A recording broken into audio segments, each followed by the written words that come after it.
This is The Cowboy's Convenient Marriage, Sweetwater Ranch Western Cowboy Romance, Book 5. Written by Jessie Gussman. Performed by Jay Dyess. Chapter 1. 1 a.m. on Christmas morning. Remington Martinez's first white Christmas.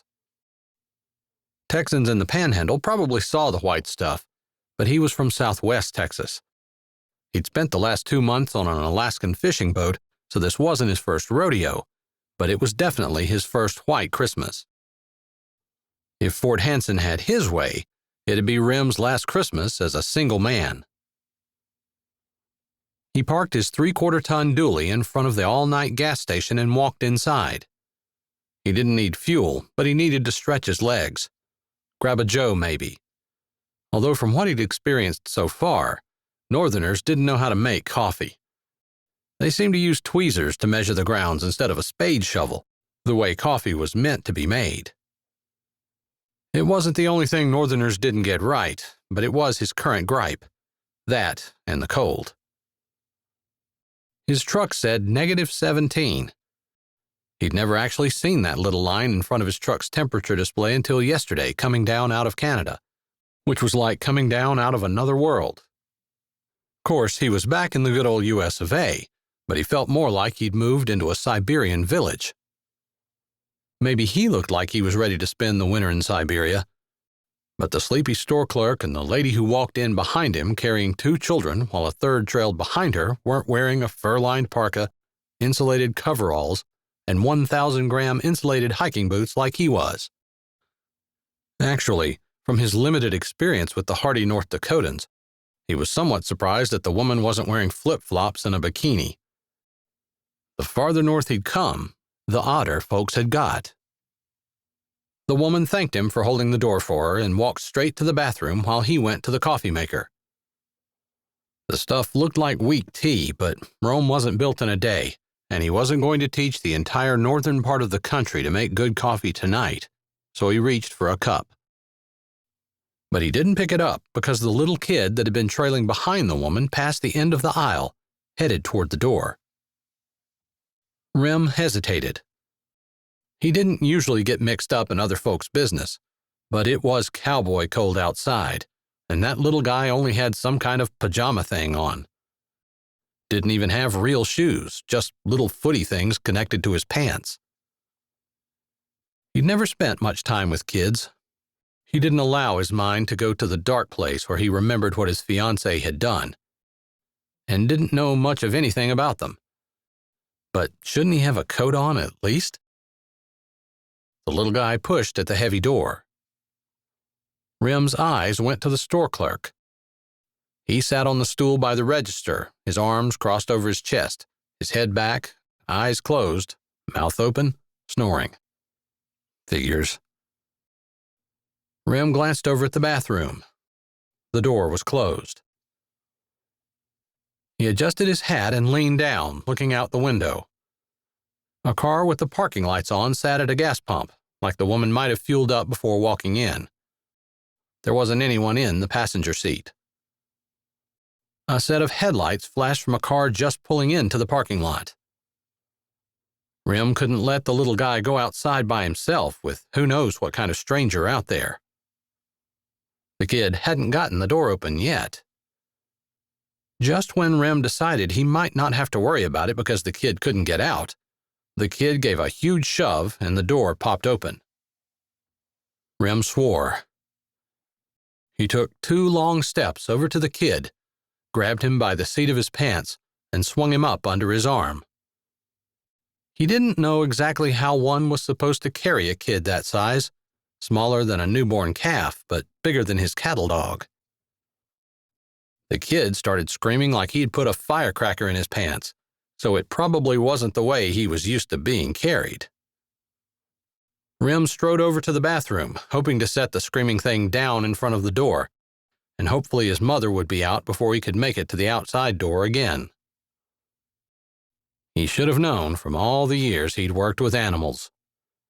One didn't castrate a piglet within hearing distance of its mother. He'd seen 900-pound sows climb a 5-foot fence to get to their precious squealing porkers. A sight like that helped a man find a way to drop the piglet and climb the nearest cottonwood. But that angry sow didn't have a thing on the human mama that came barreling out of that restroom, a baby in each arm, and he wouldn't have been surprised to see a gun in her teeth pointed at his privates with the trigger half squeezed. A blast of cold air rocked the store as the outside door opened, but Rem didn't take his eyes off the hollering woman in front of him. He closed his mouth over the explanation he'd been ready to give, dropped the kid, raised his hands in the air, despite her lack of a visible gun, and backed slowly away. He knew when he was outmatched. The woman ducked forward and grabbed her offspring with one of the hands that still held the baby. She glanced over at the door. "Watch this guy. He just tried to take my boy. Probably a child trafficker or molester or something. He's obviously not from around these parts." How did she know he wasn't from around these parts? Did he have it stamped on his forehead? He resisted the urge to touch his forehead under his hat brim and kept his hands in the air. She didn't have the smooth southern tones of women he was used to hearing, but he hadn't gotten a word out of his mouth, so she wouldn't know he didn't have the clipped and jarring sound of a Yankee. "Thanks for the warning. I left my other kids in the car with the motor running." A voice, smooth as saddle leather and just a bit husky, came from his left, and he turned toward it, wondering at the stirring deep in the pit of his stomach. A frail-looking woman, with hair as fair as his was black, wearing a long black skirt and a sparkling red top, like she'd just come from church, stood holding on to the hand of a boy not much bigger than the one he'd just tried to keep from walking outside and freezing to death. Not like anyone around here appreciated it. "I'll watch it for you, sister," the woman who'd just come out of the bathroom huffed. "Thanks. I'll just be a minute." The frail woman, with wrists maybe only twice as big around as his thumb, gave him a suspicious look before tugging on the hand of her child and keeping an eye on him as she walked to the bathroom. He kept his hands in the air, but his eyes tracked her as she moved. Her eyes were tired, her face careworn, but her movements were graceful and confident. Still, she walked by him like he was a rat sticking its nose out of a hole. He'd never felt so much like a criminal in his life before. Apparently, they put antifreeze in their veins come winter up here, since the red shirt that lady was wearing was short-sleeved. Obviously, the other kid hadn't needed saving either. Maybe his sleeper was made of heat tape. At this point in time, he just wanted to get the tinted water these folks call coffee and finish the drive to his friend Ford's home, where he'd stay for Christmas before getting directions to the home of his future wife. She apparently had 4 wild children, a dog that learned its manners north of the Mason-Dixon line, and a dilapidated home that was slightly more crooked than a D.C. politician. But she had a ranch, and as soon as she married him, $1 billion. That was his paraphrase of Ford's description. Ford hadn't actually told him what the woman herself looked like. The bathroom door clicked, and the white-blonde woman in the sparkling red shirt walked out holding tight to the hand of her little boy. Her eyes scanned the store until her gaze hooked on his. He expected to see a return of the suspicion and disdain on her face. But like the time in the restroom had given her a minute to think things through, those emotions didn't appear. Instead, her gaze was wary but thoughtful too. Rem had been a professional bull rider for over a decade. He thrived on the excitement and challenge, but he'd also learned to pay attention to the subtle signs. He wasn't in any danger of being attacked by this woman. For some reason, he wanted to defend himself, even though she wasn't even the woman whose kid he'd saved. But he'd learned, too, that a woman who looked soft and sweet could hurt him worse than a 1-ton bull. Actually, if he had to choose between his ex-fiancée, who was now his sister-in-law, and the 1-ton bull, He'd take the bull. Easy choice. This woman's ice-blue eyes, the color of which reminded him of the Texas sky at high noon, warmed him. Without thinking, the manners of his childhood kicked in. He tipped his hat and said, "Merry Christmas, ma'am." It was almost imperceptible, but she slowed just a bit, and her brows twitched. Then she jerked her chin up, acknowledging his words, and walked out the door.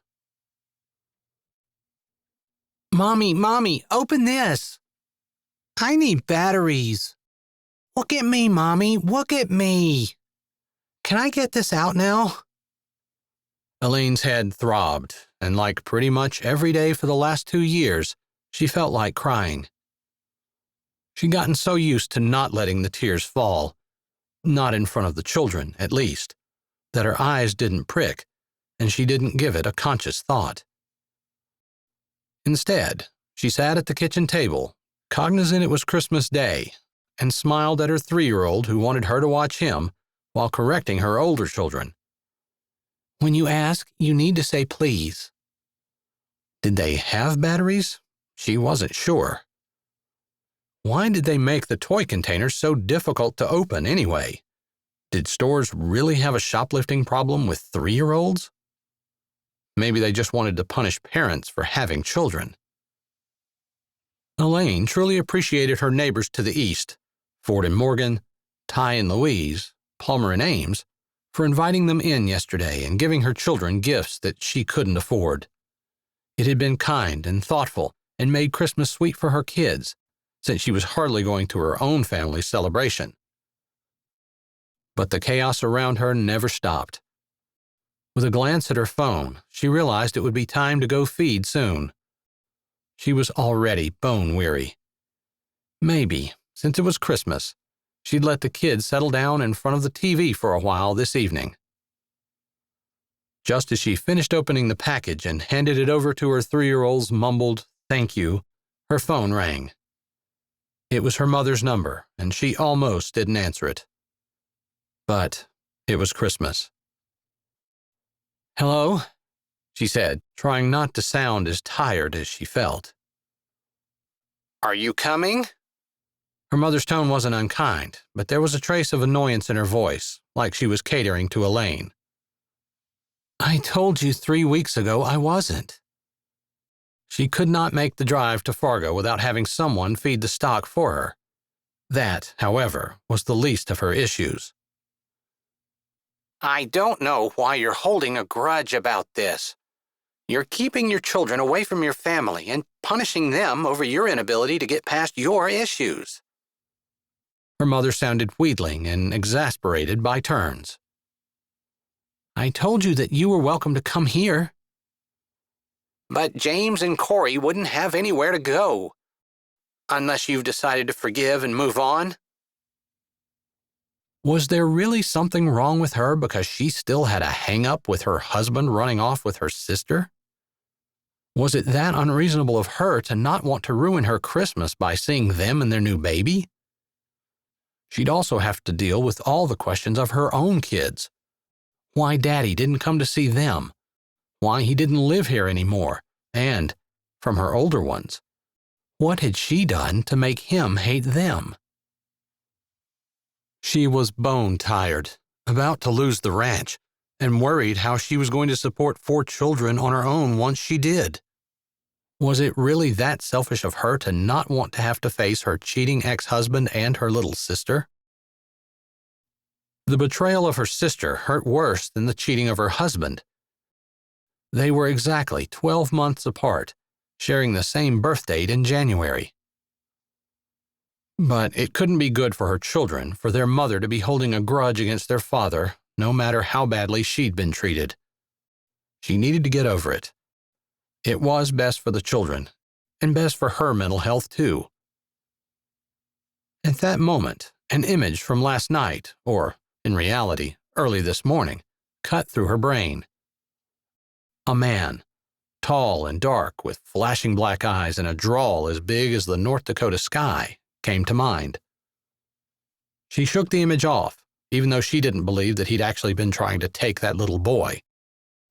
What he had been doing, though, she couldn't say. Maybe next year, Mom. I told you I can't drive the whole way to Fargo and still get the stock fed. And I could see right through that for the excuse that it is. I understand what James did was wrong, but you're punishing the entire family by your stubborn refusal to set your differences aside for just a little while at Christmas. Her mother sounded so hurt and disappointed. Elaine had never wanted to hurt anyone, and she hated disappointing her mother. It's too late this year. Who knew how things were going to play out? Unless a miracle happened, she wouldn't have the ranch next year. It was all she'd known all her life. She had no idea what she'd do when the bank took it. Too late for Christmas, but I'm going to plan a big birthday celebration for you and Corey next month. I expect you to be here. I can't, Mom. You know I can't leave the stock. It was an excuse, a great one, since this time of year she really couldn't leave. Then we'll have it at your house. Unless you want to keep nursing your bruised feelings and jealousy over your sister's happiness. For the first time in her conversation with her mother, heat crawled up the back of Elaine's neck and pressure built in her temples. She gritted her teeth. I am not jealous. That was the honest truth. She didn't want happiness if it involved James. Their divorce terms had dictated that he didn't have to pay child support, but in return, he signed away his parental rights. That was the only happiness she had wanted from James.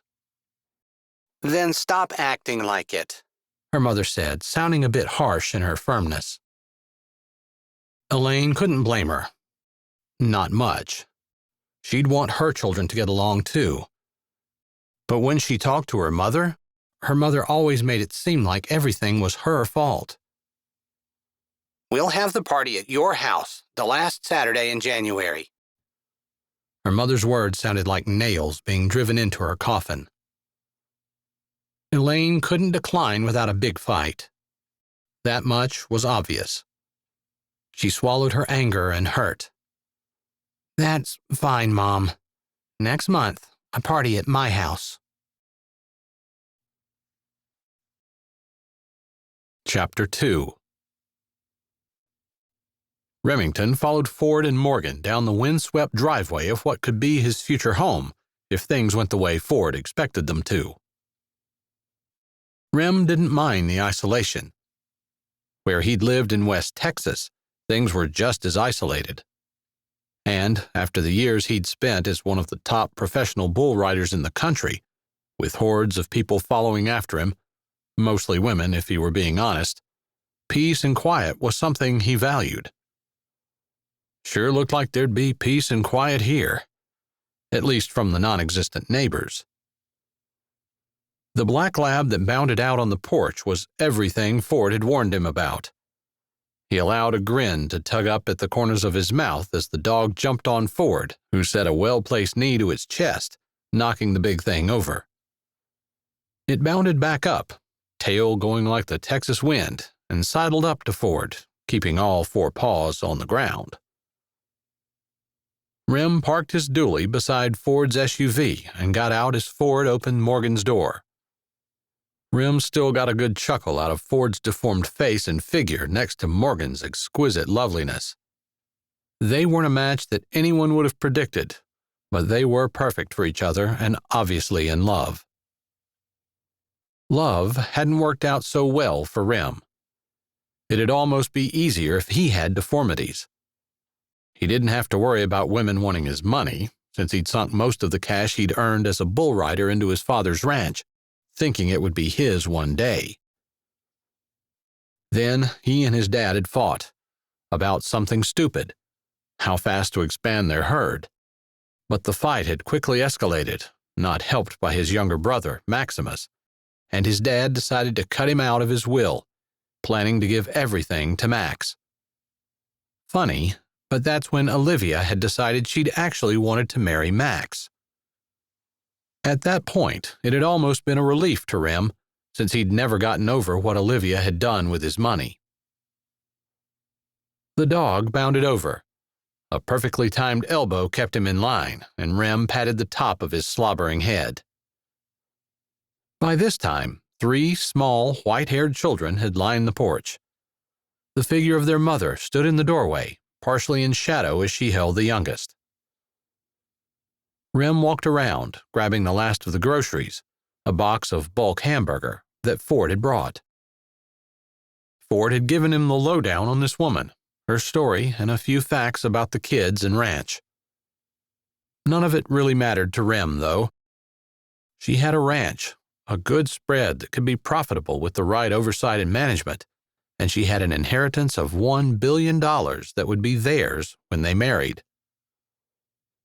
If he married this woman, took her kids as his own, he'd have everything he'd lost in Texas, except decent weather. He'd only been in North Dakota for 2 days, but he'd take Texas hot and dry over North Dakota cold and snow any day of the week. The ramshackle house looked like a sapling in a windstorm. It leaned toward the south, so Rem walked up the north side of the steps, just to try to balance things out. He wasn't afraid of marriage, nor of kids, nor of hard work, which is what this place needed, and a lot of it. Actually, there wasn't much he was afraid of.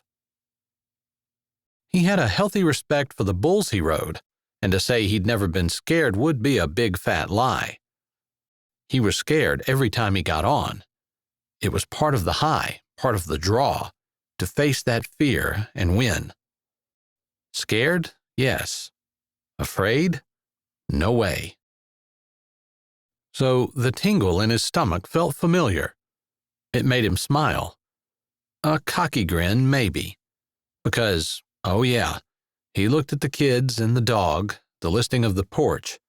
This would be a challenge. The house shook as the dog bounded up the stairs. More than a challenge. But he wasn't afraid, and he never backed down from a challenge. He could do this. Turning this ranch into a profitable grass-fed beef operation would take money, time, and a lot of hard work, but excitement shivered in his chest. He enjoyed conquering these challenges. He'd have to marry a stranger, but after his experience with Olivia, it couldn't be any worse. Actually, the idea of being unconventional, flaunting what society expected, choosing his own path, and marching down it was very appealing. People thought he was crazy because he rode bulls. Maybe he was. Maybe this proved it. Because seeing this place had only confirmed what he already knew. The challenge the whole situation presented excited him on an elemental level, and he couldn't wait to get started. He reached the top step behind Ford and Morgan, the box of groceries in his hands. He hadn't even seen the woman who would become his wife. Morgan had insisted she was pretty. Ford had said maybe she would be if she weren't so worn out. He didn't even care.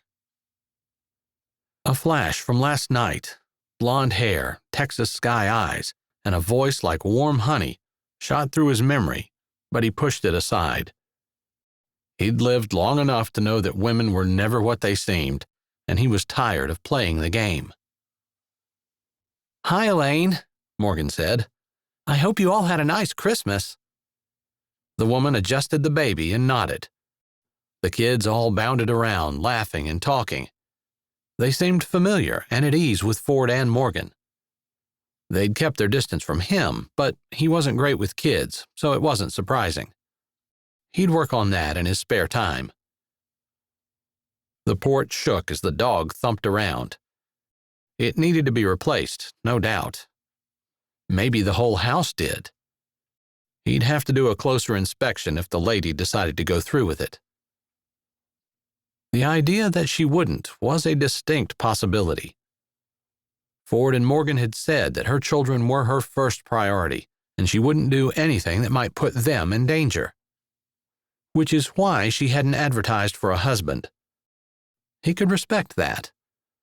It actually put this woman, Elaine, in a different category than Olivia.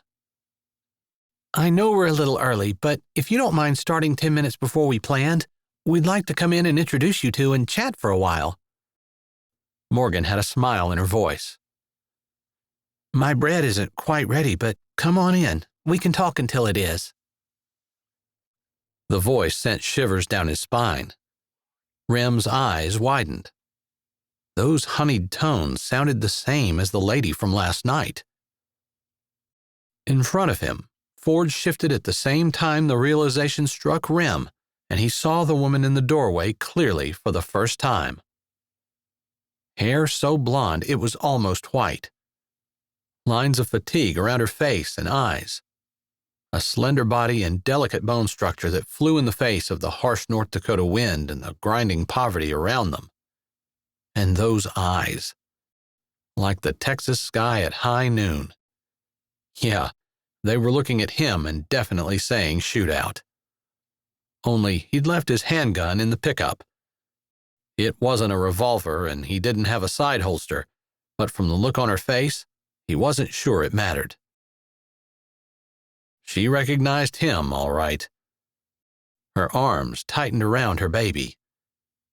She stepped back, but her eyes were narrowed, and they stuck on him like stink on a hog. He tipped his hat at her. "Ma'am," he said as he walked by. 3 little bodies raced by before the door thumped closed like the gate in a starting pen. It was going to take a little more time to get this figured out, and he'd have to hold on a lot longer than an 8-second ride. He eyed the kids. He couldn't all of a sudden pretend he was great with kids and they loved him. That would be the best option right now, but he wouldn't be fooling anyone, least of all the woman who'd just made a wide berth around him and indicated the table where they all could sit. He followed Ford and Morgan as they set their boxes on the counter. Gabriel, Elaine said, you and Heaven can start that movie like I told you we'd do when our guests came. Yes, ma'am, the tallest of the kids said before he and the little girl with long pigtails took the other little ones into the next room. The woman's eyes landed on his shoulder and she smiled at Ford and Morgan. Please sit. The kitchen smelled like baking bread and apples with cinnamon. He could walk into a kitchen that smelled like this every day. He pulled out a chair. The thing wobbled and didn't look any sturdier than the metal and formica table. He lowered himself carefully on one side of the table, noting that Ford did the same, sitting beside Morgan on the other side. Both ends and the chair beside him were available as Elaine opened the oven door and looked inside. The bread will be ready in 10 minutes. She shut the oven door and cleared her throat. I can get everyone some water. Yes, please, Morgan said. I'll take a glass too, Ford said. Rem stood.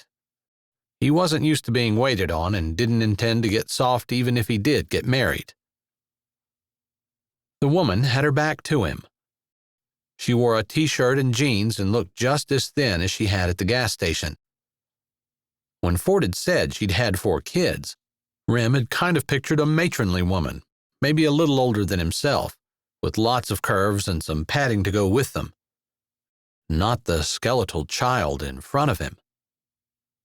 He'd been thinking they'd be working side by side, but she didn't look like she could carry a gallon of tea to the table, let alone do any kind of ranch work.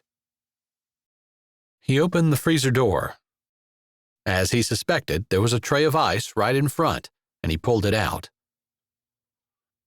Grab one for me, too, he said as the woman pulled 3 glasses out of the cupboard. One hinge held the crooked door on. You can say, please. The honeyed voice chided him as her hand brought down a 4th glass. Thank you, he said. No point in letting her think he was some pansy-waisted pudding dumpling that would do whatever she said. He shut the freezer and twisted the tray. As he was debating about washing his hands, she set a pair of tongs on the counter without looking at him. He picked them up and set 2 cubes in each glass, noticing that her eyes lingered on his hands.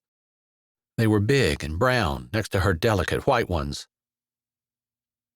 He couldn't do anything about his size nor the color of his skin, nor how the sun had darkened it even more, and nothing about what lay under his clothes. If she had any problem with any of it, when they sat down at the table, she'd better speak up. Pretty sure it wasn't going to matter. Ford or Morgan would have known if it was an issue. But why else would she be staring at his hands? Stepping around her, he filled up the empty spots in the tray with water from the tap and walked it back to the freezer. By that time, she had 2 glasses filled with water, and he grabbed them, setting them in front of Ford and Morgan. Elaine came behind him with the other 2. She met his eyes briefly before she set one down in front of the chair where his hat hung. In a deliberate decision, she set the other one down in front of the chair beside it. A shot of victory surged through him, like it might when the gate opened and the bull surged out. There were times he just knew, right at that moment, that he'd be riding through the horn. When she set the glass down at the seat beside him, that's the moment he knew that the frail woman with 4 kids, a 10,000-acre ranch, and a $1 billion inheritance would be standing with him in front of a preacher. Chapter 3. Elaine pulled her chair out with hands that trembled. She did not give voice to the sigh that pressed against her lips. The man's presence seemed to fill up her kitchen, but she had to say he'd impressed her when he'd gotten up and helped with the drinks. He wasn't a man to sit around and wait for things to come to him. She liked that. He wasn't afraid, wasn't bashful, and wasn't going to tiptoe around, worried about stepping on toes or making a mistake. She appreciated his confident carriage, the sure way he moved, almost graceful. She liked the lack of guile in his eyes as well. He was here for the ranch and the money. He knew the kids and she came with it, and he wasn't making bones about the fact that he wouldn't be interested in her or her children if it weren't for the ranch and money.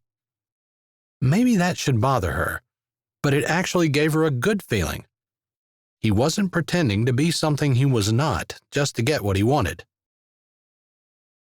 Ford looked at them across the table.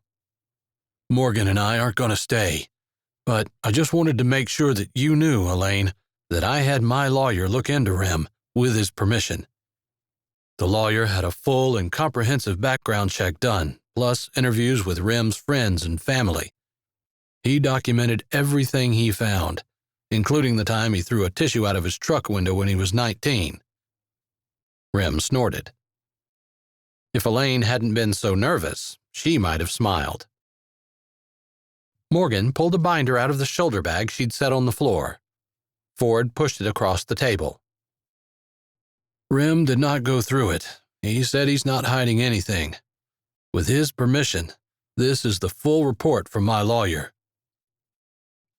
Elaine desperately wanted a drink to get rid of the lump in her dry throat, but she reached for the folder instead. My lawyer went through his background as carefully as possible. Morgan and I both read every word. Rem has no criminal record other than the 2 times he was arrested back in his early 20s. Elaine's head popped up. He'd been arrested? I was drunk both times, Rem said in that slow southern drawl that made tingles prance up her spine. I quit drinking after the 2nd time. I wanted a championship worse than I wanted liquor. He jerked his head at the binder. Maybe that's in there too? It is, Ford confirmed. Elaine wondered if he wasn't going after a championship anymore, would he still not drink? She'd not read the report yet, of course, but it sounded like he'd had a drinking problem at some point. You 2 are going to work this out among yourselves. I just wanted to ease your mind, Elaine. We've checked and vetted him the best we can. I've done business with him for years. He has my highest recommendation, otherwise I wouldn't be here. Ford's blue eye was sincere as he looked across the table at her. We did answer some of his questions, too, but of course we didn't do a background check on you. Morgan saw your letter, and we know it's legit, so the money that he's looking for is actually available.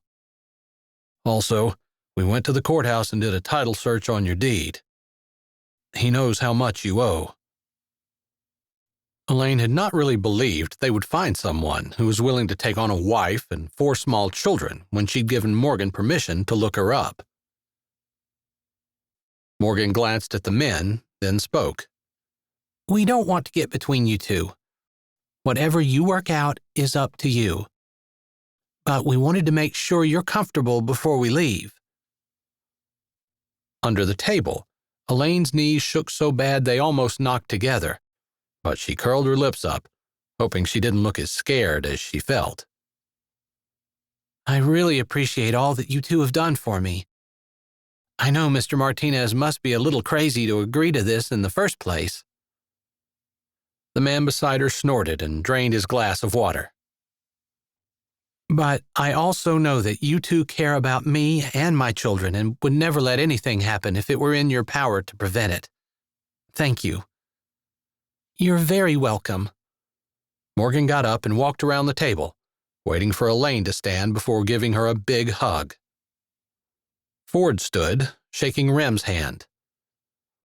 Elaine walked to the oven. The bread is ready. You two can stay and have some. If you're okay, we're going to head home. I have some business to take care of. Ford's eye patch made him look like a benevolent pirate. Morgan stopped at his side, slipping her arm around his waist. Her height matched him perfectly, but it was the way she looked at him, a look he returned, that told better than anything that they were perfect together. Ford and Rem seemed to communicate without words for a brief moment before Ford opened the door and he and Morgan walked out. Elaine didn't look at Rem but turned to the stove and pulled the bread out. Her children were being good, thankfully. They weren't usually allowed to watch TV in the middle of the day, so typically it kept them entertained as long as it was on. Hopefully, Rem and she would be done with everything they needed to discuss before the movie was over. She set plates, butter, jelly, and knives on the table before slicing the bread and setting it down as well. Rem had sat back down, and he watched her. She could feel his eyes on her back, those black eyes in his dark face with the straight black hair that was just slightly longer than she'd choose to allow it to be. She willed her hands not to tremble as she turned and pulled her chair back out. I guess this is where I asked you what was going on Christmas night when we met in the gas station. His half-grin was lazy and almost arrogant.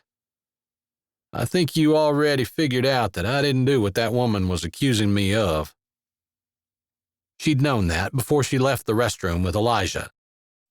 Rem was big and strong, and if he'd wanted to leave the store with her kid, that woman wasn't going to stop him, especially since she was already holding 2 children. The clerk didn't seem overly concerned either. Maybe, she nodded at the bread. You can eat while you talk. His eyes crinkled, but he didn't say anything as he picked up a slice of bread and a knife. As they had a little bit ago, his hands fascinated her. Long and strong, his fingers were brown and rough with more than an average amount of white scars on them. It wasn't hard to picture those hands fixing fences or forking hay, driving a tractor or moving cattle. It was a little harder to picture them holding her children, or touching her. She shivered and looked away. The kid was going to walk outside. She was busy in the restroom with the other 2. I thought it was too cold for a little guy like that to be out by himself, so when he opened the door, I picked him up, tucked him under my arm, and planned to deposit him back in front of the bathroom door. Ah, it all made sense now. I saw you pick him up and walk toward the bathroom. if you'd been trying to take him, it would have been easy for you to walk out the door." "Yeah, well, I hadn't counted on him being quite so loud." She tapped her chin. "Kids are loud." His eyes slanted toward the room where her kids were watching TV. "Yours are being quiet." "Busted." "I don't typically allow them to watch TV, but I thought it was important that we talk uninterrupted, and I knew that was the one sure way." "I see." He finished spreading the jelly on his bread and took a bite, the bread still steaming. His jaw worked up and down about 3 times before his brows raised and his eyes flashed to her. He swallowed before saying, "Good stuff." Her lips twitched and her chest felt 100 times lighter. She wasn't the best cook in the world. There were a lot of things she didn't do well. But she made great bread, rolls, sweet rolls, and anything that took yeast. James hadn't cared for her baking abilities. She had a tendency to bake when she was nervous, hence the bread today. It relaxed her and also reminded her that there were things in life she could control, things she was good at. "Thanks," she said. He took another bite and chewed, seemingly completely comfortable with the silence that stretched between them and in no hurry to get in any kind of important discussion. A stark contrast to James' tightly wound nervousness and constant motion. She should quit comparing the two. The situations were completely different. She had thought she was in love with James. She didn't have any such illusions about Rem. James and she had hopes and dreams and the naivety of youth. Rem wasn't a young kid any longer, and neither was she. She felt a lot older than her 27 years, and she had a hunch that bull riding probably aged a man pretty fast too. Using her thumbnail, she picked at the edge of the plate. There were a million unformed questions and issues in her head that she knew they needed to discuss. But whether it was his nearness or his commanding nature, or maybe just the reality of the situation had settled in, she couldn't think of a thing. Rem had finished the piece of bread he'd been eating and picked up another. "I spent the last 2 months on an Alaskan fishing boat. Hard work and I loved the challenge, but the food sucked. This is good." Her heart dropped a little more. She didn't want a man who jumped from challenge to challenge and couldn't stay in one spot, like James. He'd gotten tired of Elaine, so he told her he had a job on Friday nights. Instead, he'd been taking Corey out and romancing her. Yeah, she needed to stop comparing the two men, but hearing that Rem loved a challenge was a big red flag for her.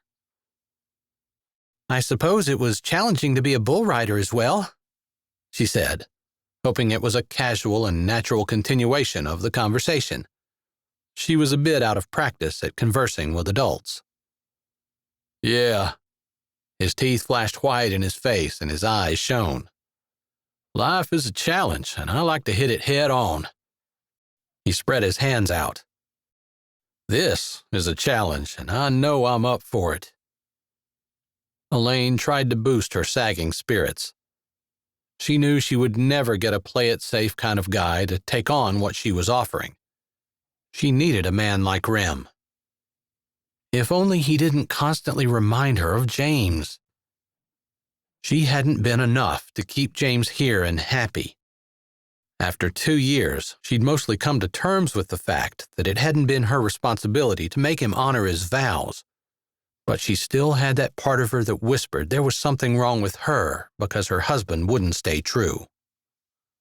"I'm glad." "You don't sound it." His eyes had narrowed some, and he was studying her. "You're right. It's going to be a challenge. I guess I just don't want you to meet this challenge and then go looking for the next challenge in your life." She lifted a shoulder, unable to look at him. "Or maybe you'll get tired of the kids. It gets crazy in here. Or maybe you'll get tired of the cold and the snow, the isolation, the darkness, the mess, the chaos.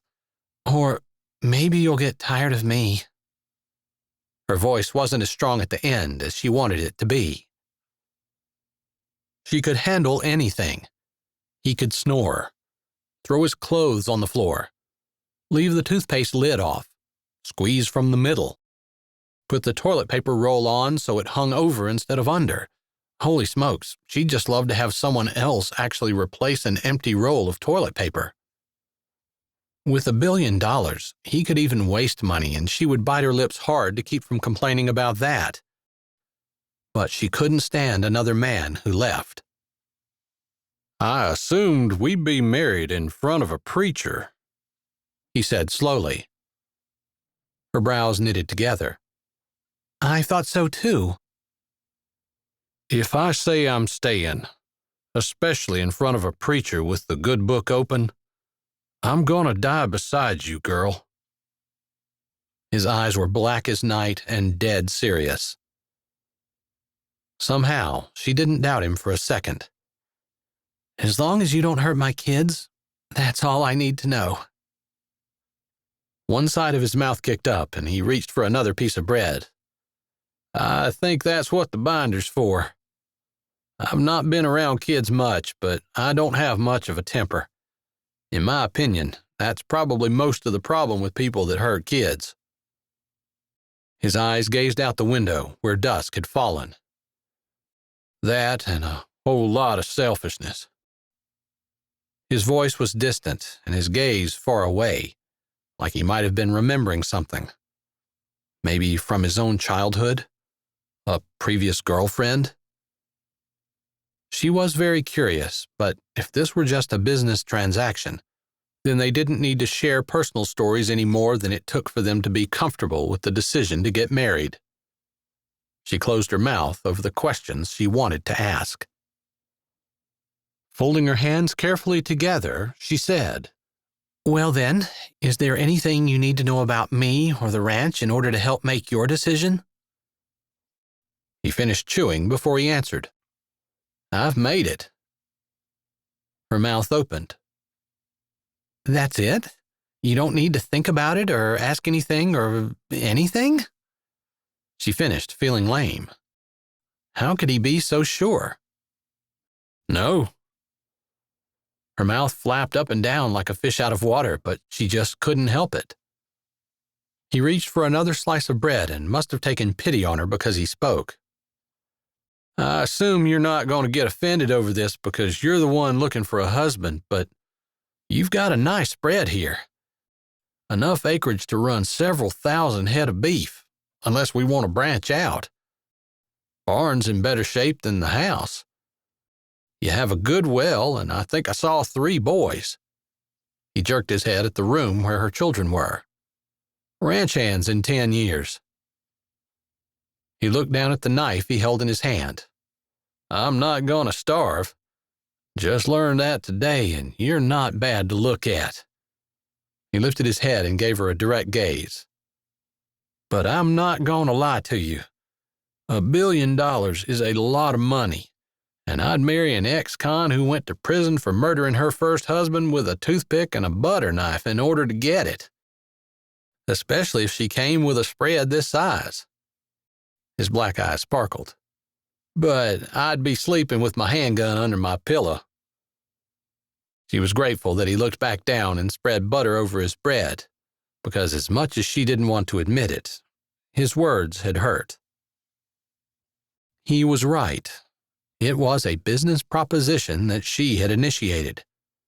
She would have bet money, if she had any, that every single shred of her feminine vanity had been shattered when James walked out on her.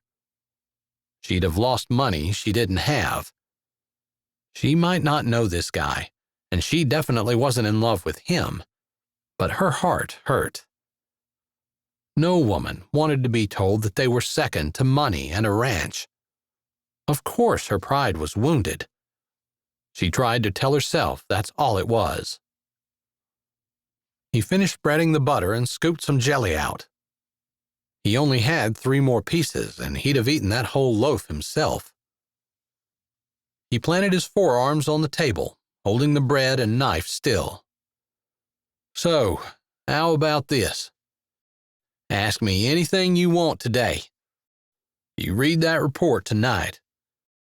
Then I'll come back tomorrow morning and help you feed. Once we're done with that and anything else that can't wait, ask me anything else you want. And if you're not comfortable then, we can do it for as many days as you need until you've eased your mind.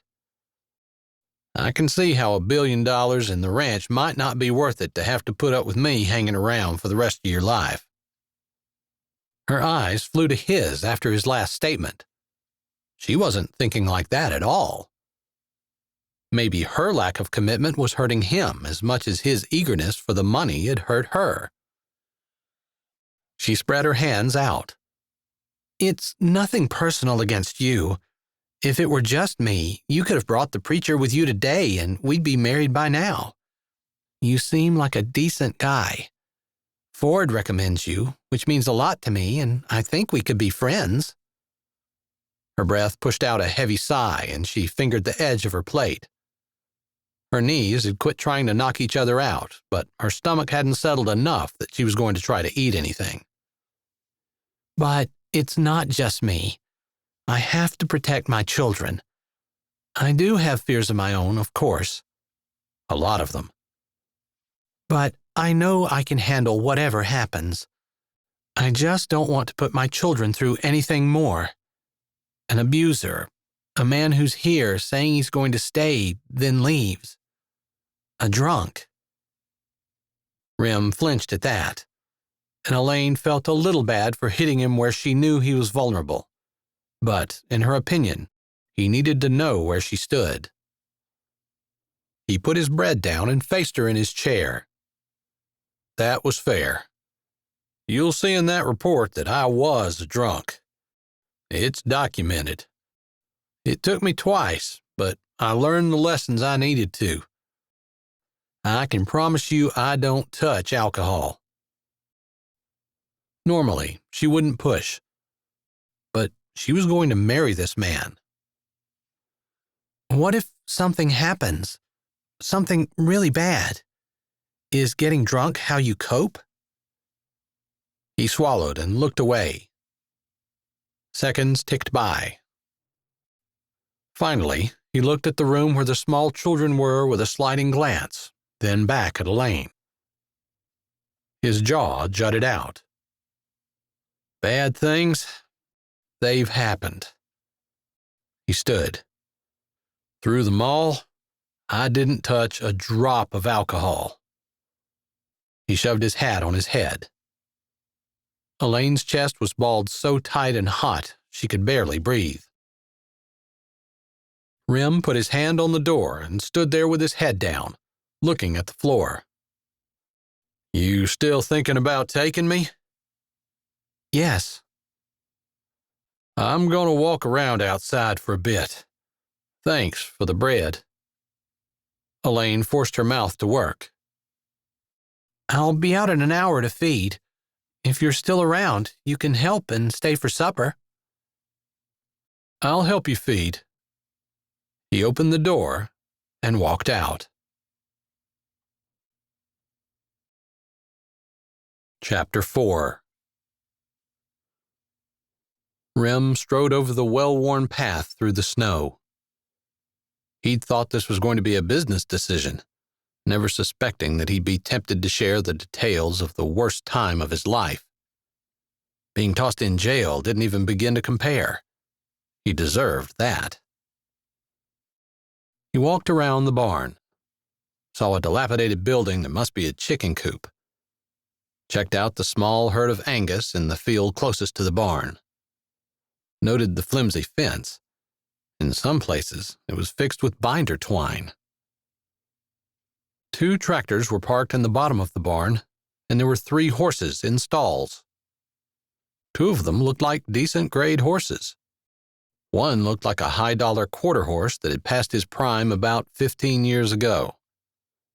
His hip bones jutted out, and his neck seemed too skinny to hold his head, but he had the scars and the brand that bespoke the life of a working horse. "Bet you were something back in the day," he said as the old boy reached his head over the stall. The boards were fixed haphazardly and would never hold any horse that wanted out. But this guy was well trained, and although a little of the fire from his youth still blazed in his eyes, there was wisdom and patience there as well. He probably had enough zip in him to make her kids feel like real cowboys, while not so much that Elaine would worry about them getting hurt. He scratched the big blaze on the wide, old forehead. "You're still doing a job. Still needed. Even if it's different than what you started out with." He supposed the horse was like him. He missed the bull riding some, the attention and accolades, the respect. Up here, he'd yet to meet anyone who even recognized him. At least in Texas, he still garnered a hat tip and a backslap, if not full-out questions or even a request for his autograph. There, a championship bull rider was a big thing. They knew it wasn't easy. Hadn't been easy on his body either. He probably had just as many aches and pains as that old horse. His ankle and wrist ached no matter what the weather.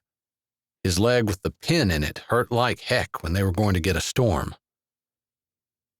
His skull had a plate over it in the back, the injury that finally ended his career, but his hat and hair covered the scar most of the time. His right shoulder had been dislocated more times than he could count, and he couldn't even say how many ribs he'd busted. No point in going to the doc for that. He could ride as soon as he could grit his teeth through the pain and not pass out. Were those things he should disclose to Elaine? There was no such thing as a pain-free day for him, and he couldn't imagine it would get better with time. The concussions might be the thing that she really ought to be told about. His hand had stilled, and the old horse nuzzled his chest. "No treats. Sorry, bud." He scratched the ears, deciding that he wouldn't tell Elaine about his injuries. Maybe they'd be documented to some extent in the report anyway. From what Ford had said, Rem was her last hope. And from what she said, her only concern was her children. It wouldn't matter to her if he were too stoved up to work in a couple of years or so. With the kind of money she was going to get, she could hire people to work the ranch and wouldn't need him anyway. He didn't like that thought. Maybe trying to find a life after the accolades and excitement of being a championship bull rider was harder than he thought it would be. Of course, he thought he'd be joining his dad on their spread and breeding champion bucking bulls and horses. Hadn't thought he'd end up in the frozen north, in the middle of nowhere, saddled to a woman and her 4 kids, raising beef to eat. He could do it. He had the knowledge, the contacts, the drive, and the determination. He'd have the money it would take to transform this place from a ramshackle spread to a profitable one with a solid reputation. Regardless, if this wasn't his first choice in life, he was going to give a commitment, and he was going to stick to that commitment. He gave the old head one more solid pat, then moved on. The other 2 horses didn't show the quality of breed the old guy had, but they probably worked for the kids. He doubted Elaine used them on the ranch. There were more stalls, but most were filled with junk. Old parts and pieces, a couple tires, a tractor hood, something that looked a lot like an old cat motor, boards, rusty nails, and old fencing. Nothing worth keeping to him, but he'd guess it's where Elaine went when she needed to fix something. The snow had covered the yard and ground around the barn, but he wondered if there might be junk lying around out there too. Come spring, he'd find out. While he was down in the barn, he mucked out the horses' stalls and gave them fresh water and hay. "Hey, there he is!" A childish voice yelled as he threw the last of the hay into the last stall. "Don't scare the horses, hon." Elaine's smooth voice came from the shadows. Then she said, "There are lights here." A scraping sound, then a pounding. The lights flicked on. "It's not a switch, though. You have to shove the breaker in." Somehow that didn't surprise him. He looked over his shoulder at where she stood under a box. An old piece of baler twine looped down. He jerked his head. "I'll keep it in mind." "It's dark for a long time in the winter. You'll need the lights."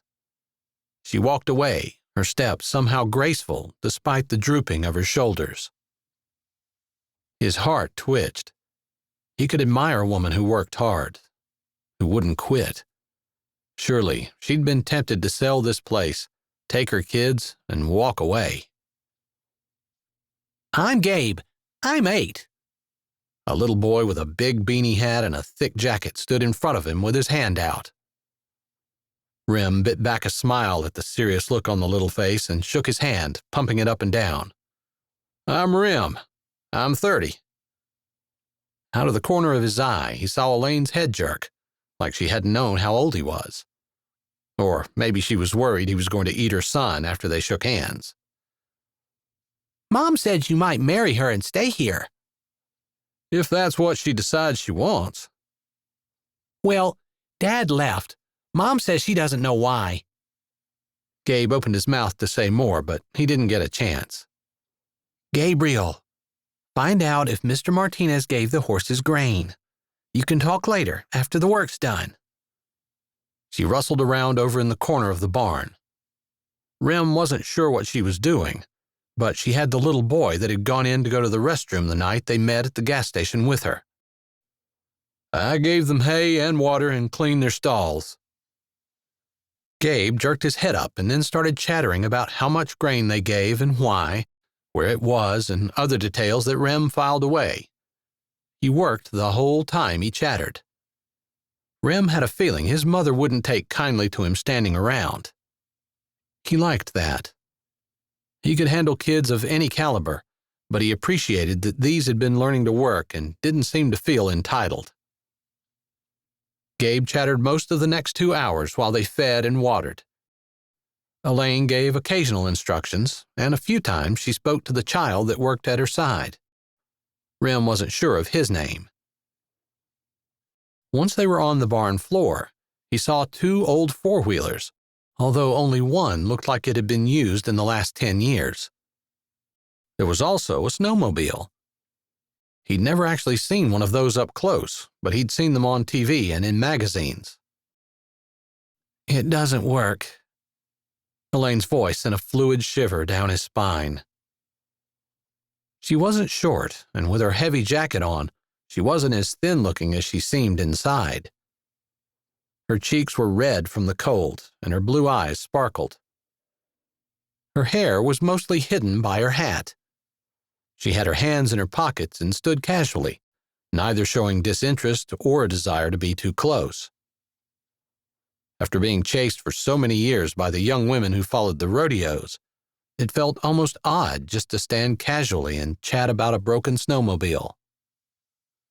"I've never actually been around one before, but I can sometimes fix things." He'd actually been pretty good at piecing things together. Growing up, his dad had big dreams, and in the early years, not enough money to make it all work. "That'd be nice." She didn't move to go, studying him like she might find answers to her questions in his stance. "There's a shed over there." He nodded his head in the direction he'd seen a building sitting off by itself. Not big enough to be an equipment shed. It was too large and not the right shape for a chicken coop. "There's a big lake on our property." She pointed north. "My grandparents and great-grandparents used to do a lot of ice fishing. They used that shed to keep their equipment, but mostly to clean and cure the fish. I think part of it was a smokehouse." She paused. "It's been a while since I was over that way, but there were a couple of small cabins. Nothing fancy, but I guess they were built for friends who came and fished. I haven't thought about the lake in a while, too busy with other things." Rim nodded, interested that she'd had the ground and her family for so long. No wonder she didn't want to lose it. There's only 52 head of cattle, and they're all here. I always count them, just to make sure.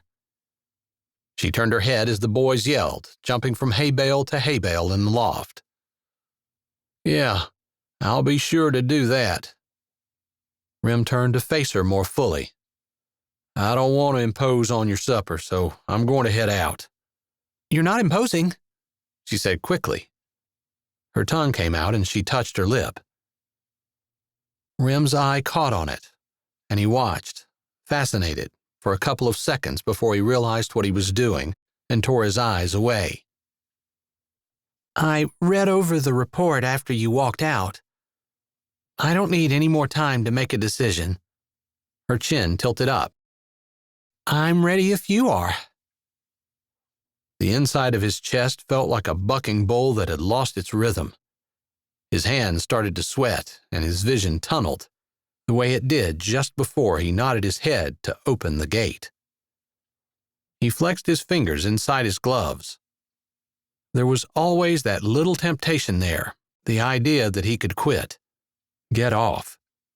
Up until he nodded his head, there was always an out. Not that he'd take it, but it was there. Same for this. He'd never chickened out. Not on a bull's back. He wasn't starting here. I'll tell Ford. He'll bring the preacher out tomorrow morning. What time will we be done feeding? I start at 5 and I'm done by 7. I'll tell him to be here at 8. That'll give us time to eat breakfast. Chapter 5. Elaine stood at the stove, stirring the gravy. Behind her, Heaven helped Carson set the table. A plate clanked. Then the lighter click of silverware. A glass. The comforting smell of roast beef colored the air, with the softer tones of butter and mashed potatoes filling in the edges. The heat from the stove felt good after being out in the cold. Gabriel and Elijah were fighting over who had to clean up the basket of clothes that had just gotten knocked over. And Banjo, their dog, never one to waste an opportunity to put his mark on something that was clean, had burrowed into the clothes, prompting a hide-and-seek game. It was a typical evening in her home. Except there was a dark-haired, black-eyed Texan sitting at her table. If the ache between her shoulder blades was any indication, he was staring at her. Normally, she might have music playing, or she'd be laughing with Heaven over something the baby did, or she might try to put Banjo in the mudroom until the ice had melted off his fur and he was dry. But not tonight. Tonight she felt like she had a ball of barbed wire in her stomach, and despite the warmth of the steaming gravy, her fingertips were cold. She wanted to pat her hair, maybe put on something a little nicer than the t-shirt that she'd had since before the kids were born, and the old jeans that had blown out both knees, plus the spot that had caught on an old rusty nail halfway up her thigh. Or put on shoes rather than standing in front of the stove in her old gray socks that used to be white, with one big toe sticking out the hole at the end. Wouldn't be too bad, except the last time she'd painted them had been about 3 months ago, so half the nail had chipped green paint on it. The other half didn't. All her toes were covered in the other sock, but her heel stuck out. The cowboy behind her had new jeans on. His socks were white. His flannel shirt was neatly tucked into his jeans, and it fit his broad shoulders perfectly. There were no holes in any of his clothes. Maybe he wouldn't want her touching his laundry. Was she going to do his laundry? Actually, the bigger question in her head was, where was he going to sleep? 2 bedrooms and a bath upstairs. The 3 boys were in one, Heaven in the other. Downstairs there was a living room and a small bedroom in addition to the kitchen, along with a nice-sized bathroom with a tub and toilet, but it also held the washer and dryer. She spun around. "I can move upstairs into Heaven's room." He'd been looking at her, but he didn't flinch or look away. "No." She gathered all the spit in her mouth and tried to swallow, turning back around to the gravy that had started to boil 2 minutes ago. Supper was ready. Unfortunately, she was not. It was tempting to list all the stupid decisions that had led to this point in her life, the biggest being her marriage to James when she was 20. People had said she was too young. She didn't agree with that because she'd still be married to him if he hadn't left. When Remington Martinez was 20, he'd spent a month in jail for disorderly conduct, public drunkenness, and resisting arrest. When she was 22, Gabriel had been born. When Rem was 22, he'd spent 6 months in jail, driving while under the influence and totaling a 2010 Mustang. At that point, the report said that he gave up drinking completely, based on interviews with friends and acquaintances. No one else had been involved in his accident, but he could have killed someone that night. "Okay, kids, wash your hands and sit down." The kids ran to the sink. They always listened better when she called them for supper than when she told them it was time for bed. After James left, something that she needed to learn was to discipline them and train them to obey. There was no way she could raise 4 kids on her own if they didn't listen. Despite their high energy, they were kids after all, not robots. And the chaos in her home, her kids usually listened the first time. At the time, she'd been figuring out how to train them. It had kept her mind occupied. Now, having kids that listened kept her sane. Gabe had grabbed Carson and put him in the high chair. Elaine turned the gravy off and grabbed the pot handle. She knew before she turned that Rem was behind her. "You just put everything on the table in the pans?"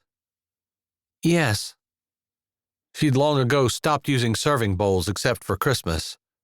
Why dirty 2 dishes? He grabbed the potatoes and the roast. She'd been betting that he was a meat and potatoes guy, but now she wondered if his taste might run toward more spicy foods.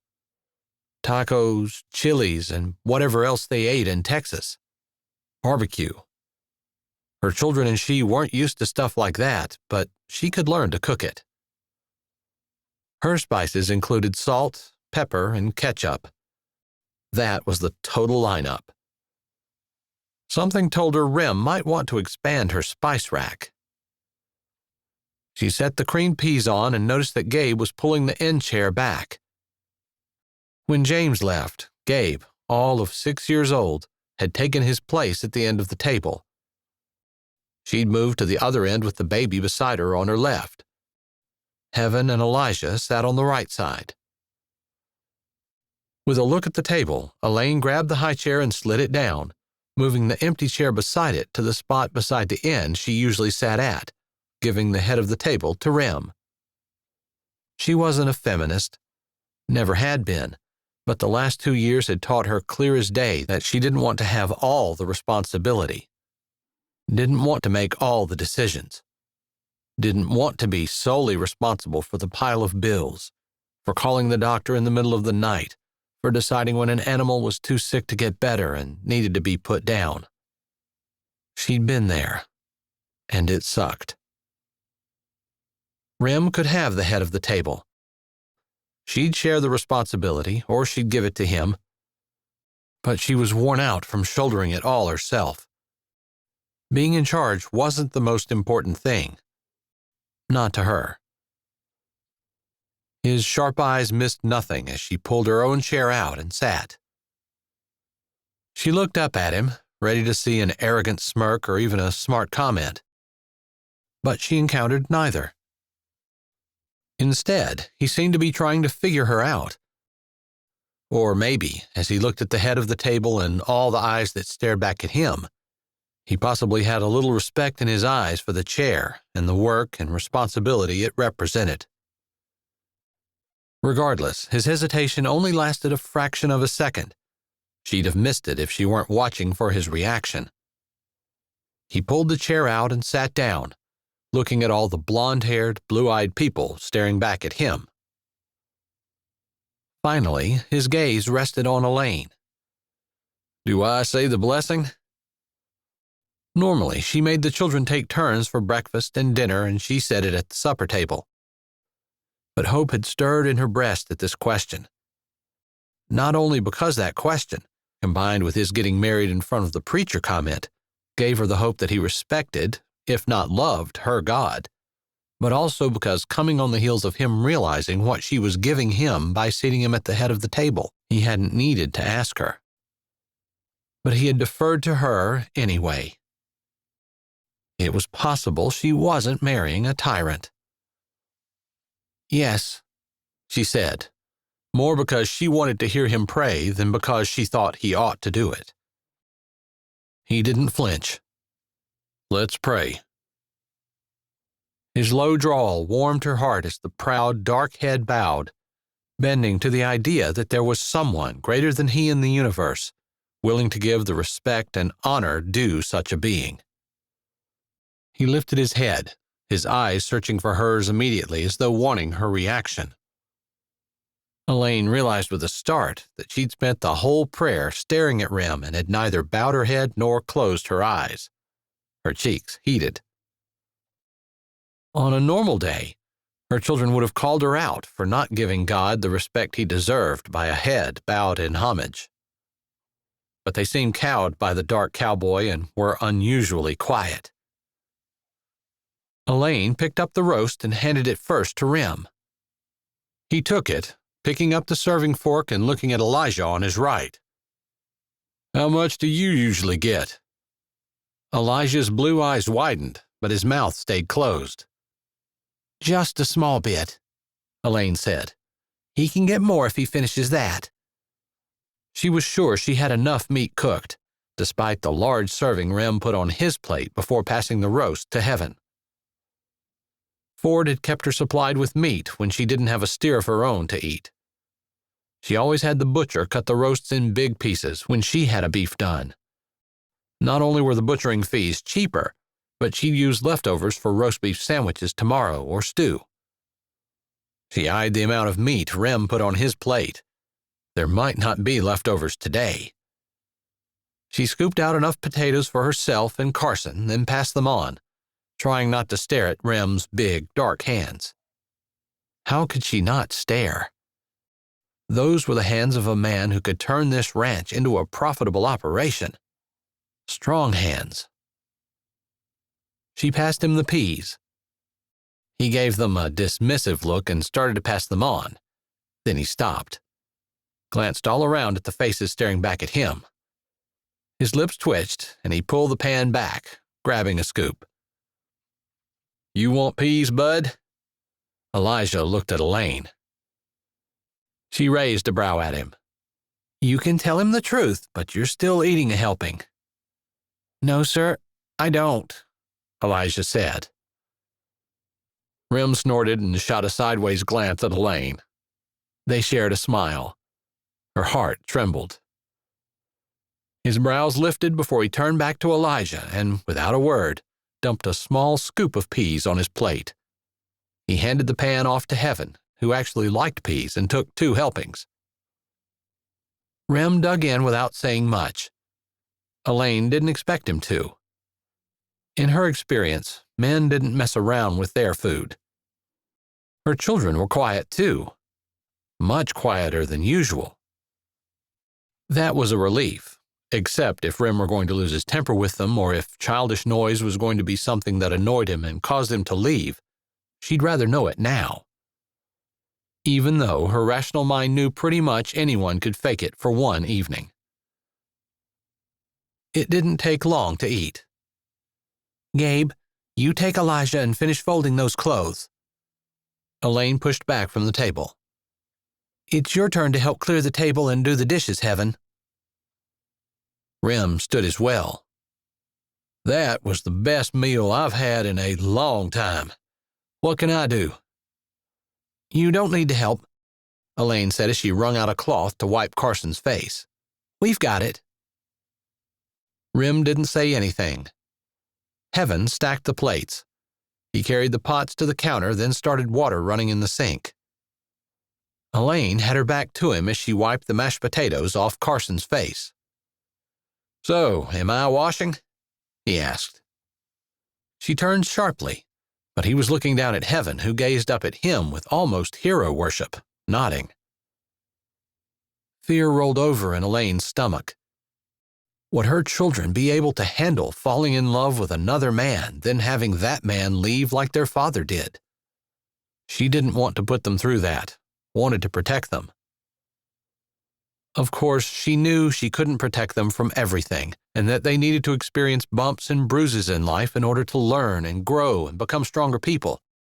But parents were supposed to be the constant through a child's life while those bumps and bruises were happening, not the ones causing them. Behind her, Rem carried on a low conversation with Heaven, who answered in monosyllables while she carried dirty dishes to the small counter. He didn't talk to her like a kid, which Elaine thought was good, but she suspected that he hadn't been around kids much. Finished wiping Carson, she set him down. He toddled over to Banjo, who had made short work of any crumbs that fell from the table. She smiled as Carson grabbed the dog in a big hug, chattering away as toddlers do. It was times like this, seeing how happy her son was and how good Banjo was with him, that made all the messes she cleaned up because of the dog worthwhile.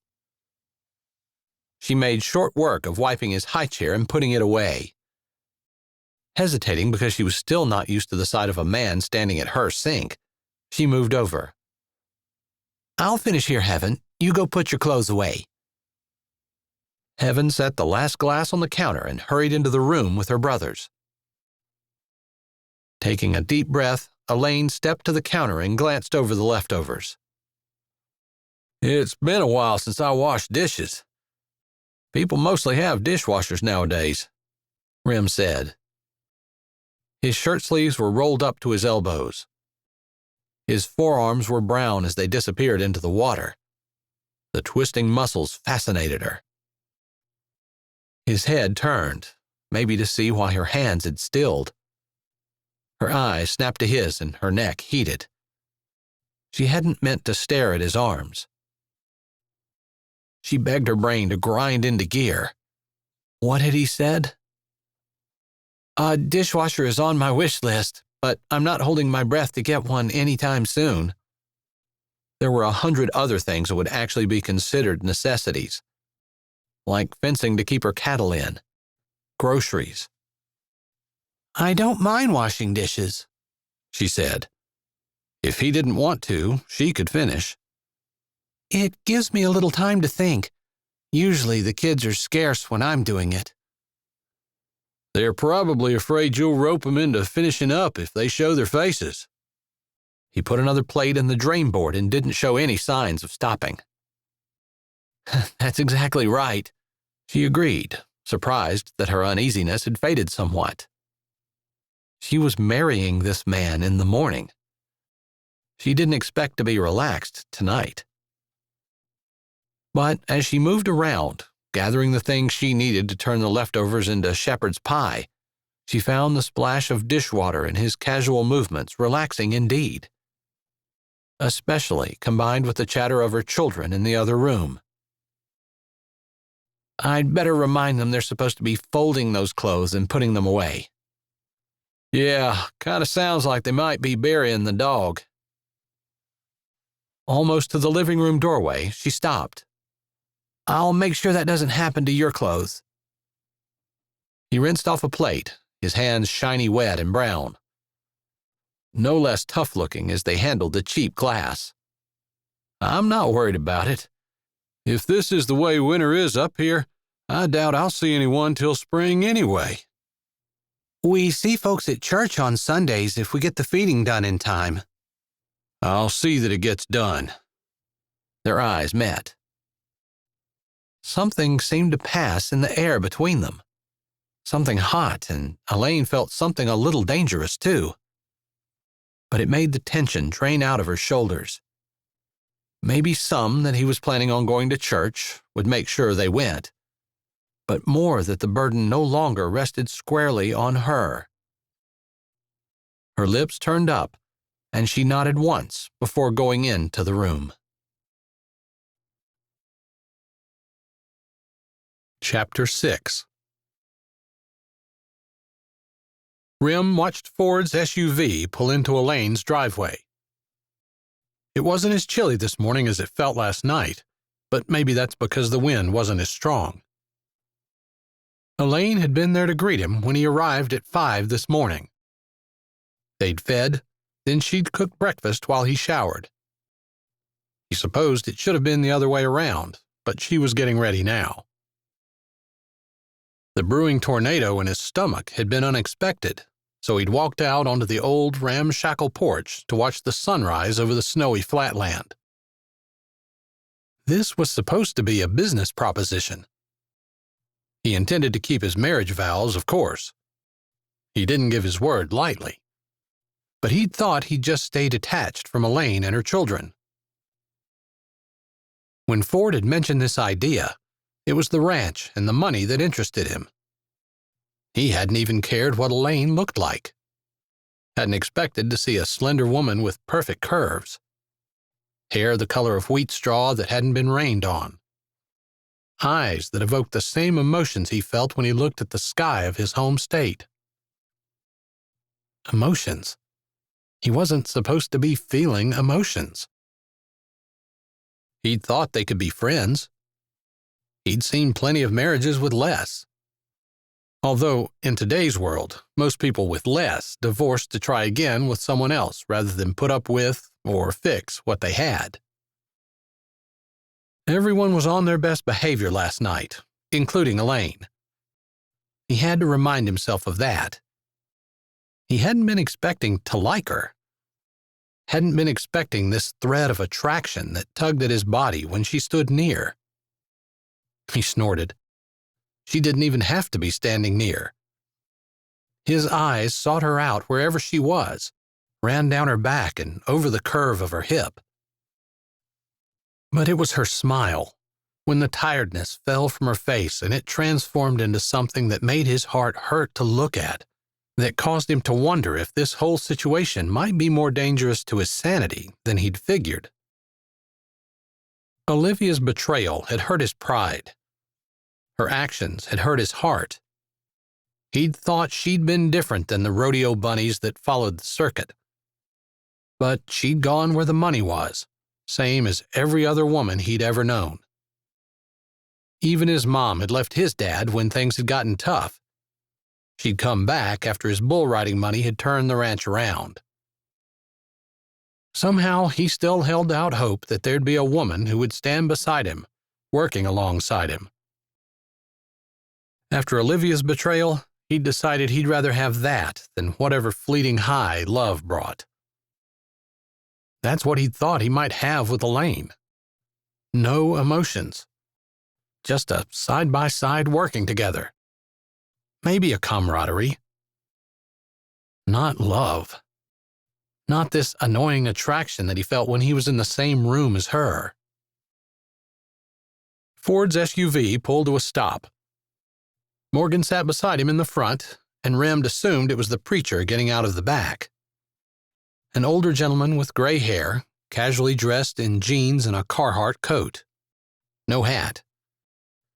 Man, these Northerners were crazy. He'd walked outside with just his flannel shirt on, and he'd have gone back in almost as soon as he came out, except the closer it got to their wedding, the more awkward he'd felt around Elaine. He didn't want to walk in and see her.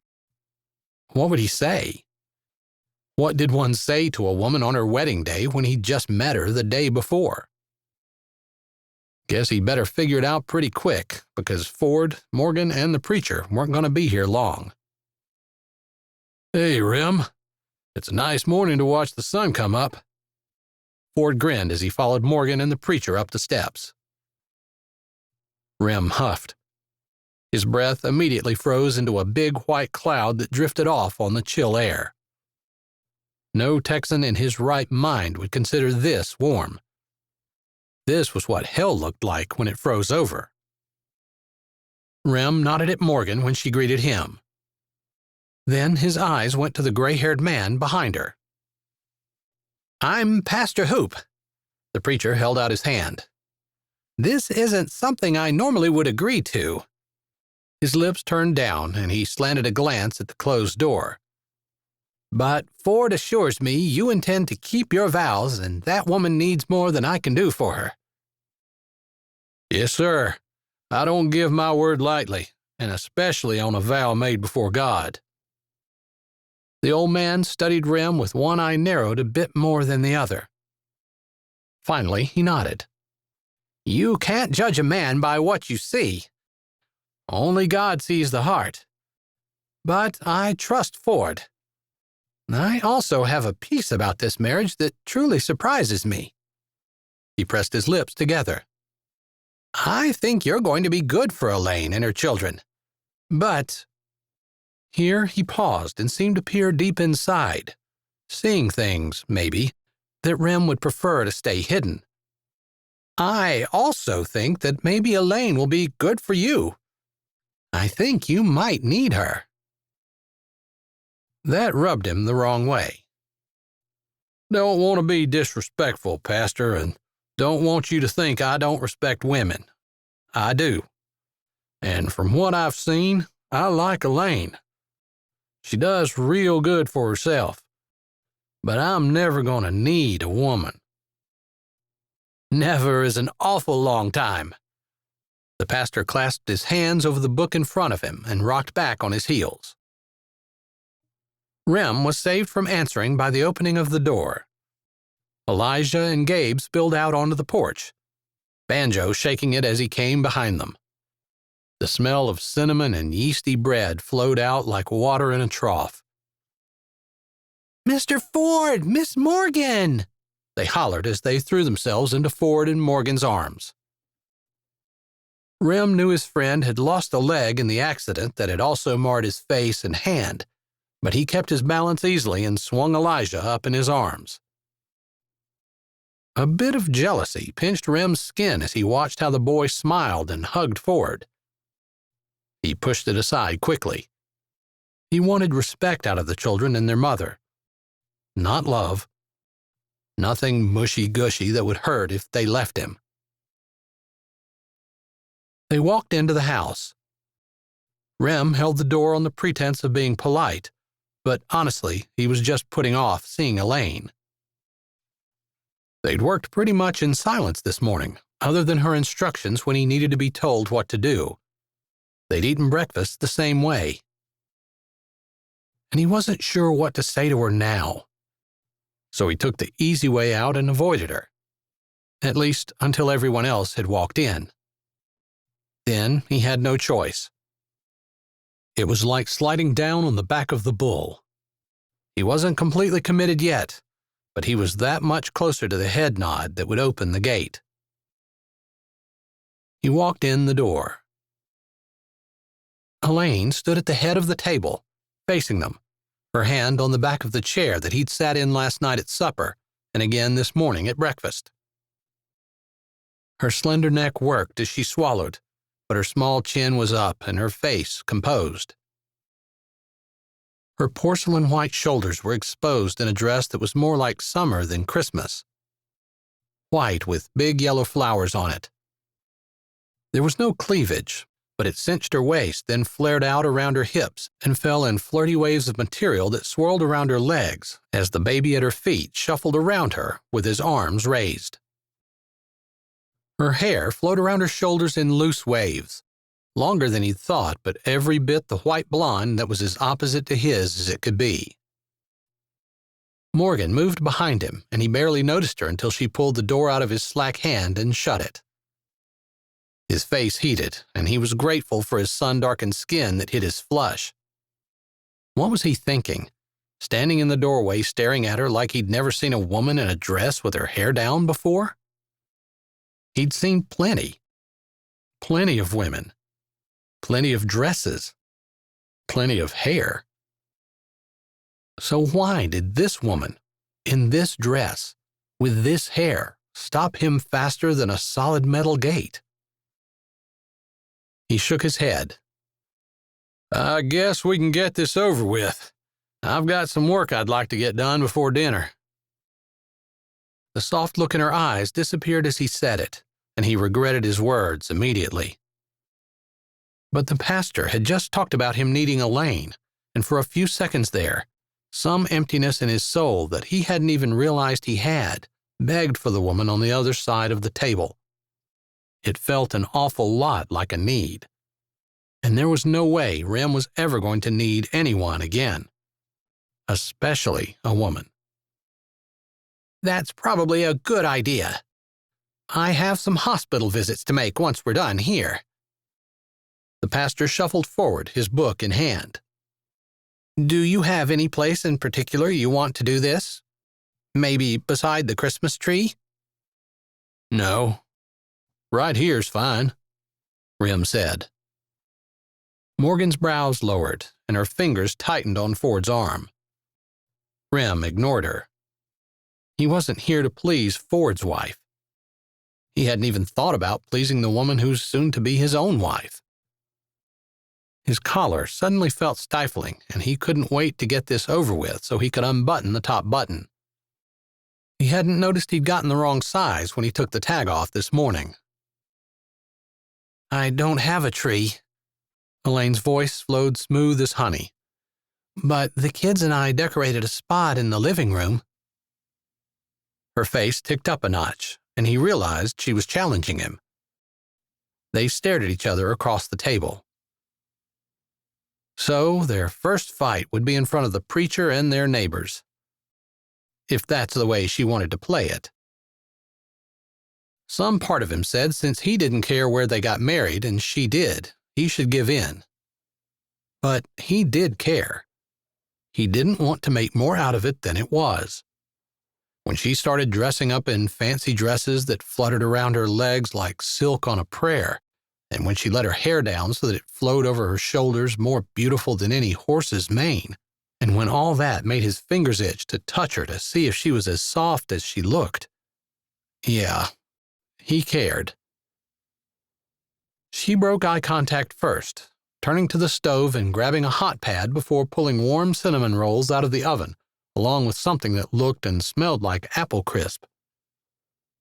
He might have been able to hold up, but after closing the oven door, she opened the freezer and set a container of vanilla ice cream on the counter to thaw.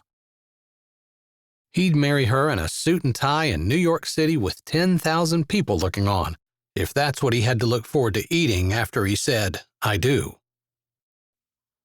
If she made a spot in the living room, let's use it. He waited beside the door while everyone else filed out of the kitchen. He waited for Elaine to go past him. Thank you, she said. The look of triumph he expected to see in her eyes wasn't there. He was familiar with that look from Olivia. Anytime she got her way, she notched a win. And she kept score. But Elaine gave him a soft smile as she passed. If her lips trembled a little, if her hands were clenched in front of her, if her eyes were slightly pinched, he didn't really notice. He did, however, notice that she was in her bare feet. He swallowed at the sight of the pink toes, feeling like he'd just tightened his bull rope and rubbed it good to get the rosin hot and sticky, seconds away from it being too late to turn back.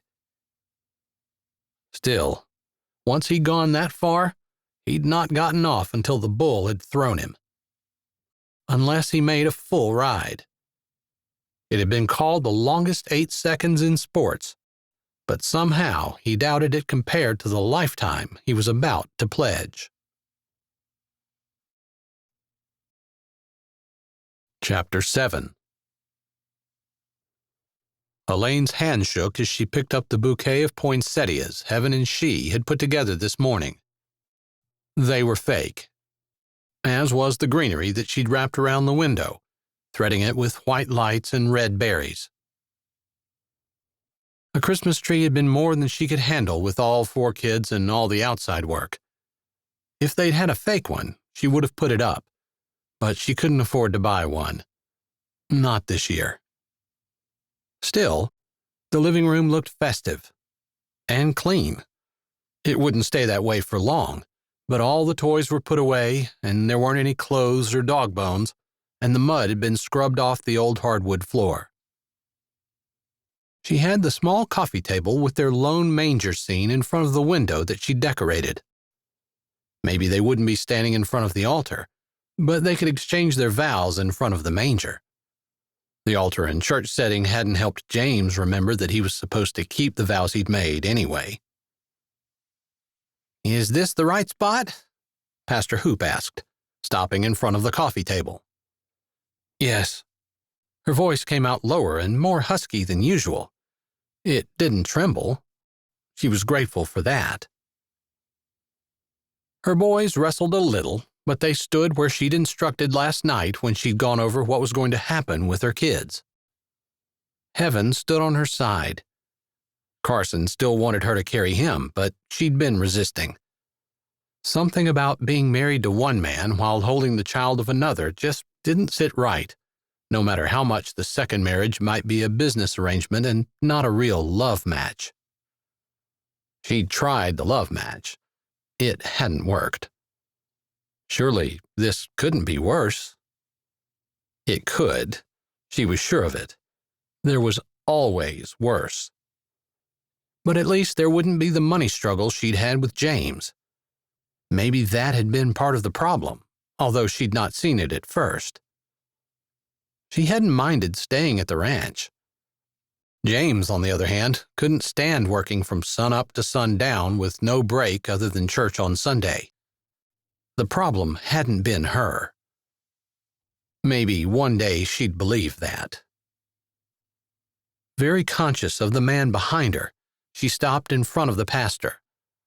Ford and Morgan stood back some, in front of the couch, and Rem strode confidently to his place on the other side of the preacher, facing her. He was tall and big, and even now had the beginnings of a cocky grin lifting a corner of his mouth. Not a grin that said he thought things were funny, but a grin that said he'd take on the world by himself, and he might not make it, but he'd laugh while he was doing it, and he'd die trying. It was a look that impressed her, made her feel like maybe she was making the right choice. If he were bothered or the slightest bit nervous, she couldn't tell. "Clasp right hands, please." Pastor Hoop's scratchy voice startled her. For once, her kids were quiet, but before she could lift her hand, Carson stumbled into her leg with both hands up. "Up, up," he said, his hands thumping against her dress. The swirl of material made her notice her bare feet, which she'd thought were as appropriate as flip-flops. She didn't have any other shoes that would go with this dress. The only winter clothes she had were a black skirt and several different tops that she wore with it. She hadn't wanted to wear black to her wedding, business arrangement or no. Morgan stepped forward to take Carson, but Rem swooped him up, sticking him in his left arm before taking Elaine's right hand in his. Carson still hadn't decided if he liked the dark stranger, but he wasn't shy like Heaven and Elijah. Maybe he liked the view from his new, higher position. Whatever it was, he stuck his thumb in his mouth and stared at Rem, quiet. "I've got him," Rem said to Morgan. Morgan's raised brows said a lot, but she smiled too. Elaine hadn't moved. The warm hand that held hers was rough and dry. It infused confidence and strength through hers, although there was also shock waves that pinged like she'd hit her funny bone. Only she hadn't, and her eyes flew to his in time to see an almost imperceptible widening of his eyes, a twitch of his brow, before his face resumed his half-cocky, half-humorously arrogant look, although this time it was laced with steely determination.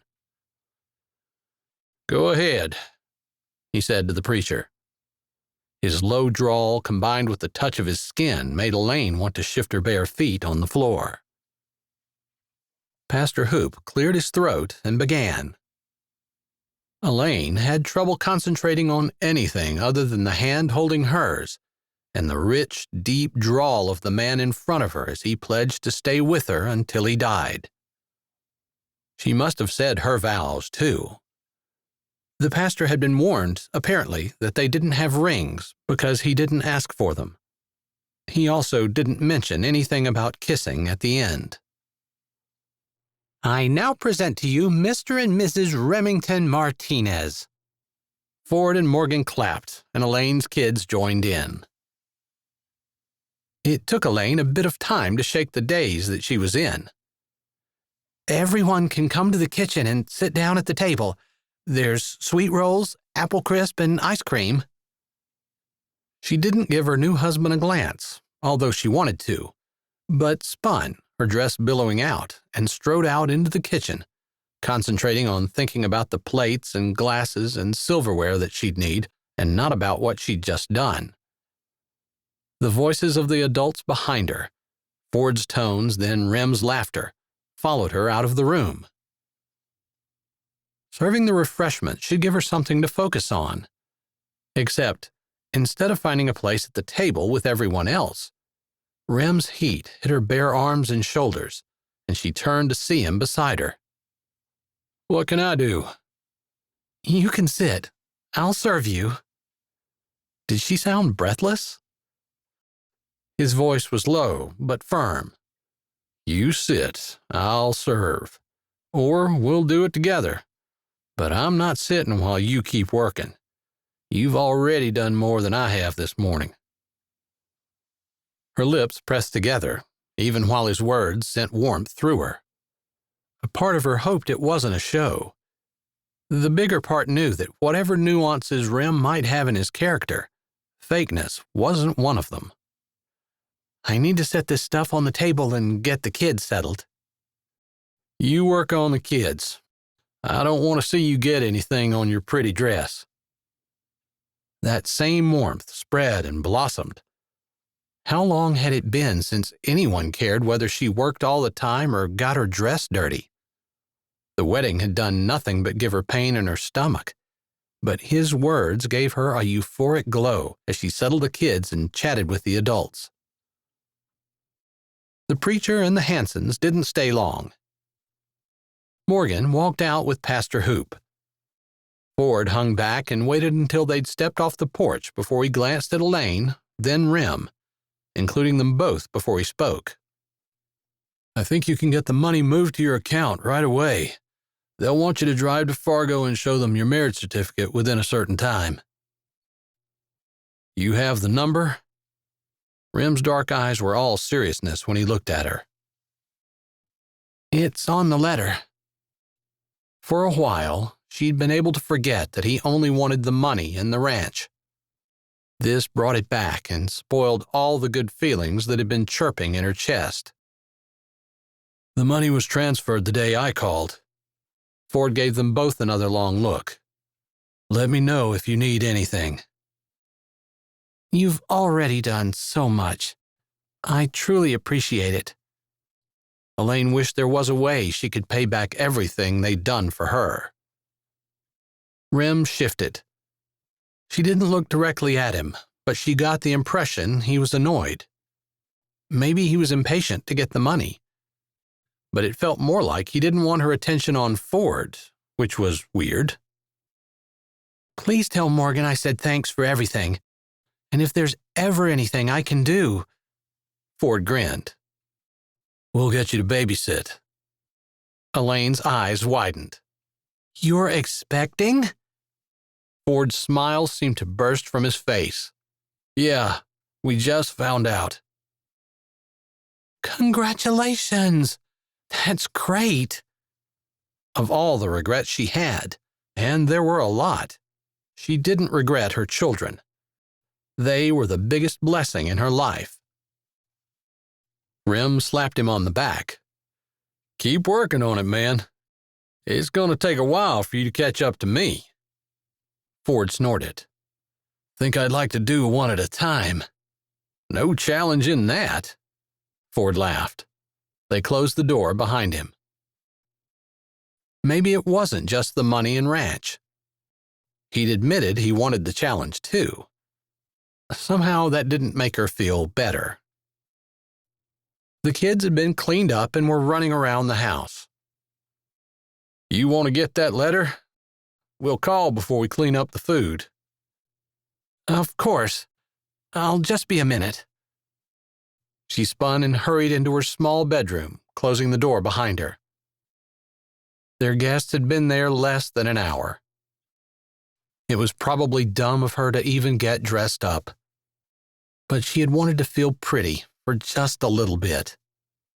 Maybe she wanted Rem to notice her. He didn't seem to put any effort into looking breathtakingly handsome, while she felt drab and exhausted all the time. But it hadn't worked. He hadn't sent her any lingering gazes or told her she was beautiful, although he did call her dress pretty.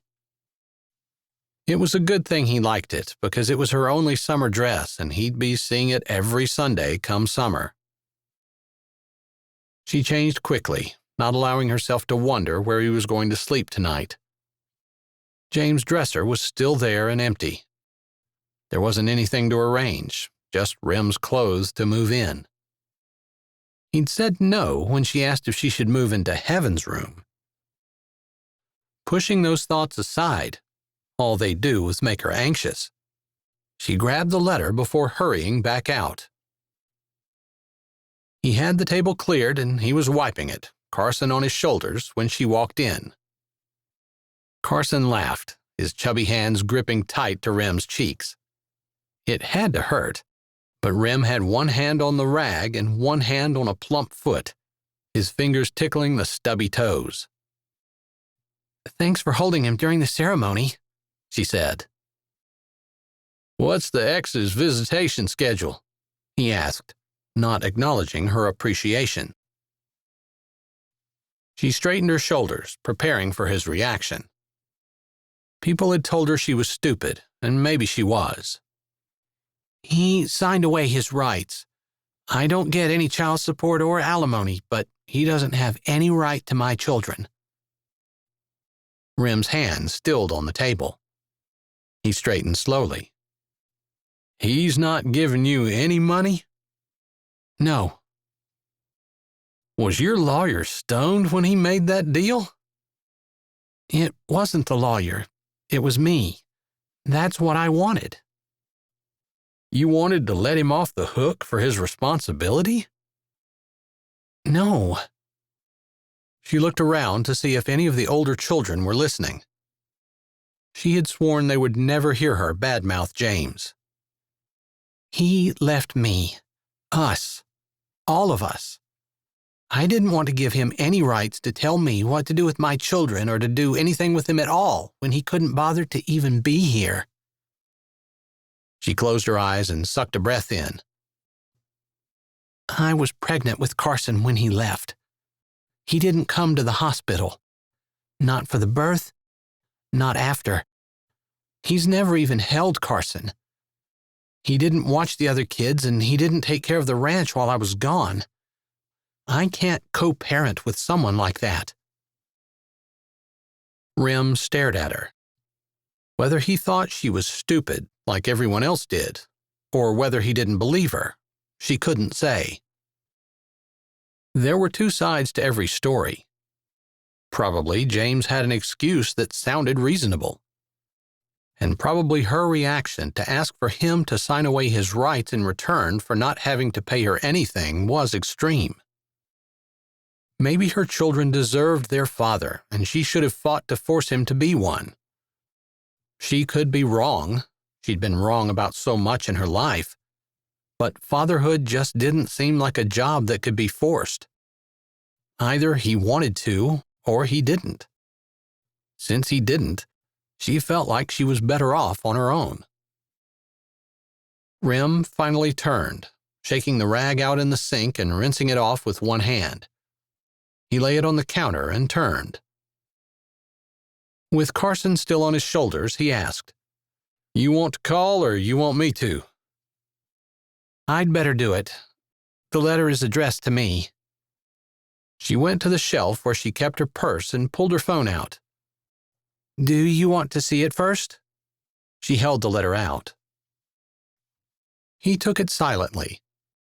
It didn't take him long to read it. There wasn't much there. Basically, she had 6 months from the date of the letter to get married. If she did, she would inherit $1 billion. It was hard to comprehend that much money, but the letter was clear. They had to stay and settle in North Dakota. They had to show their original marriage certificate to the lawyer in Fargo. And they had to stay married. If they broke the conditions, they were required to pay the money back. He handed it back to her. It looks like a scam, but Ford said it was legit. She nodded, then punched the number into her phone. It wasn't every day that she called the lawyer, but she wasn't nervous.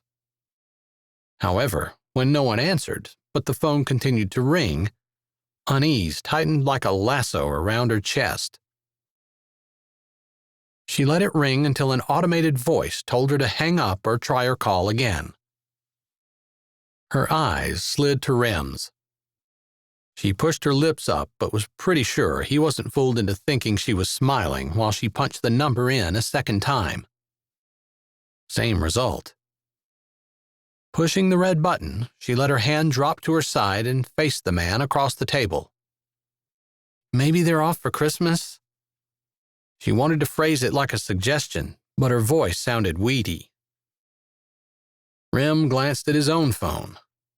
It's a little early for lunch, but that's a possibility too. I guess I'll just keep trying. Careful to keep her exterior calm and unruffled, Elaine squirmed like a bucket of worms on the inside. If the number was legitimate, there should be a way to leave a message, an answering service, something that said she'd called a lawyer's office. The small number of times she'd dealt with the lawyer during her divorce, she'd never called and not gotten something. She walked over and turned the faucet on, getting water to wash the dishes. I'm sorry I didn't have a ring. Rem's voice penetrated the haze and fear that had taken hold of her. If the letter turned out to be a scam, would he leave right away? Would she be dealing with another divorce? Maybe he'd wait until spring to go. It doesn't matter. A ring didn't make any difference before. She caught the bitterness in her tone and hated it. Carson squealed as Rem lifted him over his head and set him down. Elaine figured he'd want right back up, but he ran on his stubby legs into the living room. Rem touched her arm. I'm not him. I'm sorry. I guess it's been kind of a stressful day. And it wasn't even dinner time yet. I've got some work to do in the barn. I want to fix the snowmobile. Then I'd like to check out the property if you have time to show me. Not today. He moved away from the sink and started putting his boots on. I'll have dinner ready at 1 rather than 12, since we just ate. That's fine. Can I go too? Gabe came out of the living room and stood, a little hesitantly, in the doorway. You come out with me. I'm putting you to work. Yeah. He jumped, punching the air, then ran for his winter clothes. Elaine almost rolled her eyes, even as her heart pinched. He was so desperate for a man's attention, even work sounded good. Although he was still at that age when most work was still fun because it was new and better than school or doing dishes or folding clothes. You don't have to take him if you don't want. Rem paused in lacing up his left boot. They're not going to learn how to work like a man if I'm too busy to be bothered with them. How could he make her whole chest feel hot and tight and good with just one sentence? She swallowed around the lump in her throat. Thanks. Chapter 8. The weather was bad on Sunday, so they didn't make it to church. The church Elaine usually went to wasn't Pastor Hoop's church, but was due south from her ranch. By Monday, the snow had stopped, and Rem had told Elaine he'd do the afternoon chores so she could take the kids to the special New Year's Eve celebration in town where, apparently, they were having an old-fashioned supper auction. He'd seen Elaine work unselfishly, and he wanted her to have some time to mingle and work with the other ladies in town, something she would have never been able to do before he came. Gabe had assured him that last year when they'd done this, most of the dinners had gone for less than $5. So, while Elaine was bathing the baby, Rem had handed him a 10 and told him to make sure that he bought his mother's meal, just in case Rem didn't make it there in time. He glanced at the clock on the pickup console. It would be started, but he imagined that Elaine probably would set her package of food back when she saw that he wasn't there. He thought. He'd been doing a lot of thinking lately, especially since Elaine hadn't gotten an answer any time she'd call the lawyer. He supposed that would be God's idea of a joke if there wasn't any money after all. First, he'd sank all the money he'd earned riding bulls into his father's ranch with the understanding that it would be his someday. But his brother got it. Or would get it, since his dad had cut Rem out of the will. Then he married for money, which he knew he shouldn't have done, and there wasn't actually any money. Just a ranch that needed funds desperately. He snorted. Irony was always best when it was in someone else's life. He had some savings. Work on the fishing boat had paid well, and he'd saved it all. But it wasn't enough to do everything that needed to be done on Elaine's spread. He stretched his neck to the left and then the right. Normally it was stiff, but sleeping on the couch made it even more so. He'd thought adding on or building a new house with a separate bedroom for himself would be one of his first projects. If the money didn't come through, that wasn't going to happen. He started through Blandburg, a quaint town with snow piled up on both sides of the street. One main street with shops, some occupied, some obviously not, and a few houses lining either side. The white church was at the end, and he pulled into the full parking lot. Elaine had mentioned it was a popular fundraiser for the whole town. It was held at the church, but it was a community affair.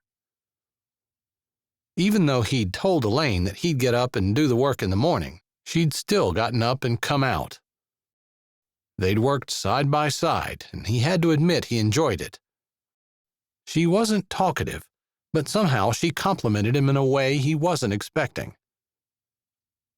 His stomach rumbled. The woman could cook, too. His feelings of family and home, warmth and companionship were unexpected, but he'd finally decided that it was okay for him to like her. They could be friends. It wasn't a major catastrophe if they got along well. He just wasn't going to depend on her. Wasn't going to get any strong feelings involved. He sniffed the cold air as the wind blew past. Yeah, he thought he could smell the fudge brownie cheesecake that she'd baked that morning. Man, it had smelled good. He put his hand on the doorknob and pulled. Elaine stood beside Nell Eastler at the front of the crowd. Normally, Nell didn't make it to most of the community activities either, since she had been responsible for taking care of her sick mother. But her mother had passed away this past fall. Currently, Karen King's box was being auctioned. Nell's was next. Then Elaine's. Elaine tried to glance around inconspicuously, but Rem had not showed up yet. She figured he'd text if he wasn't going to make it, but they hadn't agreed on that, and she didn't know him well enough to say for sure. She really wanted him to be here. She wasn't going to question why. Around her, The crowd cheered as Karen's box set a new high for the day, $15. Of course, Karen was a young, unmarried woman, one of the few in her 20s, so there were several men bidding against her brothers. The men laughed good-naturedly as one of the brothers pulled a 20 out and waved it around. "I could get better food down at the feed mill, but I can't let Austin Wesley sit with my sister." He waved the 20 at the auctioneer. "I'm bidding it all." The crowd laughed. Karen, standing by the auctioneer's side, said, "I'll remember that tomorrow when you come in for dinner. I'll just send you straight down to the feed mill." "It's closed on New Year's," her brother said with a wink. "Exactly," Karen said, to the laughter of the folks standing around. "That'll teach you to say the feed mill is better." Everyone knew that Karen was an excellent cook and took the good-natured bantering between the siblings in the light-hearted way it was meant. Eventually, her basket sold for $45, and she stuck her tongue out at her brother before taking Austin's arm and skipping off with him. Nell was next. Nell wasn't a flashing beauty, but she was happy and fun, always with a smile. Several of the boys in the Sunday school class that she used to teach started bidding on her right away. Elaine was laughing at some of their antics when Gabe pulled at her hand. "Mom," he whispered. She leaned down, grateful that several older ladies had taken the younger children to the activity room to keep them entertained during the auction. "What, honey?" "Rem gave me $10 to bid on your box for him if he didn't make it, but I left it at home." He bit his lip and his fingers twisted together. Her heart sank. She couldn't replace his money. She had $5 in her purse, but it needed to go into the gas tank to get them home. "It's okay." She glanced beyond the auctioneer at the door. "I'm sure he'll be here soon anyway." "But your box is next, and I don't know if he had more money." That was a conversation she needed to have with him. Her bank account was nearly empty, and the lawyer's office hadn't answered the phone any time she'd called. She'd known this when she married him, that her time was almost up with her money almost gone. She needed to sell a cow, which is what she'd been doing to make ends meet. Unless he had a better idea.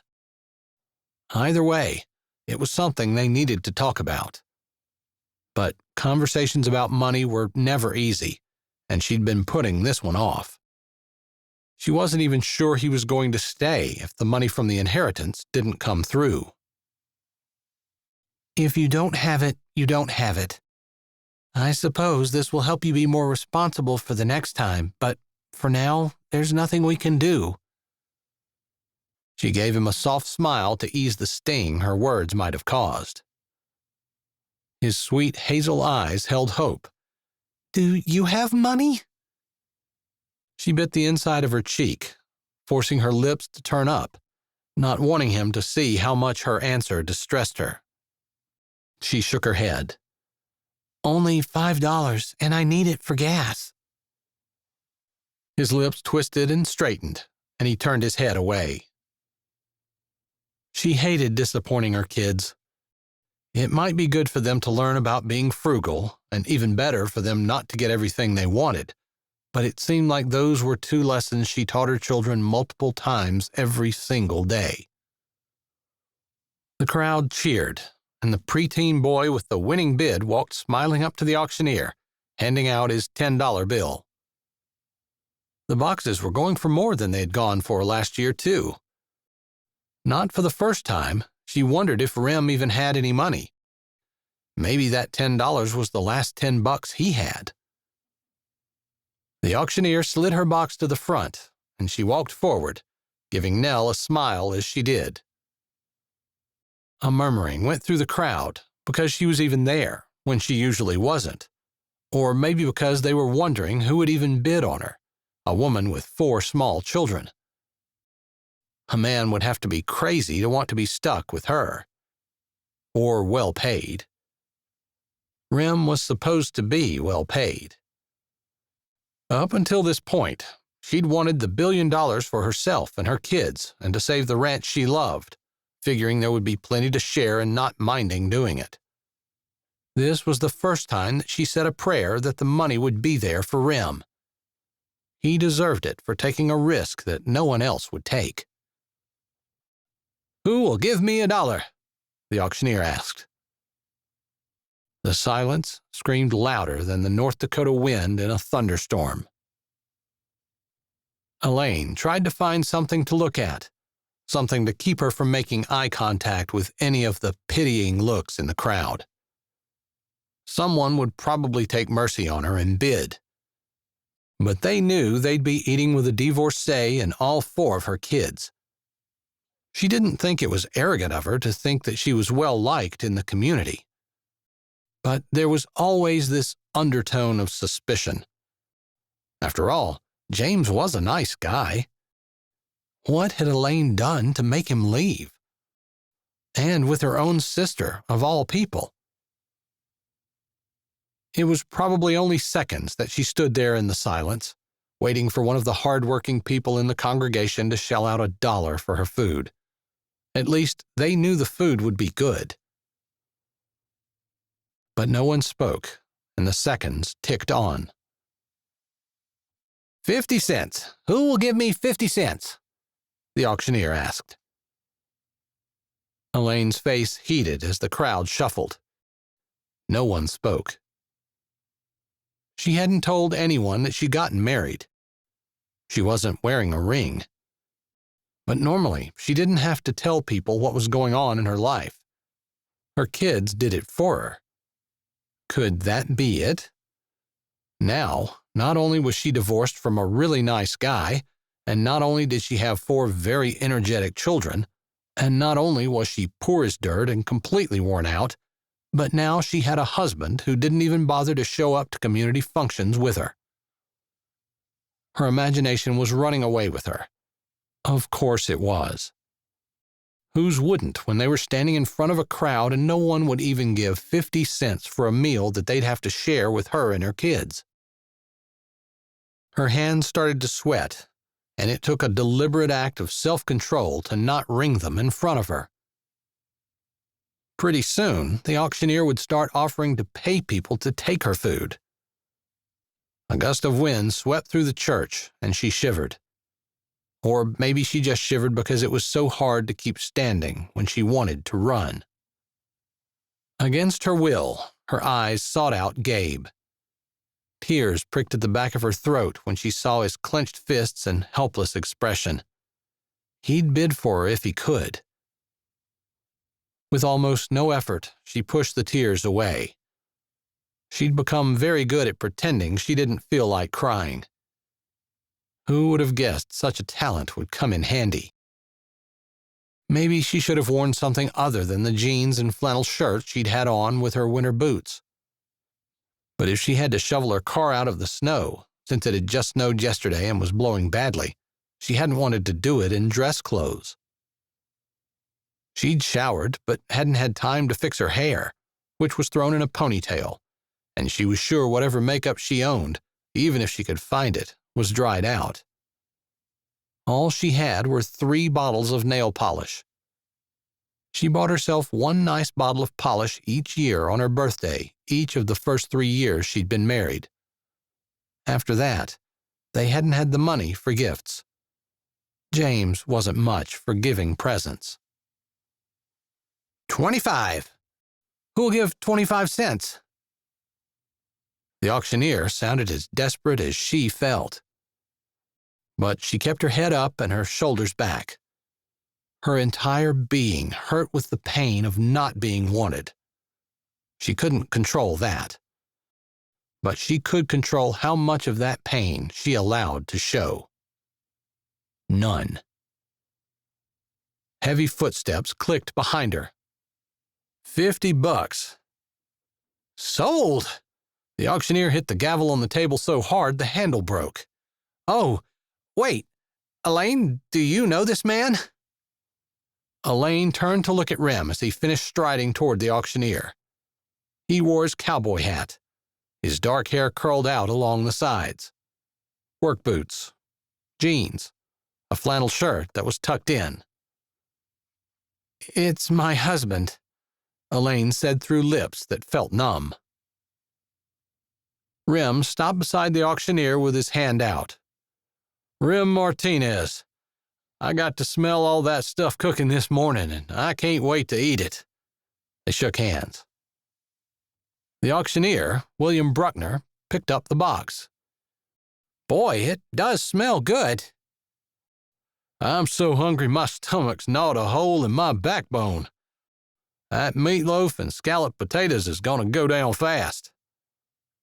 William sniffed again. "I smell chocolate." "Fudge brownie cheesecake," Rem said with a look of anticipation, like he'd eaten it 1,000,000 times before and loved it. He'd told her just this morning he'd never had it. Rem shifted the box into one hand, gave William a $50 bill, and grabbed Elaine's hand. "We gonna round up the kiddos and go eat?" It was funny how much time she'd spent holding back tears of sadness, loneliness, pain, and despair. She'd gotten so good it hardly took a thought. But this new feeling, what even was it? She didn't know, but it overwhelmed her, hitting her with the force of an out-of-control tractor, and she couldn't stop the pooling in her eyes or the tightening of her chest. She put her head down and walked swiftly out of the room, toward the hall where the activity room was. She hadn't even thought about Gabe until she heard his light footsteps behind them and his voice calling, "Mom, wait!" The restrooms were just ahead. She swerved to hit the ladies' room, trying to tug her hand from Rem's grip. He didn't let go. Her tears spilled over. "Here, Gabe, take this." Rustling was loud in the hall as he handed the box over. "What's wrong with Mom?" Gabe asked, his voice heavy with worry. "I'm going to find out," Rem said with calm assurance. "You take this and get us seats. You can get your brothers and sister if you're allowed. We'll be out in just a minute." A sob backed up in her throat, and she shoved her fist over her mouth to keep it from coming out and echoing in the hallway. Gabe's footsteps faded away. The ladies' room was just in front of her. She tried tugging her hand out of his again, but he didn't let it go. "If you're going in there, I'm coming in with you." Rem's tone held a warning. Praying that she could keep her voice level, she said, "I just need a minute." He pushed open the door to the Sunday school classroom, pulling her in and closing it behind them. She was able to pull her hand free from his, and she swiped at her face before she wrapped both arms around her stomach. He shifted behind her. Then there was no other sound other than the ticking of the old clock on the wall. She was grateful for the silence and for the time. Even if he pressed, she wasn't sure what she could say was wrong. Was she crying in relief? Was it just the effect of standing in front of a crowd and being faced with the fact that no one wanted her and her children, not even for a paltry 50 cents? The people weren't being mean. She knew they weren't. Everyone was just waiting for someone else to step up and do the charitable thing. She was sick of charity. Sick of being the one no one wanted. Sick of being the one that never had enough, couldn't keep her husband, and needed her neighbors to provide Christmas presents for her kids. She snorted. Now she couldn't even sell the stupid ranch because Rem had married her to get it. "Elaine?" He was probably worried she'd gone crazy on him. Maybe she had. "I suppose if someone had offered them $1 billion, they would have taken me." She hated the bitterness that erupted from inside. "I'm sorry. That was my worst side coming out." "That's okay. We'll starve it into submission." His stomach growled. She chuckled and brushed the rest of the tears off her cheeks. I'm sorry. You said that once already. I said it was okay. I meant it. Rem's easy drawl flowed across her bruised emotions like a cheek against the downy softness of a newborn baby. No, you've done nothing to deserve my anger or my bitterness. I'll try to do better. She turned. You know, for the first time today, I wanted that $1 billion, not just for us, but for you, because you took us when no one else wanted us. His mouth was open, and he stared at her without blinking, like he didn't know what to make of her. Probably he didn't. They'd not even been married for a week. He was the one who hadn't gotten what he'd wanted, but here she was crying and snapping at him for no reason. She blew out a breath. Okay, I'm ready. Sorry for the drama. She started to walk, but he moved, quicker than she'd thought he could, and took her shoulders. I don't know what to say to that, Elaine, because it's true. I married you for the money and the ranch, but I hate that it hurts you. It doesn't. I was having a pity party, but now it's over. I don't know why I even said it. I wanted you to marry me, and I knew it was for the money and the ranch. She tilted her head. The light in the room was dim, and she could only see shades of gray, although his eyes were black and shrouded as he stared down at her. The heat from his large hands made her body burn. You only married me so you could save the ranch and get the money. She bit her lips and nodded. That's true. Her throat felt tight, and she tried to swallow through it before she spoke. Thank you for taking a chance on us. I hope you don't regret it. I don't have regrets. In order to regret anything, I'd have to stop moving forward and turn around and look. Not doing it. I like the challenge, and I'm pretty excited about meeting it. I'm happy. His hands loosened on her arms, and it was almost like they rubbed up and down a fraction. I can't change the truth, though. She had herself back under control. Whatever that sweeping of emotion was had disappeared, and she was back to being able to face reality without the irritation of her emotions getting in the way. You don't need to. It is what it is. I do, however, she said, surprised that her lips tilted up, appreciate you for paying $50 for me. You walked in at the perfect moment. He lifted a shoulder and gave a grin, his teeth gleaming white in the dimness. What can I say? I have good timing. His stomach rumbled again. Ready to eat? Let's go then. I might have married you for your money, but that's only because I hadn't tasted your cooking. She laughed. She could joke about that. I thought you liked the spicy stuff. You know, tacos and chilies and all that. I do. He opened the door. We definitely need to get hot sauce out at the house. You might have to order that online. I'm not sure grocery stores in North Dakota stock hot sauce. They did, of course, but she gave him a sassy grin. Maybe I'll do that. I kind of like it when my food bites back. He closed the door. But your stuff's good without it. He took her hand. She wasn't sure why he did. They'd just established, again, that their marriage was a business proposition. But he took it, and she didn't pull away. I think you'll eat anything that doesn't eat you first. No way. You saw how fast I slapped my $50 down. I wasn't taking a chance on any other lady's cooking. She snorted. I don't get the whole hot sauce thing anyway. It's sadistic. Why do you want to be in pain while you eat?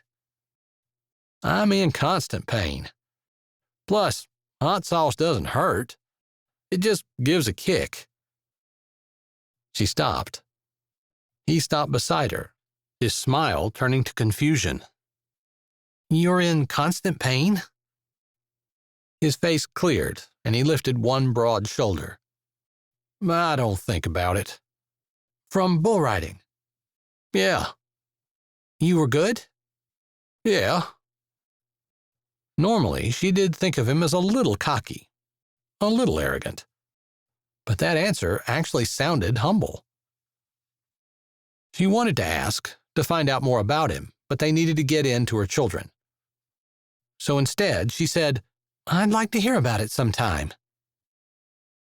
They walked into the fellowship hall. Elaine felt like the conversation died down when she walked in, holding Rem's hand. Whether it was because everyone was so surprised that someone would have the guts to marry her, or whether it was because Rem was such a commanding figure, she wasn't sure. Tall and handsome, his confidence practically oozed off him. They were probably a striking couple, too, with his dark handsomeness next to her light blonde hair. Although he was good-looking in an almost sinfully rich way, and she was plain. "Hey, Mom, I saved you guys a seat." Gabe waved them over from the other side of the room.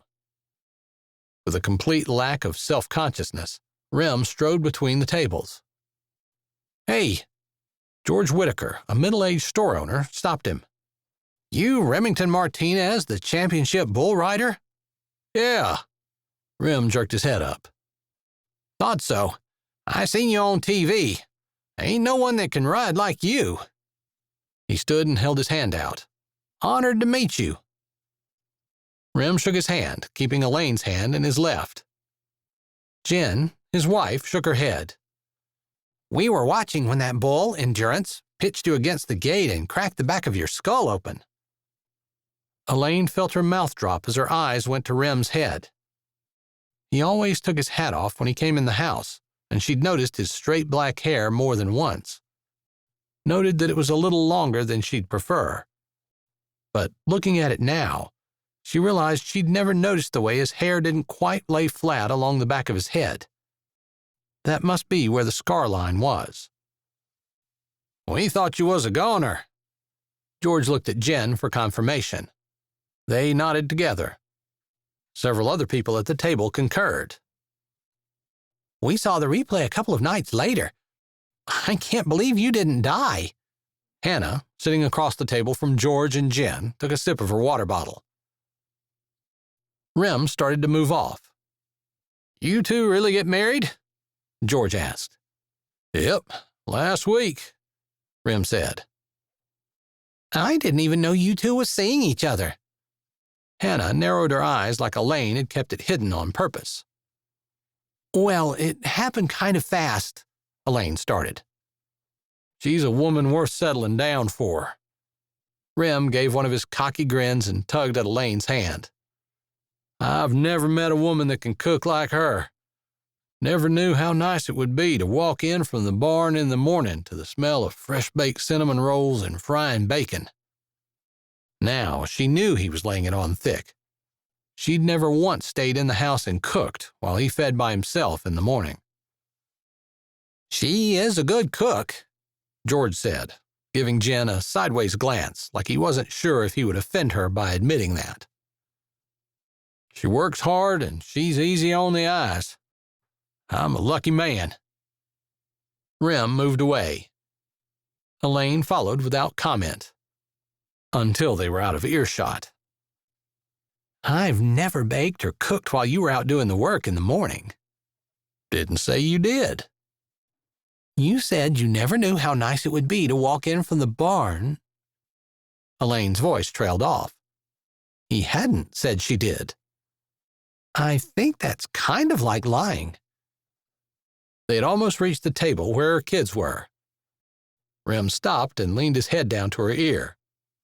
"No, it's not even close, but this town has no idea what you're worth."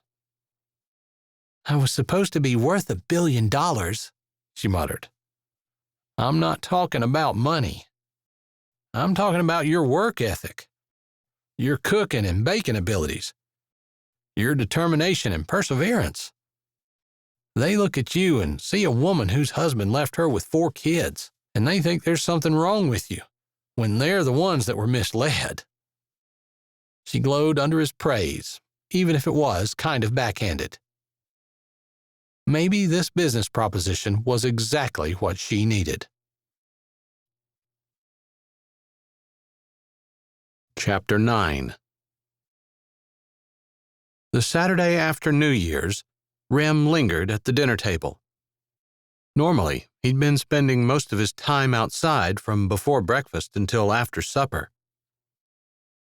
"I'd like to talk to you for a minute after you put the kids down for a nap." He rose as she wiped Carson's face off. "I'll do the dishes." Her face registered surprise, but she nodded. "Heaven and Gabe, you make sure you have all your school books gathered up. You go back on Monday.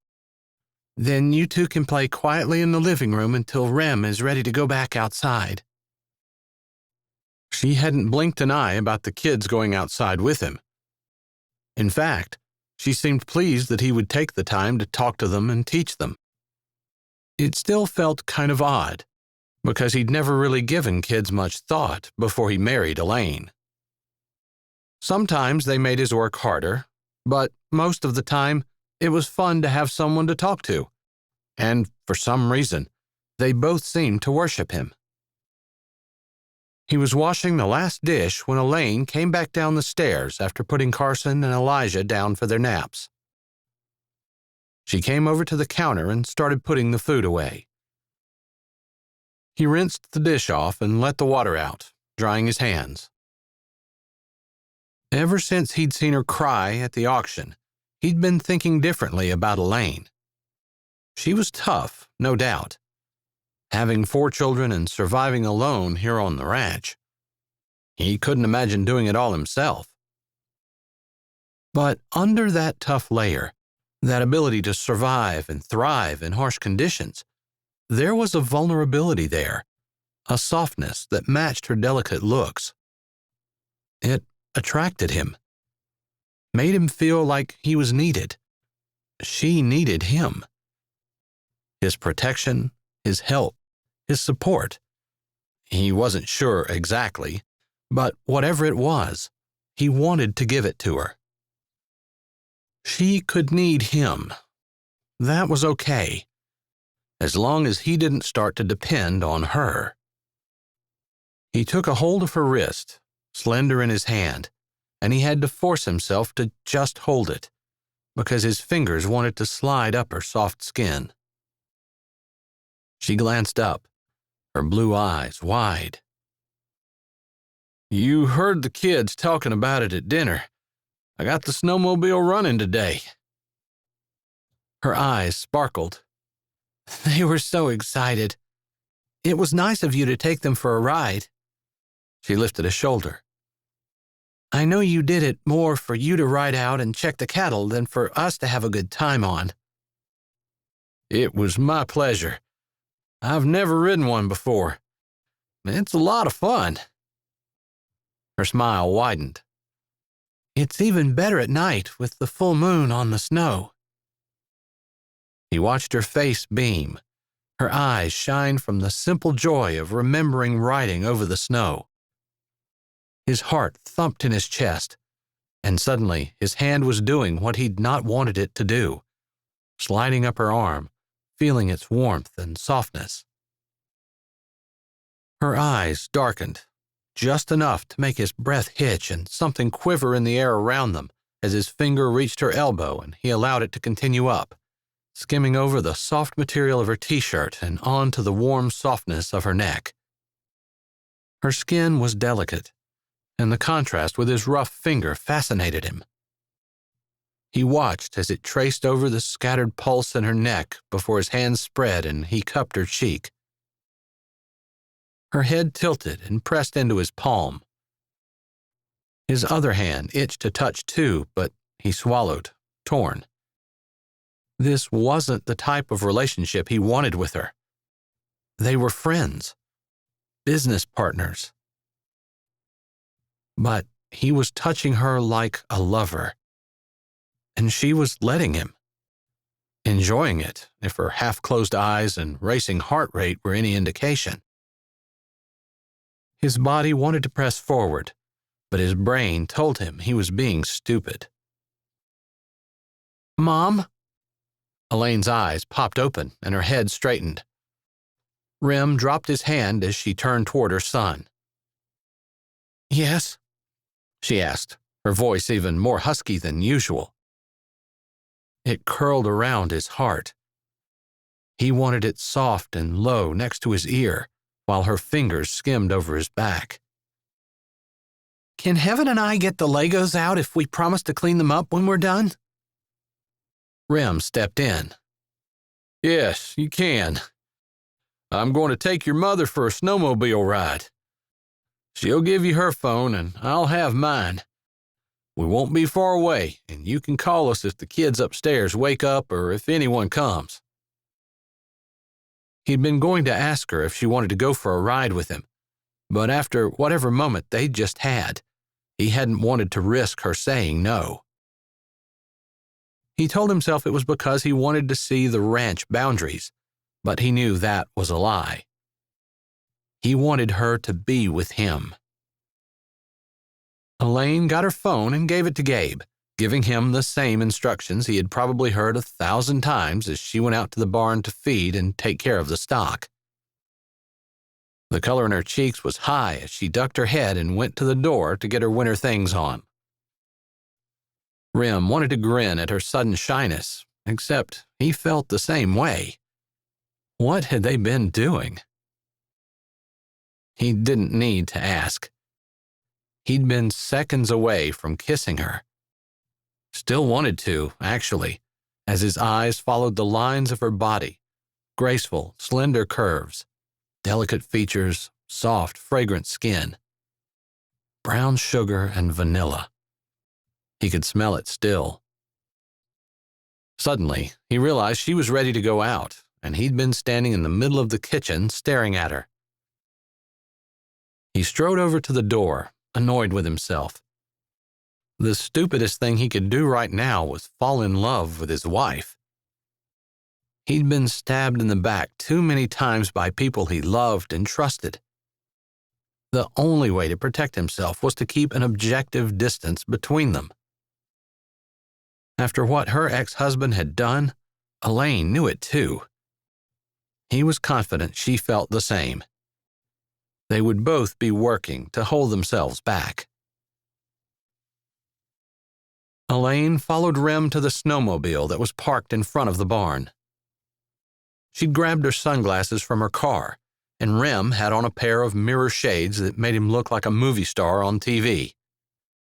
Not the look she needed to see right now after she'd almost begged him to kiss her in her kitchen just a few minutes ago. Bad move on her part. Not only was she living up to the love-starved divorcee cliché, but she didn't want to ruin the business arrangement they had going. Most of all, she didn't want to fall for a guy that was going to leave. And so far, they'd not gotten a hold of the lawyer, and they had no idea if they were even going to get the money she was supposed to have inherited. Without that, his leaving was a certainty. And why would she want to kiss a man who wasn't even here for her, but for the money and the ranch? Man, she was dumb sometimes. She stood back while he yanked on the pull rope and started the machine. He got on first, and she climbed on behind him. There was no way not to be close. Her front pressed into his back, and the only way for her to hold on was to grab him around the waist. Through the thick layers of their coats and insulated pants, it should have been impossible to feel heat or hardness. But she felt both. "I know we can't see all the ranch boundaries, but I was hoping to get a little feel for it," he said over his shoulder in a voice loud enough she could hear it over the rumbling of the machine. "How about we go see the lake?" It was pretty, with some trees and a few little one-room cabins. They were probably pretty run down now. She hadn't been out in several years. He nodded, and she pointed in the right direction. It was a short ride, less than 10 minutes, and the lake appeared, flat white and stretching off into the distance. The cabins sat along the lower shore, and Rem took the snowmobile down the snow-covered trail, motoring to the first one, then stopping and cutting the motor. They stared in silence at the expanse of frozen water. The cloudless blue sky above and the brown cabins the only color other than a few evergreen trees, their branches laden with snow. A few animal tracks, deer, rabbits, and a few coyotes, marred the glistening perfection of the snow. It was quiet and still, peaceful. I know about 100 guys who would love to spend a week at a place like this, Rem said softly. There's no way to cook in the cabins. Elaine's voice imitated his pitch, like if they spoke loudly, they'd break the spell of the beauty that shimmered around them. Bathrooms? No running water. I think about 20 years ago, my grandfather put holding tanks in for the toilets. Yeah, make that 200. This place is perfect for guys that want to step out of the craziness of civilization. You can invite anyone you want to stay, of course. It was as much his as it was hers. I can cook for them. You already do enough. He said it with finality, as though there was no discussion. They hadn't known each other that long, but she'd already figured out that when he felt something was in her best interest, he used commands rather than requests. It wouldn't be that hard to throw an extra pan of sweet rolls in the oven and put a couple of sandwiches together along with a jar of soup. He turned and looked at her over his shoulder. I'm not inviting anyone here that's going to make more work for you. You have enough. She pressed her lips together, unwilling to get into an argument and spoil their ride. Not to mention, he was right. She'd been exhausted since before she could even remember. If she slept for a solid 10 years, she doubted she'd be caught up. Mind if I take a few minutes to look inside? Not at all. I'll come too. The cabins were just like she remembered. A bed and a table. A small room in the back with a toilet seat over a holding tank. Nothing fancy. There's no heat, Rem said. I think they used kerosene heaters if they needed them. Some guys didn't use anything, if I remember correctly. Talk about rugged, Rem snorted. There's something appealing about it. It was the challenge that appealed to Rem. Elaine could have told him that. That's part of the reason she wasn't even sure he'd stay, even if they did get the money. Conquer one thing, move on to something else. They didn't stay much longer and didn't go on to see more of the ranch, but drove straight back to the house, each quiet and alone with their own thoughts. Chapter 10. Monday, Gabe and Heaven went back to school. The cows got out and the water froze. It was almost 5 before Elaine remembered about calling the lawyer while she was cooking supper. The 2 older kids were out with Rem while he did the evening feeding. A woman picked up on the second ring. Peregrine Law Offices and Petting Zoo. May I speak to Mr. Peregrine, please? Relief that it was an actual number and an actual lawyer's office overshadowed any concern that the place was also, apparently, a petting zoo. He is out with an unexpected medical condition, the secretary said, not unkindly, and won't be back in for several weeks. I have a letter stating that I inherited money from Sweetwater Ranch's owner, Mr. Edwards. Is there anyone else I can talk to? I'm sorry, Mr. Peregrine is the only lawyer in our firm. I can put your name on the list and have him call you when he returns to the office." Was there anything else she could do? She couldn't think of another question she could ask that might get her the money faster, so she agreed to receive a phone call and hung up. What was Rem going to say about that? A couple of weeks to wait for their money. The lady hadn't said they weren't getting it. Maybe Elaine had been raised not to count her chickens before they hatched, because until that money was in her account, she was going to have trouble believing that it was coming.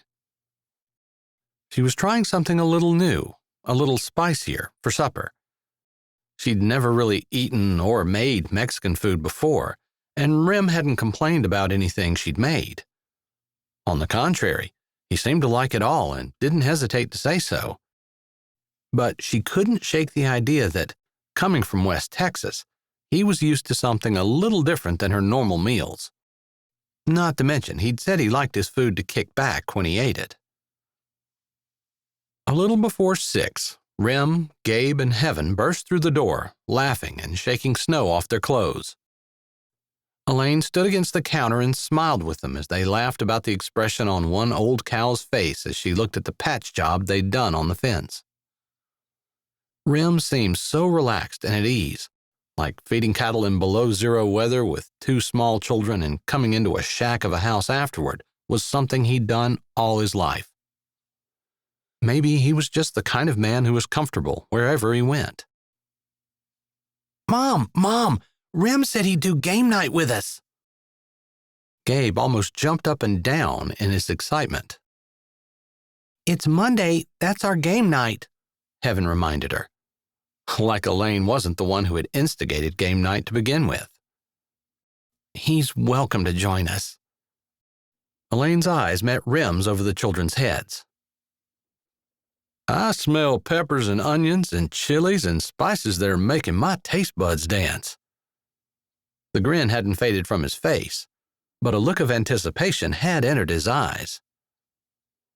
"I'm giving it a shot, but it might not be any good." "It could taste half as good as it smells, and it will be awesome." It turned out not to be too bad. Rem seemed to like it. Her kids weren't overly fond of the new heat in their food.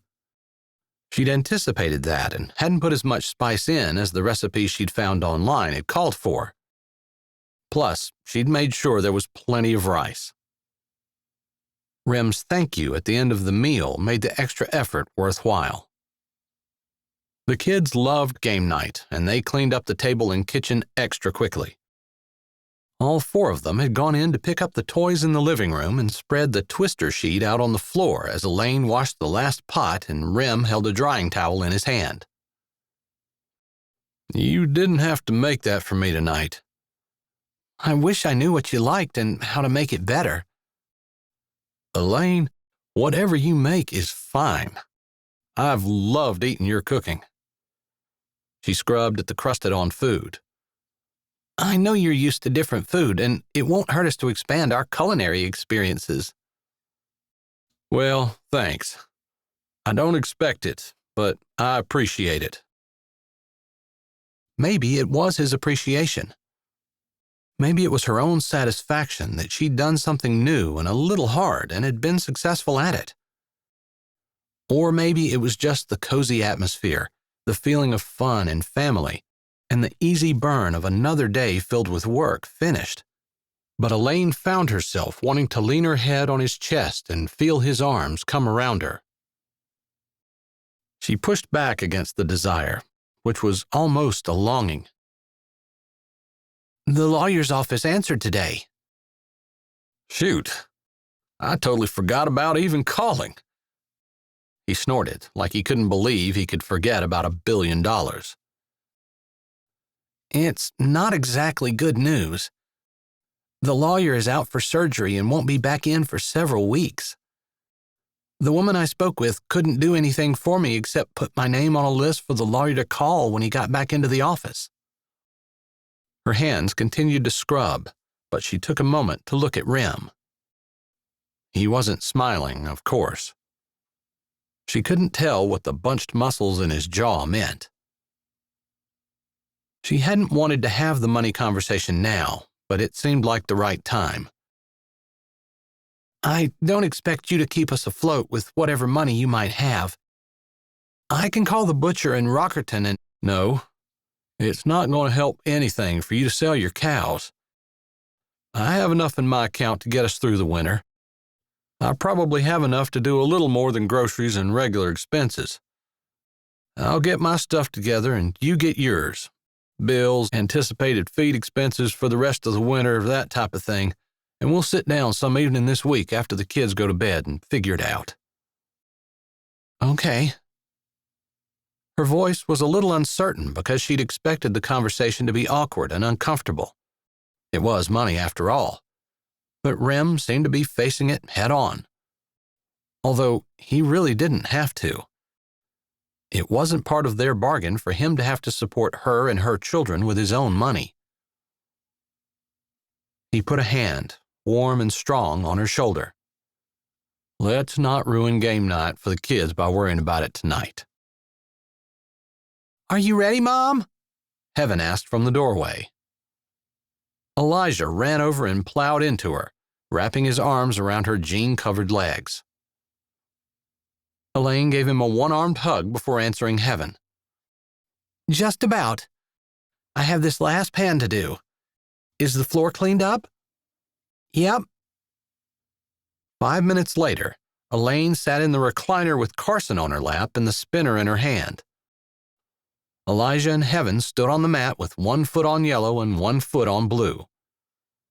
The winner gets to play Mr. Rem, Heaven said. Oh, no, Rem said easily from the doorway where he leaned with one shoulder on the doorframe. Gabe is next. Mr. Rem might not even want to play, Elaine said. Rem hadn't come the whole way into the room, like he was waiting for a chance to duck out. She didn't think he was the kind of guy who wouldn't speak up if he didn't want to do something, but she definitely didn't want him to feel like he had to play. Nope, I'll take my turn. You can come and sit down. The couch was where he slept. His blankets and pillow were folded up and set behind it, out of sight. He did that every morning before he left to feed. I'm good here. I can see better. I've never played this game and I need to work out my strategy. The kids laughed. Elaine's eyebrows rose. Strategy? For Twister? Someone doesn't like to lose. His lips curved up just a little. That's right. Okay, everyone ready? Elaine spun the dial. The kids always loved Twister, maybe because it was a full-body game. There was a lot of laughing and shouting as Elijah and Heaven got into more and more impossible positions. It was a typical family night for them, except it wasn't.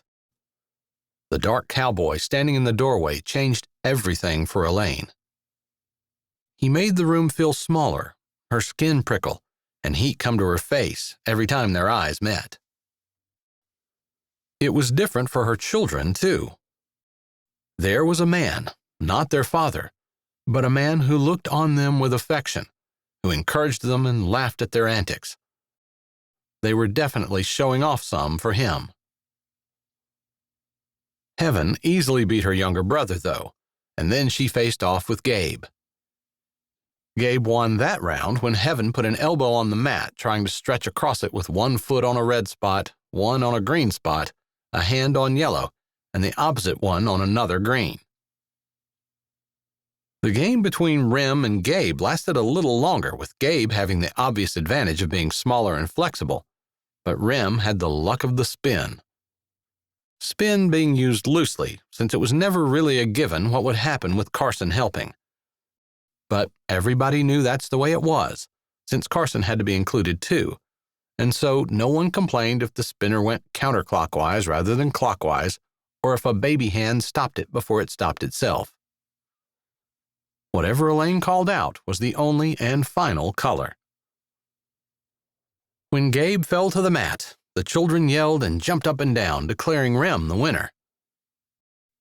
But the dark-eyed cowboy shook his head, his lips pulled partway back in an easy grin. "Nope, I don't think so. Your mother hasn't played yet." "She never plays. She has to spin," Gabe explained. "You can hold the baby, and Heaven can spin and call the colors." He shrugged. "I can't be the champion if I haven't beaten everyone." Elaine's hand had gone to her throat, while her arm tightened on Carson. But her children had gotten into the spirit of the idea, and they bounced around her, begging for her to get up and take on the winner so they could crown a champion for the evening. This wasn't her game. She was lucky to walk and chew gum at the same time. Although it had been so long since she could afford a little luxury like gum, the thought was kind of moot. But the point of family game night was having everyone participate, so she handed a sleepy Carson off to Gabe and gave the spinner to Heaven. Elijah sat on the couch as the only spectator, unless one counted Banjo, who lay stretched out on his side beside Elaine's chair. Already in her stocking feet, Elaine faced Rem across the mat. His mouth tilted in a casual grin, but his stance and the glint in his eye said he was playing to win. Elaine had her share of stubborn determination, but not for games where the winner was chosen by luck more than skill. Still, her kids talked in excited voices about who was going to beat whom, and she was going to give it her best shot. Rem hadn't been a trash talker all night, but as they bent and put their right hands on green, he leaned a little closer to her and said, "I'll try to make this painless for you." "I don't think so, cowboy." She reached over and put her left hand on yellow.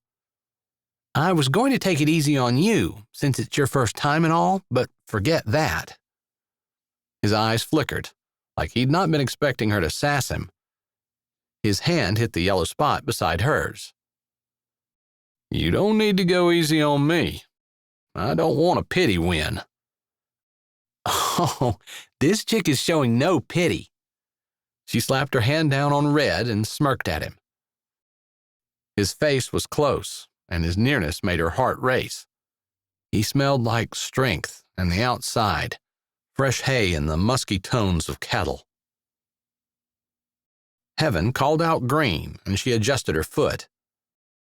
Her heart jumped into her throat as his foot crossed hers and claimed the green spot next to her. He smirked, and his eyes glinted. She tried not to allow her eyes to widen or her mouth to gape. How was she supposed to concentrate on the game when Rem had his leg practically wrapped around hers? Pressing her lips together, she tilted her head up and gave him a superior look before waiting for him to put his hand on blue, then slapping her hand down on the space closer to him, crossing their arms. Her move had the unintended consequence of moving their bodies closer together.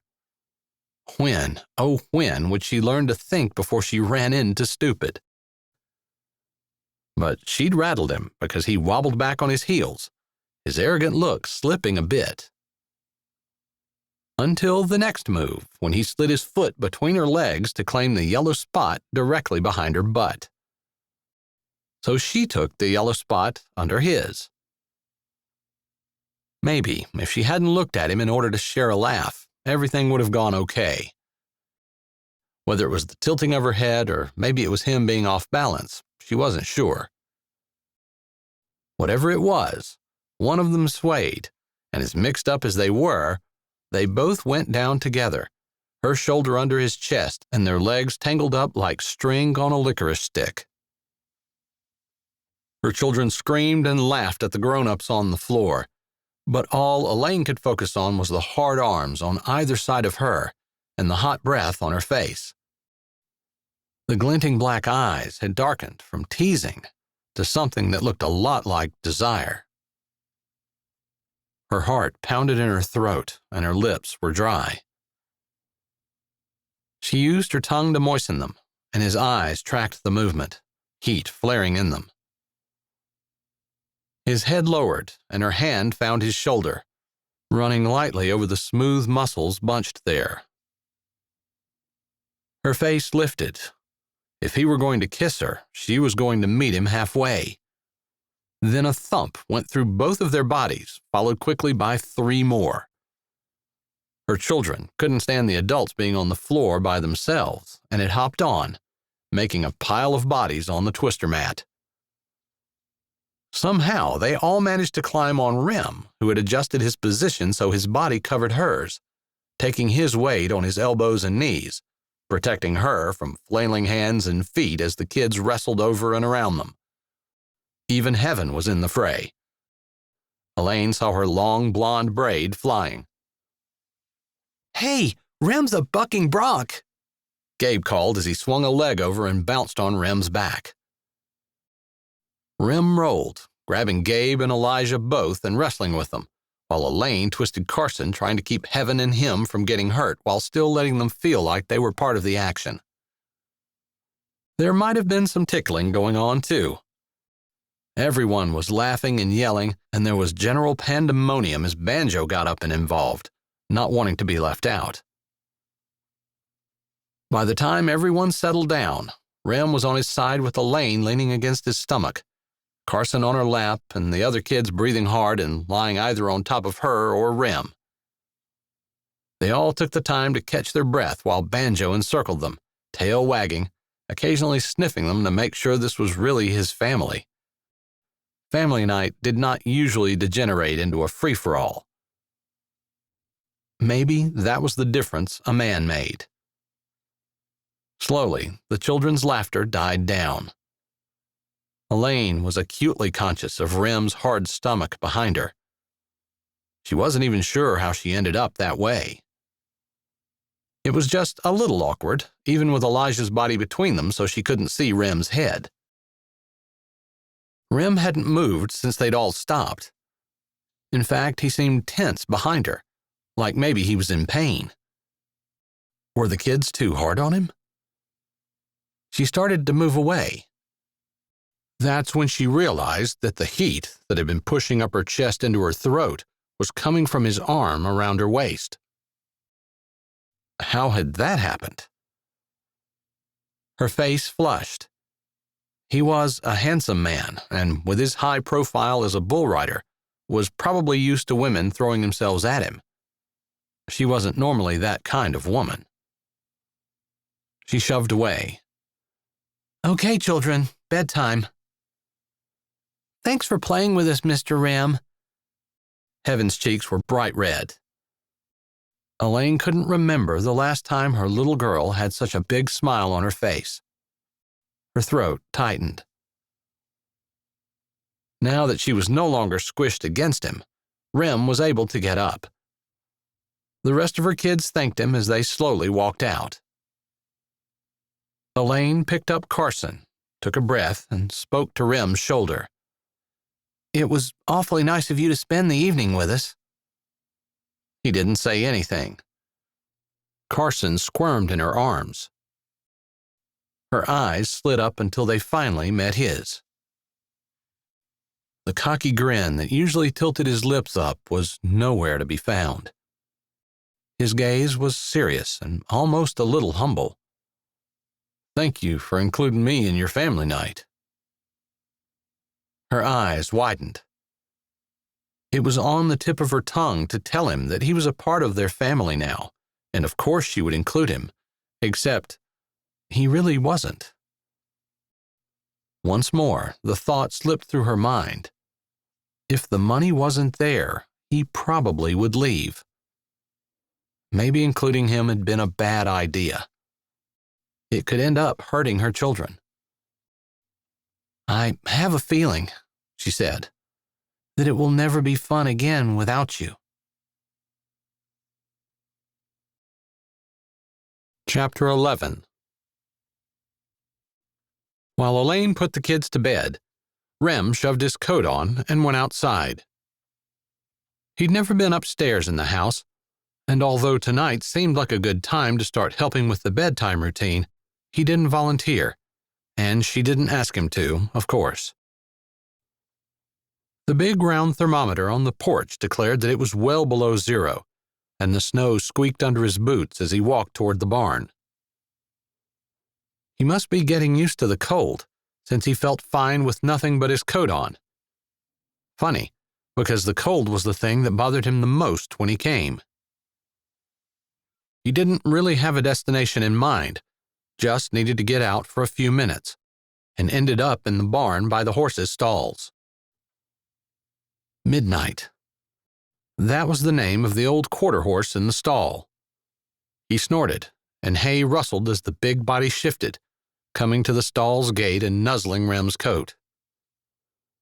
"Didn't think to bring you anything, old boy," Rem said as he scratched the ears in the dark. He'd spent enough time in the barn that he was comfortable with no lights. The scent of hay and musky animals, the sound of big bodies shifting, and even the scratch of mice by the feed bin were comforting and familiar. Unlike the odd warmth and eddy in his chest that made him feel like he was underwater or too close to the fire. There was no fire and no water, but he couldn't shake the odd feeling. Partly brought on from playing with the kids, which he'd never done before, the strength of the feeling was caused by more than that. He hadn't expected to like Elaine. No, that wasn't quite right. He completely expected to like Elaine, at least enough to get along with her. Figured they'd be friends. Figured eventually they'd share a room and a bed once she'd gotten comfortable with him. That's what married people did, after all. He hadn't expected to be attracted to her, to feel hot and cold when she was around and have his fingertips tingle with the need to touch her when she was close. Like she'd been tonight. How could he not be aware of every move she made? Her smile, the flow of her hair over her shoulder, the arch of her foot. He'd moved, taking them both down to the twister mat on purpose because he couldn't stand having her so close and not touching her. Maybe she knew what he'd done. Maybe that was why she had such a hard time looking him in the eye before she'd left the room. She'd seemed a little shocked, though, at their position when the kids had quit wrestling. How could he not wrap his arm around her and tuck her into the curve of his body? He moved his hand down Midnight's furry neck, scratching under the mane. He wanted to protect her and provide for her, ease her burden and take care of her. He'd wanted that from almost the moment he met her. He understood those feelings and figured that's just the way he was. He'd want that with anyone, probably. But this was more. It had nothing to do with her struggles and everything to do with how she handled them. She looked delicate, but had that backbone of steel. It wasn't inflexible, though, because she bent gracefully to his will and was somehow able to tell when it was necessary for her to do so and when she could stand up to him. His phone buzzed, and he welcomed the distraction. He had no idea why he couldn't stop thinking about his wife, but he needed to get her out of his mind. The kind of feelings that were growing inside of him were not appropriate for the kind of marriage they had. They were dangerous as well, because they would give her the power to hurt him, like Olivia. He glanced at his phone before swiping. Ford. "Hey, man," he said, holding it to his ear while continuing to stroke Midnight. "Rem, how's married life?" "Guess I could ask you the same question." "It's the best thing that's ever happened to me." The slightly amazed tone in Ford's voice could leave no doubt as to his sincerity. "Good to hear. I'm happy for you." Silence stretched between them. Finally, Ford said, "Did you get your money?" "No. I guess the lawyer had surgery or something." Ford made a sound of surprise. Rem told him everything Elaine had said. if you need cash to spot you. No. He cut Ford off before he could even go there. If they didn't get the money, it was going to be hard, if not impossible, to keep the ranch. But he wasn't a charity case and would starve to death before he bummed off his friends. He'd take the money if he needed it for Elaine and her kids. The thought popped into his head, and he knew immediately it was true. He would beg on his knees if Elaine needed something he couldn't provide for her. He wasn't sure he liked that new discovery about himself. He wasn't even sure it was appropriate either, considering he hadn't known her that long. You seem kind of preoccupied, Ford said. Where are you? In the barn. She's making you sleep in the barn? Rem snorted, trying to find the cockiness and self-assurance that seemed to have deserted him this evening. No, I came out to check the stock. Okay, I'm not going to keep you. I can check into the lawyer and see if he really had surgery, but it doesn't matter how much money I throw around. I'm not going to get anyone to tell me anything about your situation. I know. I appreciate knowing I've got you on my side. Call if you need anything. I will. Appreciate it. They hung up. It was another hour before Rem made the slow walk back to the house, still not sure what he was going to do. He had this fear in the back of his mind that he was very close to falling in love with his wife. Friday night, after the supper dishes were cleared, Elaine turned the TV on for her children. There was some kind of rodeo rerun that they found while she was looking for a movie and begged to watch. It was going to be on for 2 hours, and it wouldn't contain inappropriate language or sex, so she said okay. Her standards had dropped a good bit. Used to be, she tried to make sure their TV time was educational. Now, as long as there were no F-bombs dropping and everyone had their clothes on, she said yes. When she walked back into the kitchen, Rem already had a stack of papers on the table. So that's what you do when you need uninterrupted time. You turn the TV on? I'm a horrible mom, aren't I? I think it's kind of smart. If you limit the TV, you can really work it to your advantage. You deserve to know what the finances look like, and I don't want the kids to be upset. She pulled her own papers out from where she'd stashed them above the fridge. Gabe especially seems to worry.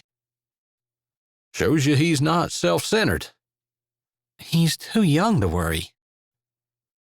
Rem lifted a shoulder like he didn't agree, but wasn't going to argue. You think I should dump all of this on a young boy? She almost put her hands on her hips. How could he think Gabe was ready to face this type of pressure? Not all of it. Rem seemed to ignore the anger in her voice, since his was just as smooth and easy as it ever was.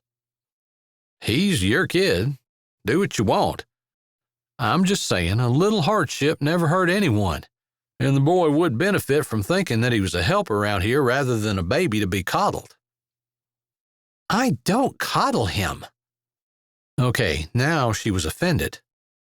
He in heaven kept an eye on Carson all the time when I had to go out to feed. And it didn't hurt him at all. It's too much responsibility for a little boy, she said firmly. Rem held his hands up. Your call. You disagree? I do. The kid's old enough to know that money is tight anyway. You're not hiding that from him. What he doesn't have is any control. He can't help when he doesn't know the problem or solution. He lifted a shoulder. It's when you don't have control that you feel powerless. Elaine glared at him from under her lashes, grinding her teeth together, thinking. His logic made sense, but she just couldn't wrap her head around the idea that Gabe could handle the adult pressures she was facing. She was the parent. She was supposed to protect him. Rem traced the edge of the papers lying on the table. You're also keeping him from seeing how you handle this. It's a big problem. Hopefully, you're going to stand and fight with courage and integrity. Maybe you'll take some calculated risks. Heck, you already have by marrying me. That cocky grin that made her insides turn to melted butter flashed across his face. He watches and learns. Or you pull the wool over his eyes and shove him in front of the TV. You think Gabe should be out here at the table with us?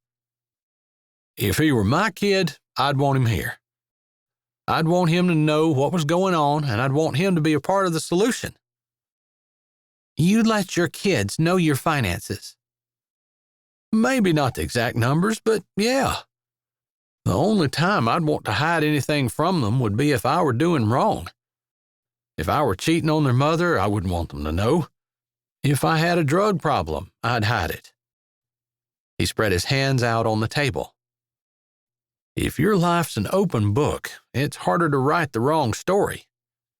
The kids will keep you accountable. It's easier to say no to something that might tempt you because you know they're watching and they'll know. She thought about Monday night when they'd played Twister. He could have kissed her, and she would have kissed him back in front of the kids. But that wasn't wrong. The business arrangement they had for a marriage was more wrong than wanting to kiss her husband on the floor in front of her kids. She tilted her head. So, you're not hiding anything? His eyes crinkled, and his face seemed to heat under his tan. I haven't lived the life of a saint. I was in prison, and you know why. Half the bad stuff I've done, I was probably too drunk to even remember. But you're going to lecture me. I wasn't lecturing you.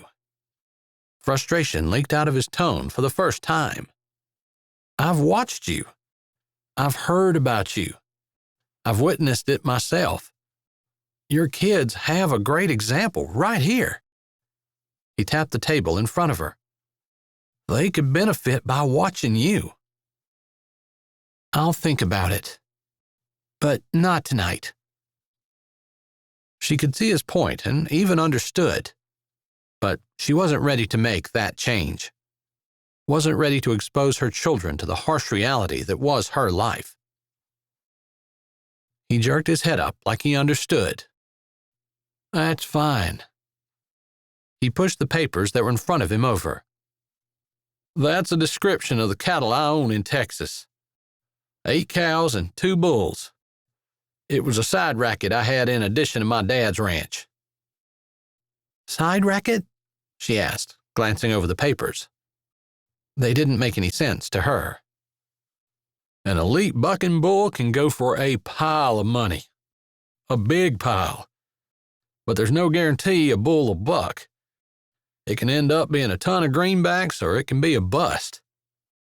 He leaned back in his chair. It doesn't matter. I'm showing you that because they're a part of my assets. I've got a buddy that I'm pretty sure will buy all of them in one shot. He's doing pretty good on the circuit this year, and he's got some money to burn. You don't have to sell them. Can you bring them up here? There was plenty of grass and no reason why champion bulls couldn't grow in North Dakota. I could, except they're not a sure thing.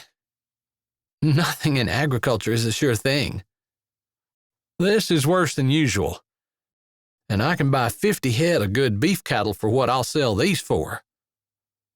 Oh, I see. She did see. But it almost sounded like he was going to start his own herd on their ranch. Yeah. His breath puffed out.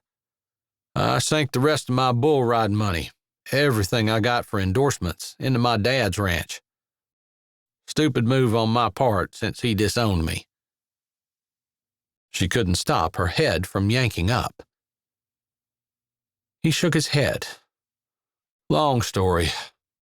I was stupid. He was a jerk. That's what it boils down to. There was pain in his eyes that told there was more to it than that. but she didn't press. Just so I'm not stupid again, I want to be clear. I checked the laws in North Dakota. If you divorce me, everything we own is split half and half. I'm not going to lose it all again. Her eyes narrowed. I'm not divorcing you. I don't think you will. She noticed that he didn't say he wasn't leaving. It was a question she wanted to ask, especially if they didn't get her inheritance, but she clamped her mouth shut over the words. He pulled out his phone and did some clicking and typing. He slid it across the table. Those are my accounts. A business and personal checking and a savings. She twisted her head to look at the screen. Go ahead. Pick it up, he urged. Look at the accounts. That's everything I'm bringing to the table. We can't make any decisions if you don't know what kind of hand I'm holding. Gingerly, she pulled his phone closer and looked at the screen. It didn't take her long to look through the accounts, which contained about $30,000 total. He was waiting for her to look up, although he didn't push her to hurry. I don't have any big bills. Just living expenses, health, and auto insurance. Phone bill. $2,000 a month. Most of that's health. She handed his phone back to him. He took it from her, their fingers brushing. A casual brush that didn't mean anything. She knew that. But her crazy heart kicked up, and her breath caught at the tingle in her hand. She filled her lungs and pulled herself together. He'd been very transparent. More than she expected, and certainly more than she deserved. You've seen the letter. It was on top of her pile, and she held it up. He didn't reach for it. Yeah. You know the cattle that I have.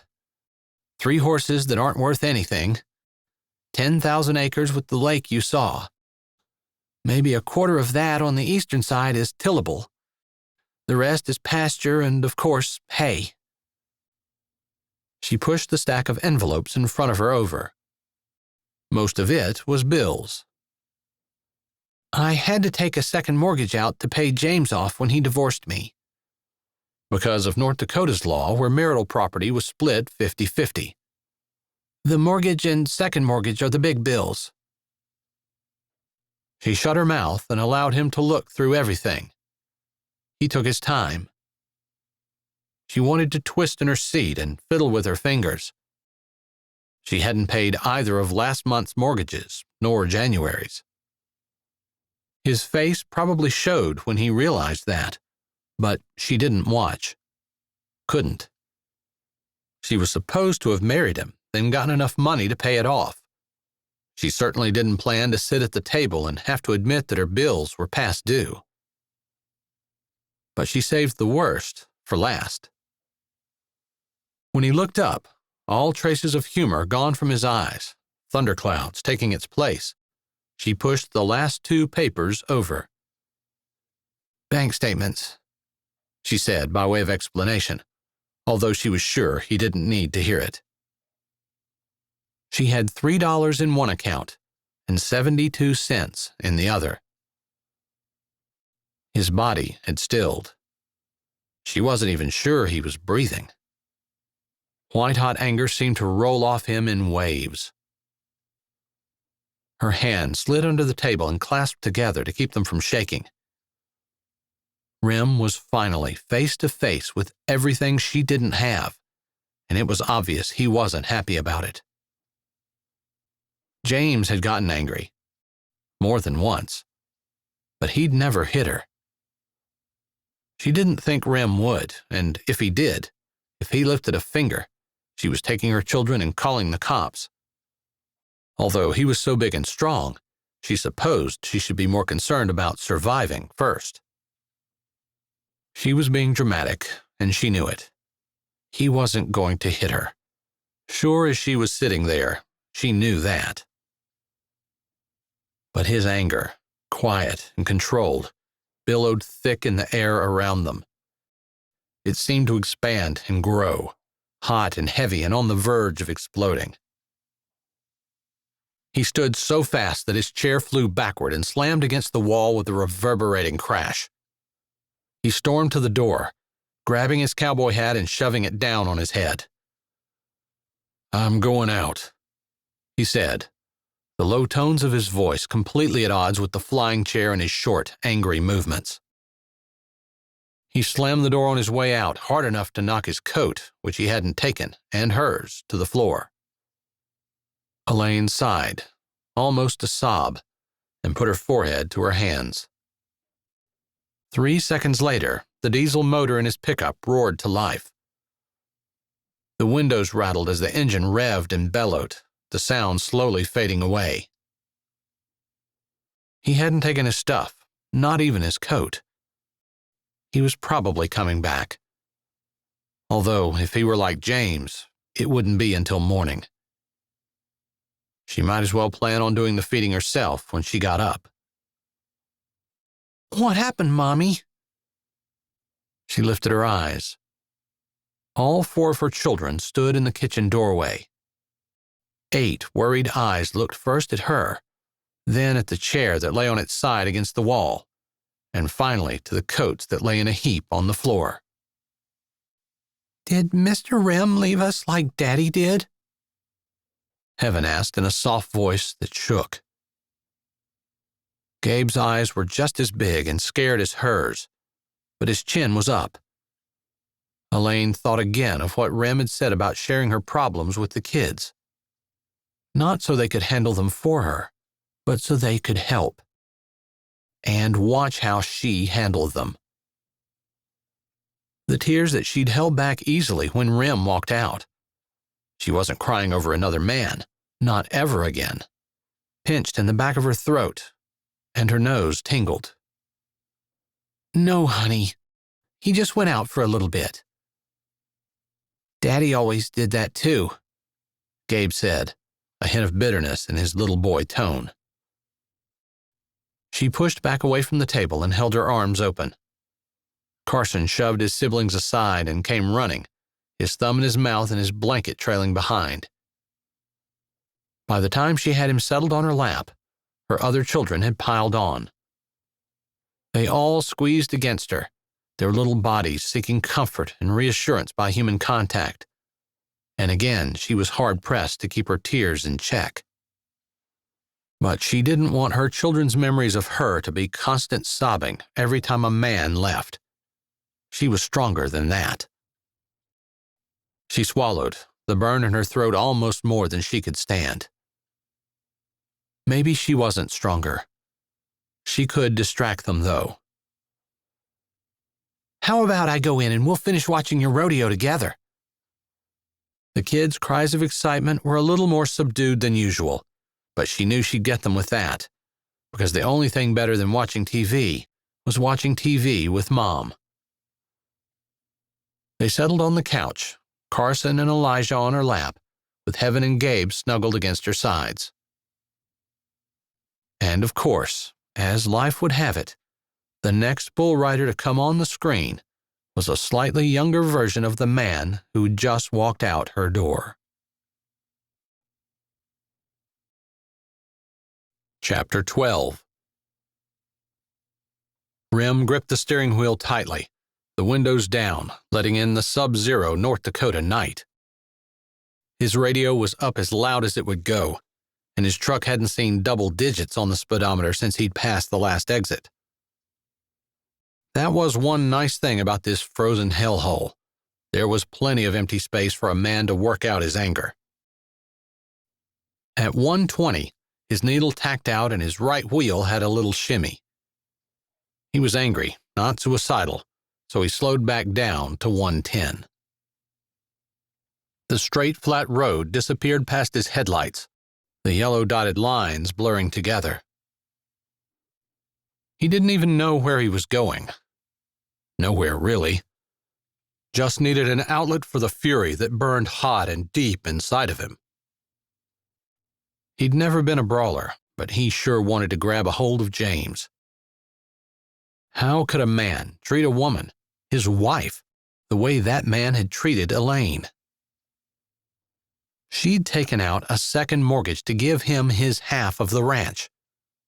He wasn't paying any support, not for his wife, not for his kids, and Elaine was struggling to even put food on the table.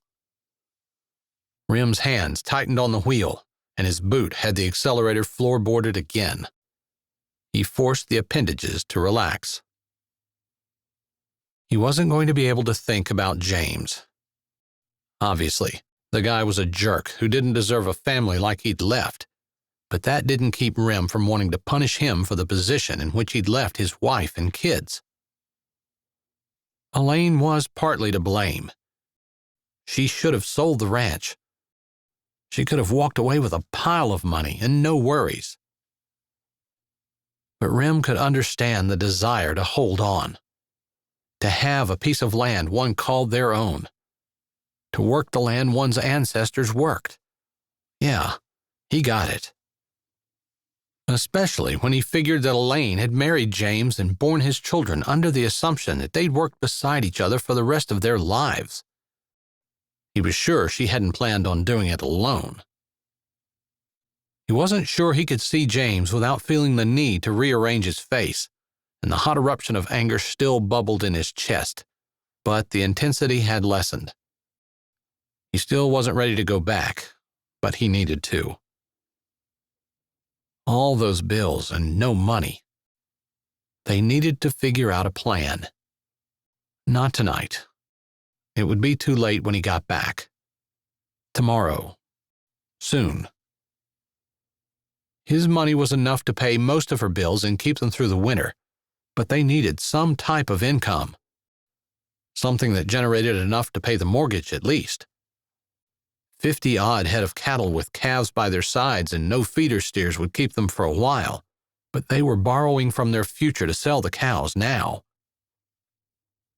It was well after 1 a.m. when Rem pulled his pickup to the barn, hoping that by parking out there it didn't wake any of the kids up. The light over the stove was on in the kitchen as he sat and took off his boots.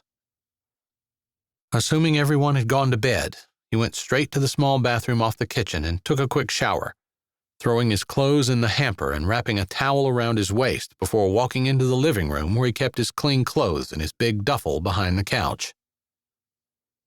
Elaine had mentioned that he could use the extra dresser in her room, but he didn't think she was actually ready for that yet. He was halfway to the couch before his eyes adjusted enough to see that there was a pileup on the couch. His wife sat in the middle, her children huddled close to her. Guilt slapped at his heart. He'd scared them, then he'd left. He didn't know what James had done, what kind of anger he had shown, but he did know that James had left and never come back. It hadn't been that long since Rem arrived in the kids' lives, but he supposed that fear, the fear that someone was leaving, never to return, would live in their hearts for a long time. He shouldn't have run off, and he'd have to remember that in the future, although he doubted he'd ever be quite that angry again. Finding out what a snake Elaine's ex-husband had been had torched his emotions like nothing had for a long time, if ever. He wouldn't think about why it made him so angry, because then he'd have to admit that he wouldn't be quite as bothered if he didn't care so deeply for Elaine. Still standing in the middle of the living room, his eyes had adjusted even more while he considered what to do, and now he could see that Elaine's eyes were open and on him. A sleepy smile hovered on her lips as her eyes ran over his uncovered chest. His heart stumbled at the look on her face. But then, as though she just woke more fully, her eyes snapped to his. The admiration, if that's what it was, replaced by wariness. He wanted to go over and bend down in front of her, but he stayed in the middle of the room. "I'm sorry," he whispered. "I shouldn't have left." "I don't blame you," she said, her voice barely a ribbon of sound. "I don't see how anyone would want to stay and face this." It took him 3 seconds to realize that she thought he left because of the lack of money. He supposed he had, in a way. Giving in to the desire to touch her, to be closer, he walked over and knelt in front of her, his hand resting lightly on her knee. Because of the rip in her jeans, his fingers touched a little portion of soft, woman's skin. My anger wasn't about the lack of money or the situation we're in. It was about your ex and the position he left you in. Her eyes, gray and wide in the dim light, blinked slowly. He took half the ranch, Elaine, and he isn't paying a dime. That's not right. That's what I wanted. Why? He didn't understand her thinking, not even a little. James didn't want us. He didn't want the kids when he left, and he didn't want me, obviously. Her hand slowly ran down Carson's hair, touching it with the love only a mother's hands could show. I didn't want someone who didn't want us, who could leave us so easily, to have any say in anything I did or didn't do with my kids. But in order for him to give up his rights, I had to sacrifice something. You understand? So you took the second mortgage out and paid your ex for his paternal rights to your kids? Yes. Basically, that's what I did. Maybe it was stupid. Maybe I was arrogant to think that my kids didn't need a dad that didn't want them. In fact, I know it was stupid. You know the stupid mistakes that you make that seem like the best decision at the time? Yeah. He'd made his share of stupid mistakes. He stayed where he was for a while, on his knees at her feet, his fingers touching the warm skin of her leg through the rip in her jeans. His fingers itched to move, to slide along the softness, but this probably wasn't the time or place to give in, even a little, to the attraction that tugged at his soul. A little crazy was in his blood. He couldn't have been a champion bull rider without it. But where people might not understand it, they could at least condone that kind of crazy. The other kind, the kind where he fell in love with this woman and took her kids as his own, no one was going to think he was anything other than full-on, bat-wing flippin' nuts. And what woman would want a man that close to insanity? Chapter 13. The next few weeks slid by. Literally. They had an ice storm that left a glaze on the 20 inches of snow they already had on the ground. Thankfully, it wasn't so thick that the cattle, with their split hooves, couldn't break through the crust. However, Rem had never walked on ice before, and he fell a few times before he got the hang of it. Now he strode in from the barn like an old pro. However, the cold made everything take longer. The water pipe had been frozen this morning, and he'd had to thaw that out before he investigated where the bright red blood on the snow in the barnyard was coming from. One of the cows had cut her foot on the ice, as far as he could tell. He'd managed to get some disinfectant on it. Elaine's cows weren't wild, but they weren't pets either. He shuffled the 8 eggs in his hand and opened the door. Ever since he'd said he loved coming into a house that smelled like cinnamon rolls and bacon, Elaine had stayed inside in the morning and had some kind of delicious breakfast ready for him when he walked in. He hadn't known a man could be so blessed. "Sorry I'm late," he said as he closed the door behind him. "Not a problem for me, but the kids were sorry they missed you." She was holding Carson on her hip as she cracked an egg with one hand directly into the skillet, while Elijah played with a truck on the kitchen floor. Gabe and Heaven would have eaten breakfast before they got on the bus, of course, but Elaine always waited for him before she ate. "It should be illegal how early those kids get on the bus." Before daylight right now, Elaine agreed. His phone said 9 o'clock exactly as he removed it from his pocket and set it on the counter so he could wash his hands. Smells good in here. It wasn't just the cinnamon rolls. Elaine had a husky vanilla scent all her own, and he breathed deep as he went behind her to the sink. Hopefully it tastes as good as it smells. He knew it would. He opened his mouth to tell her so, but the ringing of her phone stopped him. He'd only heard it a couple of times before. Each time, it had been her mother reminding her of the birthday party she was planning at their house. Later this week, he thought. "I'll watch the eggs," he said. She handed him the spatula while she adjusted Carson on her hip and hurried to her purse to grab her phone. "I think it's the lawyer," she said before she answered. "Hello?" His heart thumped in his chest. He was about to become a billionaire. And just in time. He'd spent his own money to buy parts for the tractor and had it torn apart in the barn. He'd seen some good cattle for sale in South Dakota, and if he'd had the money, he'd have added them to their small herd. He was tired of sleeping on the couch, too. There were a million things he could spend money on right now. Hopefully, they'd move it into their accounts today. Elaine had insisted that they open 2 accounts. One for him, one for her. Elaine gave all her information to the lawyer and told him about the letter while Rem flipped the eggs and reached for one of the plates she had sitting on the counter. "Oh, are you sure?"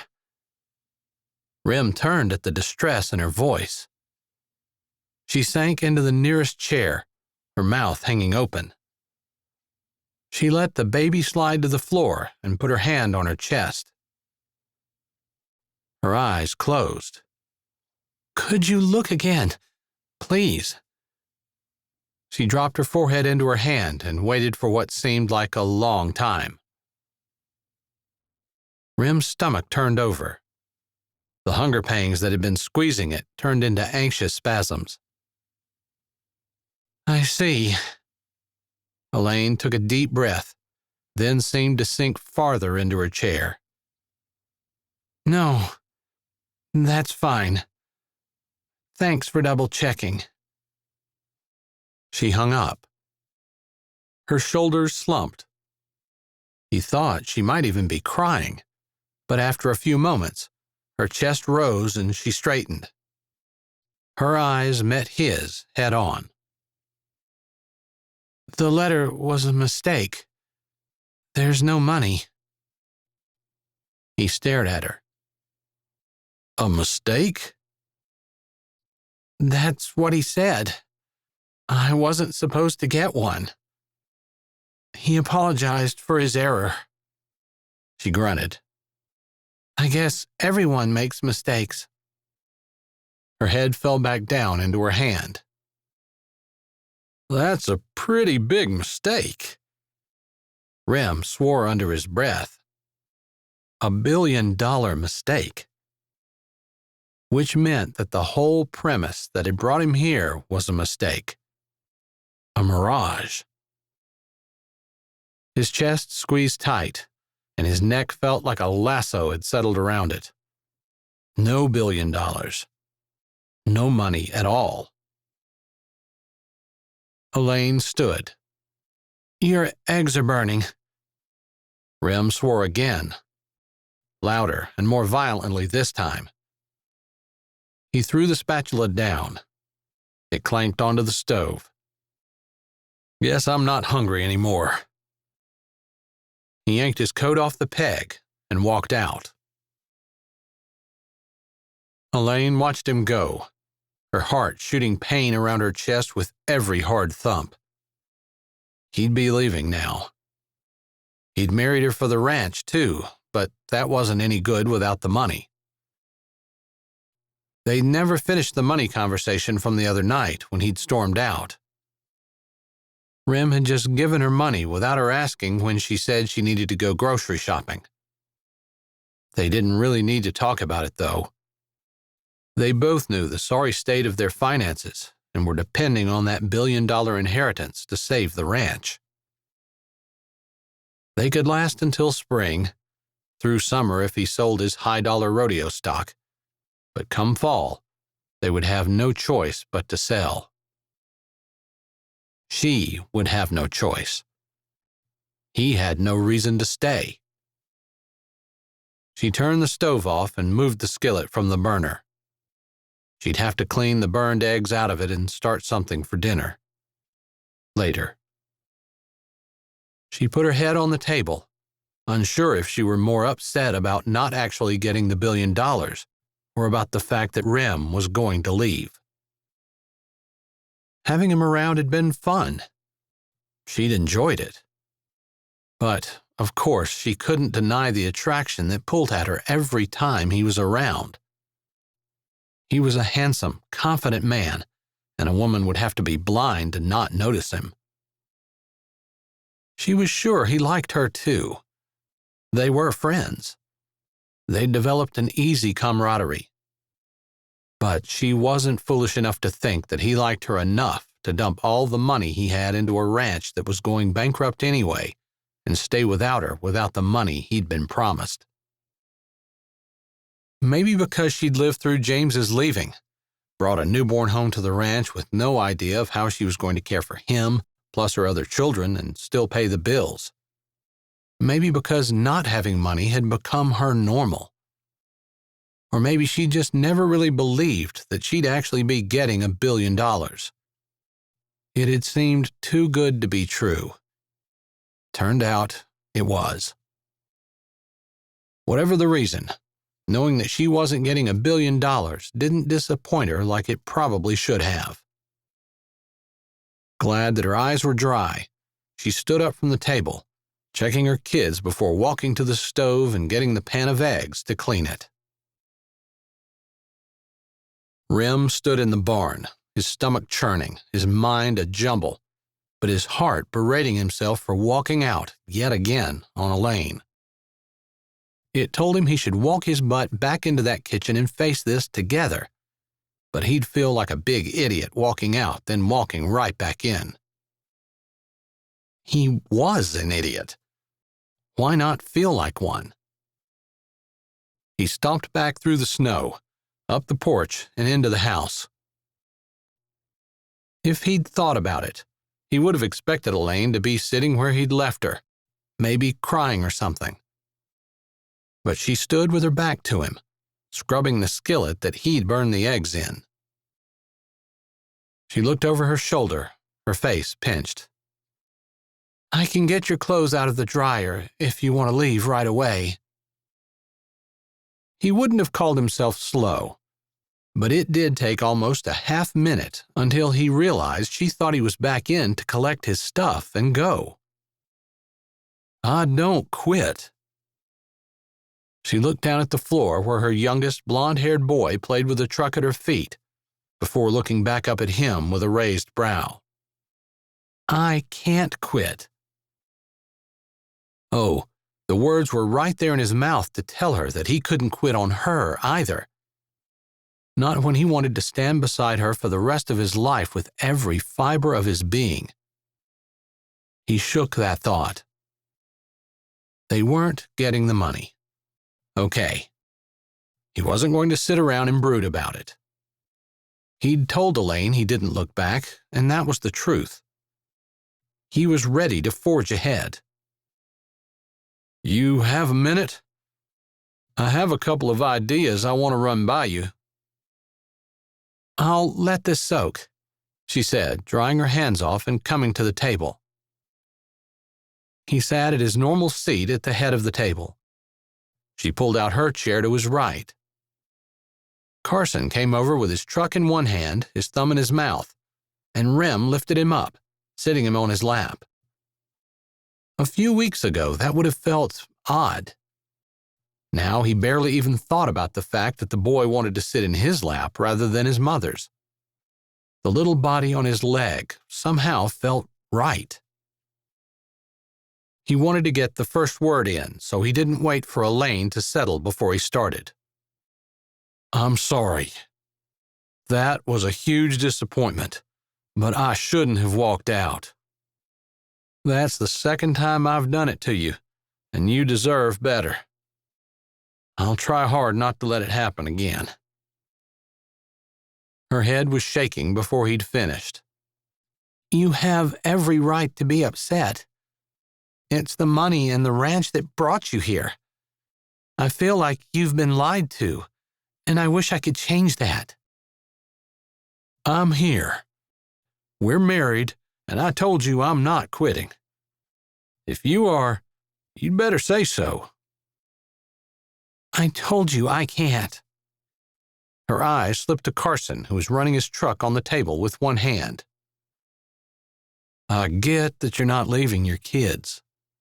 He paused, and his voice lowered, losing its hard edge and coming out with a warmth he didn't realize he was capable of. I'm talking about us. You and me and what we're going to do to keep the ranch and turn it into something profitable. It's going to be work, and it's going to involve sacrifice, and I want to know if you're in. She didn't hesitate, and he loved that about her. I am.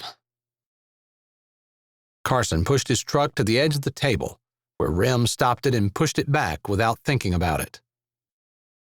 Do you have any ideas? He wanted to hear her thoughts before he launched into his own plans.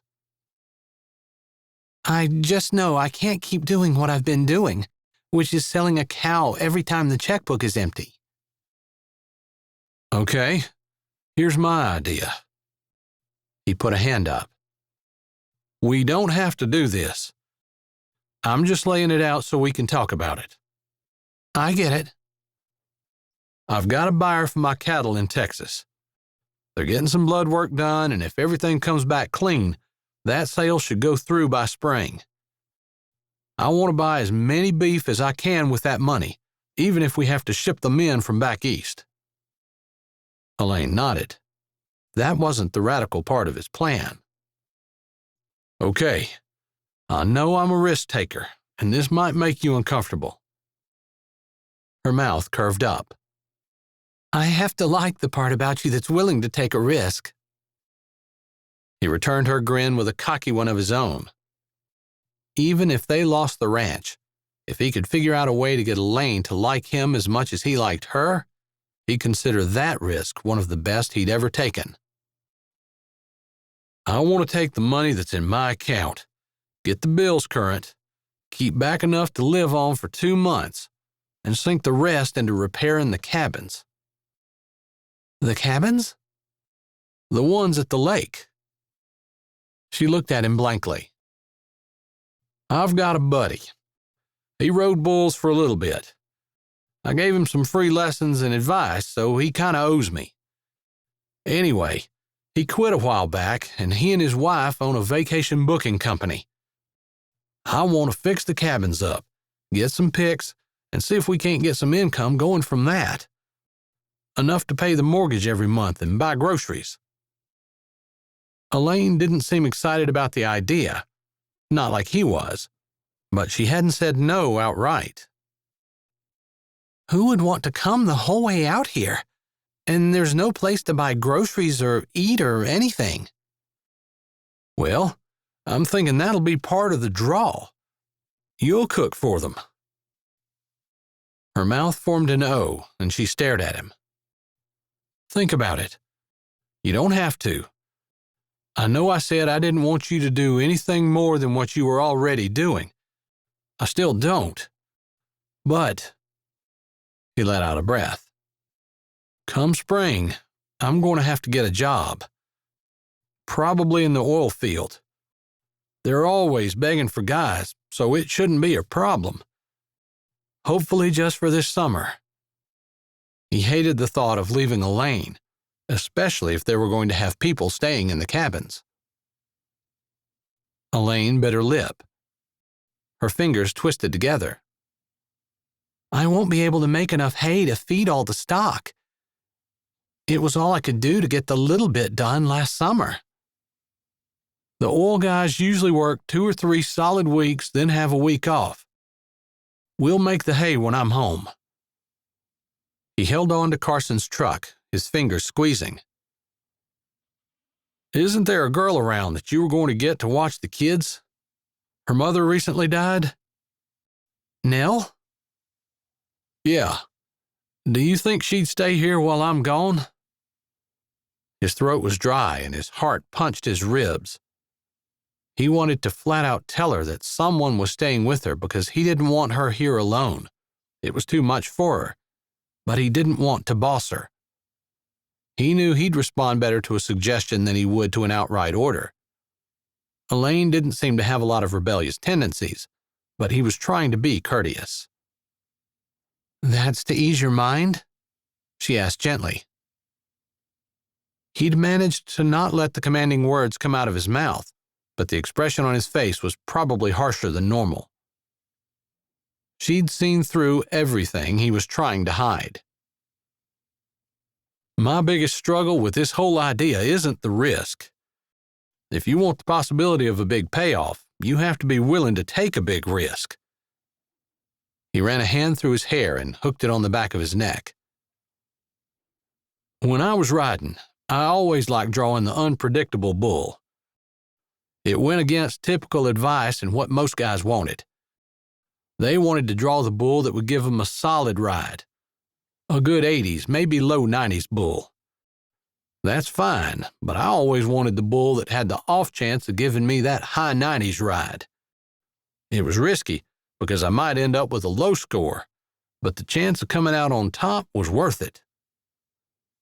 Carson leaned back against his chest, and he adjusted the little body into a more comfortable position. "It's not just luck. There is that. There's always a bit of luck. But it was more because I had the confidence in my skill set, because I'd put the hard work in, because I showed up prepared." He pursed his lips. "That's the same thing here. It's not a crapshoot. I've got the contacts. We'll figure out what's going to make people beg to pay us to stay in those cabins. We'll fix them up to suit. In the meantime, we'll have our herd of cattle growing, and I'll pay for everything else with a job on the oil wells." He put the hand that wasn't holding Carson flat down on the table. "What do you say?" She bit her lip. The stove clicked, and the wind gusted outside. He couldn't tell from the expression on her face which way she was leaning, although she continued to bite her lip, which was probably not a good sign. Finally, she said, "I don't like the idea of you working on the oil wells." That really wasn't what he expected to hear. He'd expected her to object to him spending all their money on a gig that might not pan out. Maybe not want to cook for a bunch of strangers. He hadn't mentioned the extra work of cleaning the cabins. Maybe she wouldn't want all those strangers around her kids. He wasn't too keen on it himself. But he assumed the rifle that was hanging on the hooks behind the door wasn't part of her decor. He also assumed she could use it, especially if someone were coming after her children. Not that he wanted her to have to. He hadn't expected her objection to the oil wells. Why? He couldn't argue if he didn't know her position. She used her finger to trace the edge of the table, watching it like it was imperative that she keep her finger just so. "Please don't get offended at me." He snorted.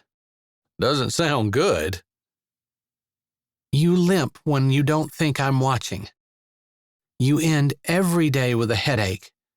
Your back hurts when you sit too long, and when we have a storm coming, it seems like your whole body is a well of pain." Her finger stopped, and with her head still bent, she looked at him through her lashes. "It's not that I don't think you can do it. I'm just worried that you might get hurt or killed."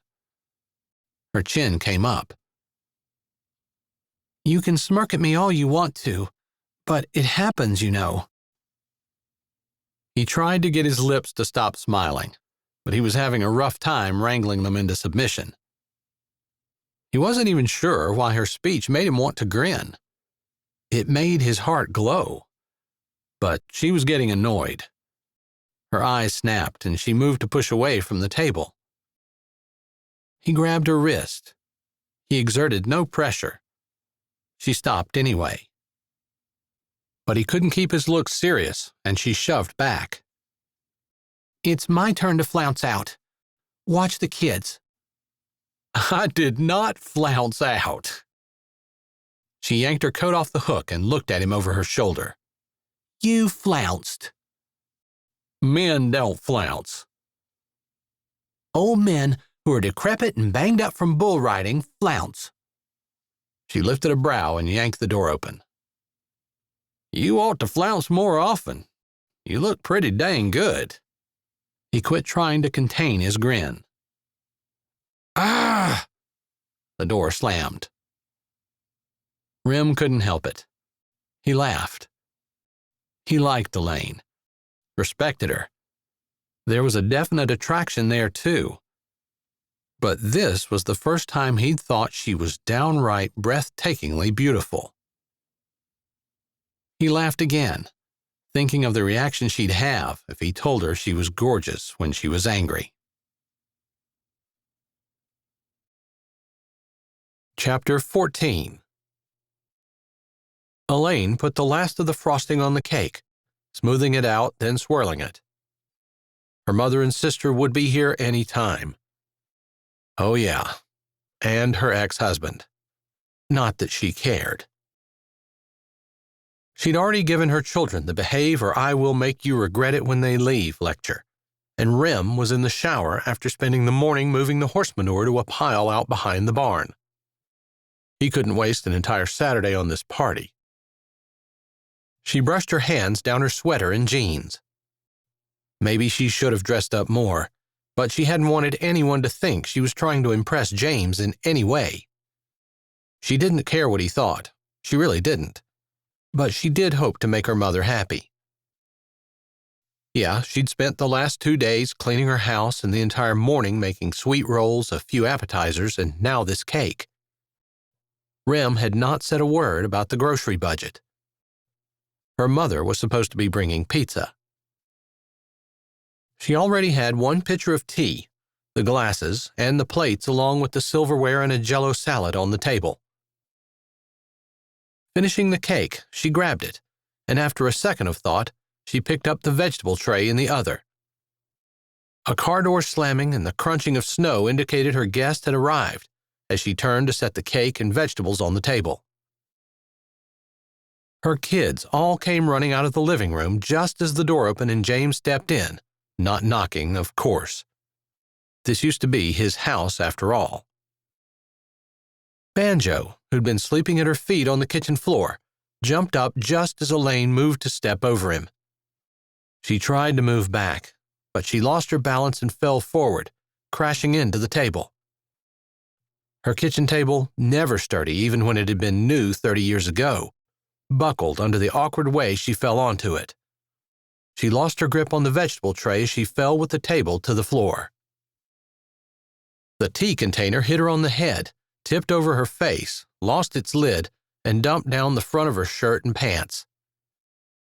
The crashing and banging seemed to take forever to stop as she lay in cold, wet shock. Finally, silence descended.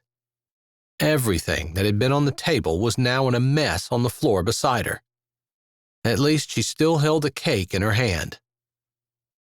But Banjo, apparently wanting to apologize for their mix-up, pranced back to her, wagging his tail and licking her face. She was on her back with the slanted table behind her, and she couldn't get up with only one hand. The other hand held the cake. Banjo moved his body just in time for her to see his tail smash into the cake. She was able to keep it in her hand, but half the icing she'd just put on was now on Banjo's tail. James appeared in front of her. His jaw was just as strong as it had always been, but rather than admiring it, it sent a slither of revulsion through her. He grabbed Banjo's collar. "Gabe, get this dog and put it in our room." "It's not our room," Elaine said, knowing she sounded angry and bitter, the two things she really didn't want to be.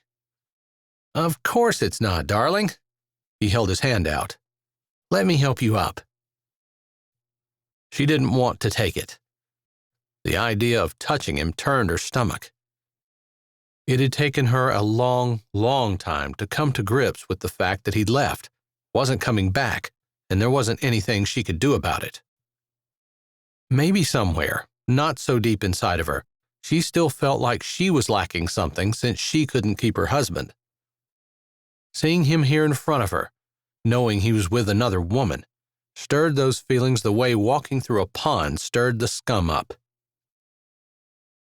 She didn't want his help, but the tea had made everything slippery, and she was going to have a hard time getting her feet under her and standing. She took his hand, noting the shorter fingers, the softer skin, the clamminess that Rem's didn't have. Funny how she'd never thought about it before. She shoved the inadequacy aside. He was the one who was lacking. Character. He hadn't had the character to keep his vows. That was not her fault. He pulled on her hand. Later, she was never sure whether it was her that slipped or if he yanked on her arm on purpose. However it was, when she came up, she lost her balance and slammed into James' chest, shoving him back against the kitchen counter. "Well, we've been here all of 30 seconds, and she's already throwing herself at my husband." Her sister's voice, sultry, sounding like she was a 2-pack-a-day smoker, slithered across the table and wound around Elaine's body, clogging her throat, clashing with the scum that had already been stirred inside of her, making her chest burn and her neck crawl. "Looked to me like your husband yanked my wife somewhere she didn't want to go." Rem stood in the bathroom doorway, his hair wet but combed, wearing a button-down flannel tucked into new jeans. His belt buckle glistened in the light, and he must have carried his cowboy boots into the bathroom, because he wore them as well.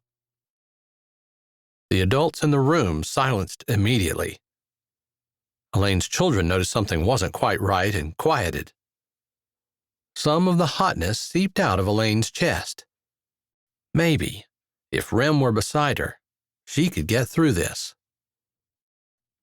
"Your wife?" Elaine's mother said in a disbelieving tone. Rem strode over to Elaine. James dropped his arms and she stepped back. Rem reached out, sliding his hand over her cheek. "Are you okay, Chica?" Her eyes widened a fraction at the nickname he'd never used on her before. She hadn't spoken Spanish since high school, but she thought it meant girl or maybe little girl. Not a sexy nickname, but an endearment nonetheless. She tried to swallow and nodded, the acid burn in her chest replaced by something that felt a lot like soul balm. "You can go change. I'll see what I can do about this mess." His thumb skimmed over her cheek. She could hardly think, but knew there was something she needed to do. Oh, that's right. Her mother. Clearing her throat, she turned. Rem had barely touched her before this, but as she twisted, his arm slid around her waist and he pulled her against him. She lost her train of thought again. "Yes, ma'am. She married me just after Christmas." Rem's drawl curled in her ear, and his voice vibrated against her back. She needed to get away from him so her brain would start functioning again. Rem guided her around the broken table with a gentle pressure of his arm. "I'm Remington Martinez." He held his hand out. Her mother shook it. "Pleased to meet you, Mrs. Anderson." "You're the bull rider that won the championship a year ago," her sister said. Rem's eyes flicked to hers. He gave his chin a jerk. Then, dismissing her, he turned back to her mother. Elaine shook herself. She should have introduced him to everyone, not left him to figure things out on his own. Rem, this is my sister, Corey. And there's James. You've already figured that out, I'm sure. And their baby is Luke. She tilted her head. I'll be back out to help you clean this up. Take your time, Chica, Rem murmured in a slow drawl that made her stomach do crazy things. She stumbled a little as she walked away from him. She'd have to thank him later for coming to her defense and acting like they were truly married and not just participating in a business agreement. It had been a long time since she dressed up in anything except church clothes. She reached way back in her closet for the one Western skirt she owned. She pulled it out and held it up. Made out of mesh material, it was ruffled with beads and a wide, sparkly belt. The stretchy black t-shirt she'd always worn with it was folded over the hanger. Grabbing her cowgirl boots out of the back corner, she threw everything on the bed and started changing before she lost her nerve. She wasn't a ravishing beauty, a girl that would look good beside Rem's dark handsomeness, but at least her clothes could complement his. The t-shirt was a little tighter over her chest than it used to be, and her stomach curved out just a little where she used to be toothpick skinny. Her boots still fit right, though. They weren't as fancy as Rem's, but they were comfortable and felt like old friends. Running a brush through her hair, she wished she had taken time to curl it. She spared another wish that she had some makeup, a little lip gloss or eyeliner at least. Her toenails were painted a sparkling coral color. Too bad no one was going to see them. As she opened the door, she realized she should have been more concerned about the mess and that all the food had gotten ruined, rather than taking an extra 30 seconds to fix her hair and check her reflection in the glass. She was such a ninny. No one out there cared what she looked like. The table had been righted. The pizza boxes sat on it. The second pitcher of tea had been gotten out of the refrigerator. People had found places at the table, and her children were sitting on the benches that Rem had cleaned off and brought in. Everything was under control, and she should be happy. But Rem was talking, and her mother was laughing with Corey looking on. It should be good, but that's how it had started last time. Her mother and James had a great relationship, and somehow Corey, who was her mother's favorite, ended up with her husband. Talk about bitter and sour. Elaine threw her shoulders back and strode into the room. Rem noticed her first. He stopped mid-sentence and stared. It was all that needed to happen for her to be happy that she'd taken the extra time to dig her skirt out. A little grin danced around his mouth. She gave him the sassiest smile she owned and stepped to her place at the table, sinking into her chair. The kids had started talking, and Corey said something, but Elaine missed it because Rem leaned over and drawled in her ear, "You're beautiful." He didn't mean it, of course, but she appreciated the gesture. She didn't have Corey's 900 number voice, and sexy and seductive weren't really in her arsenal.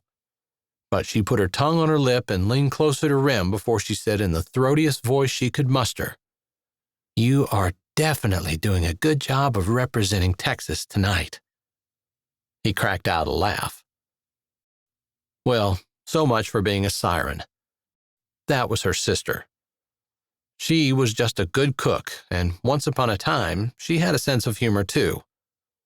Maybe she couldn't make him look at her with longing, but she could make him laugh. "Can we eat now?" Gabe asked, eyeing the pizza boxes. It wasn't often that her children got a special treat like store-bought pizza. Everyone looked at Rem at the head of the table. "Let's pray," he said. As Elaine bowed her head, she caught her sister's narrowed eyes and James' annoyed look. It wasn't right to rejoice in another's suffering, but she couldn't deny that it made her feel just a little good inside that James and Corey were not sending her pitying glances tonight. that maybe, because of Rem, she had the upper hand. She had no interest in lording it over anyone, but she did love the fact that this wasn't turning out to be as hard as she thought it would be. Rem had barely said amen when Luke started crying. James lifted a brow at Corey, who narrowed her eyes and jutted her chin out. "You need to get him. I'm eating." James picked his pizza up and took a bite. Corey slammed her hand down on the table and shoved her chair back with a loud scrape.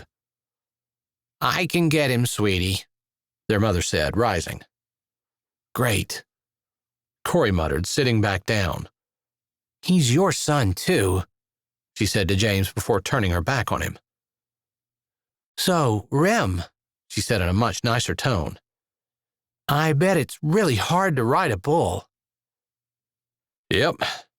Rem picked up the pizza cutter and ran it across the pizza on his plate, cutting it into bite-sized pieces for Carson. "Here you go," he said to Elaine, holding out his plate with the pieces on it. She switched him. "Thanks." "But I heard you were really good at it." Corey blinked her eyes, setting her chin on her hand and staring at Rem. Elaine tried to focus on feeding Carson and eating her own food, but her heart squeezed a little. Rem shrugged. "You know, Elaine, I was really looking forward to eating that cake. Smelled so good. But we could put candles in that last pan of sweet rolls and they would work as a substitute birthday cake." "That's a great idea. We could do that." Corey's bottom lip stuck out and she took a delicate bite of her pizza. The conversation seemed to flow a little better after that. Elaine appreciated that Rem had made it clear, without being rude, that Corey wasn't getting his attention. Elaine's heart felt happy, and she wanted to thank Rem for his loyalty. She didn't, but focused on trying to be nice to set a good example for her children, not because she wanted to, but it was the right thing to do. Rem had made it a whole lot easier. Eventually, they stuck a candle in the sweet rolls, and everyone sang happy birthday to Corey and her. They had to cut them in half so there were enough to go around, but everyone got some. It wasn't cake, but it was better than nothing. They sat around and chatted, surprising Elaine that they could do it without snapping at each other. Again, Rem's presence helped her. Maybe time had healed her some, too. It wasn't painful to see Corey and James together, especially since they barely talked to each other, and the few times they did, they weren't any more cordial than they were at the beginning of the meal. It was after dark when they left. Rem went out to feed. Gabe wanted to help, so Elaine let him go while she gave the other kids baths and got them ready for bed. She was on the couch reading a story to them when Gabe and Rem came in from the barn. Knowing that Rem was probably tired and would want to go to bed, she sent Gabe for his shower and took the kids upstairs and tucked them in. 30 minutes later, she walked back down the stairs, thinking to slip into her room and go to bed herself. At the bottom of the stairs, she stopped dead still and almost squealed. Rem stood in the bathroom doorway wearing a tight black t-shirt and low-slung jeans and in his bare feet. She'd never seen his feet before, and her eyes were drawn down for some reason. "Hey," he said softly, almost like he was nervous. She could hardly believe that. Rem was the most confident, borderline cocky man she knew. She made her tongue work. "Thanks for today. That was hard for me, and you almost made it fun." He shoved a hand in his pocket. "I liked spending the afternoon with you." She didn't know exactly what bull riders did for fun, but she highly doubted it was anything as banal as sitting around eating pizza with a woman, her 4 children, and the rest of her messed-up family. But his compliment felt sincere, even if she couldn't believe it, and she smiled. I'm glad you still have your skirt on. He swallowed, loud in the stillness of the kitchen. I just haven't had time to change. The kids seemed to take up all of her time. Good. It's pretty, and so are you. She closed her eyes, wishing it were true, that she were the kind of woman who belonged with a man like him. But she wasn't, and there was nothing she could do to change it. What's the matter? He asked, his voice low. She forced her lips up. Nothing. Just tired. Oh. His head drooped a little. Then he pushed his shoulder off the doorframe and walked slowly over. Not his usual confident stride, but something more hesitant, like he didn't want to scare her away. He stopped just a few feet away. I didn't think I was going to like it here. The cold and the culture and the people aren't what I'm used to. But I'll never get tired of watching the sun come up and go down over fields covered in snow. I love turning my face to the north wind and working through the cold. Her heart fluttered like a leaf in a stiff breeze. He shifted. But what I really like is coming in to the smell of bacon and eggs and cinnamon rolls and to see you turn around and smile at me. She felt caught by his eyes and couldn't look away. Her hands tingled. He took another step closer. Dance with me? Her breath caught. He set his phone on the table, and something soft and sweet started playing. Closing the last few inches between them, he put his hands on her waist. Was that a yes? His voice had roughened. Stepping into his embrace, she put her hands on his shoulders. Yes, she said softly. Most definitely a yes. Good, because I've wanted to do this for a long time, but especially since you stepped out in that skirt and those boots. I hope I don't step on your toe. A little pain will make it real. Heat from his body pressed up and through the palms of her hands. His scent, clean and true, shimmered in the air around them. With only the light above the stove illuminating the kitchen, it felt more like a dream than reality. Although holding him, having his hands resting on the small of her back, was better than any dream she'd ever dared to dream. They swayed gently together as the music reached a crescendo before dropping back down and fading away. Silence descended. Not an awkward one, but one that was cozy and comfortable, wrapping them in their own world. He pulled back, just a little, and she lifted her gaze. I'm not sure when I started thinking about it. Maybe for several weeks. His chest moved in and out. She waited, and when he didn't say more, she prompted. Thinking about what? He pressed his lips softly against her forehead. Kiss me, chica. Lightly kissing down her cheek and jaw, he took advantage of her angled head and touched his mouth to the spot on her neck where her pulse surely hammered. Her fingers gripped his t-shirt, and her knees shook. He kissed the corner of her lips, and she shivered. You haven't said yes, he said as close to her lips as he could get without touching. Her hand slid off his shoulders and cupped his face. Yes. Rem really wasn't a go slow or sit and wait kind of guy. The fact that he'd been doing both made her feel cherished, like he truly cared for her. Her brain quit thinking when his lips touched hers. He pulled her closer, and she pressed against him willingly as the kitchen tilted and spun. Her hand slid into his hair, and in some corner of her brain that was still semi-functioning, She registered surprise that it was so soft.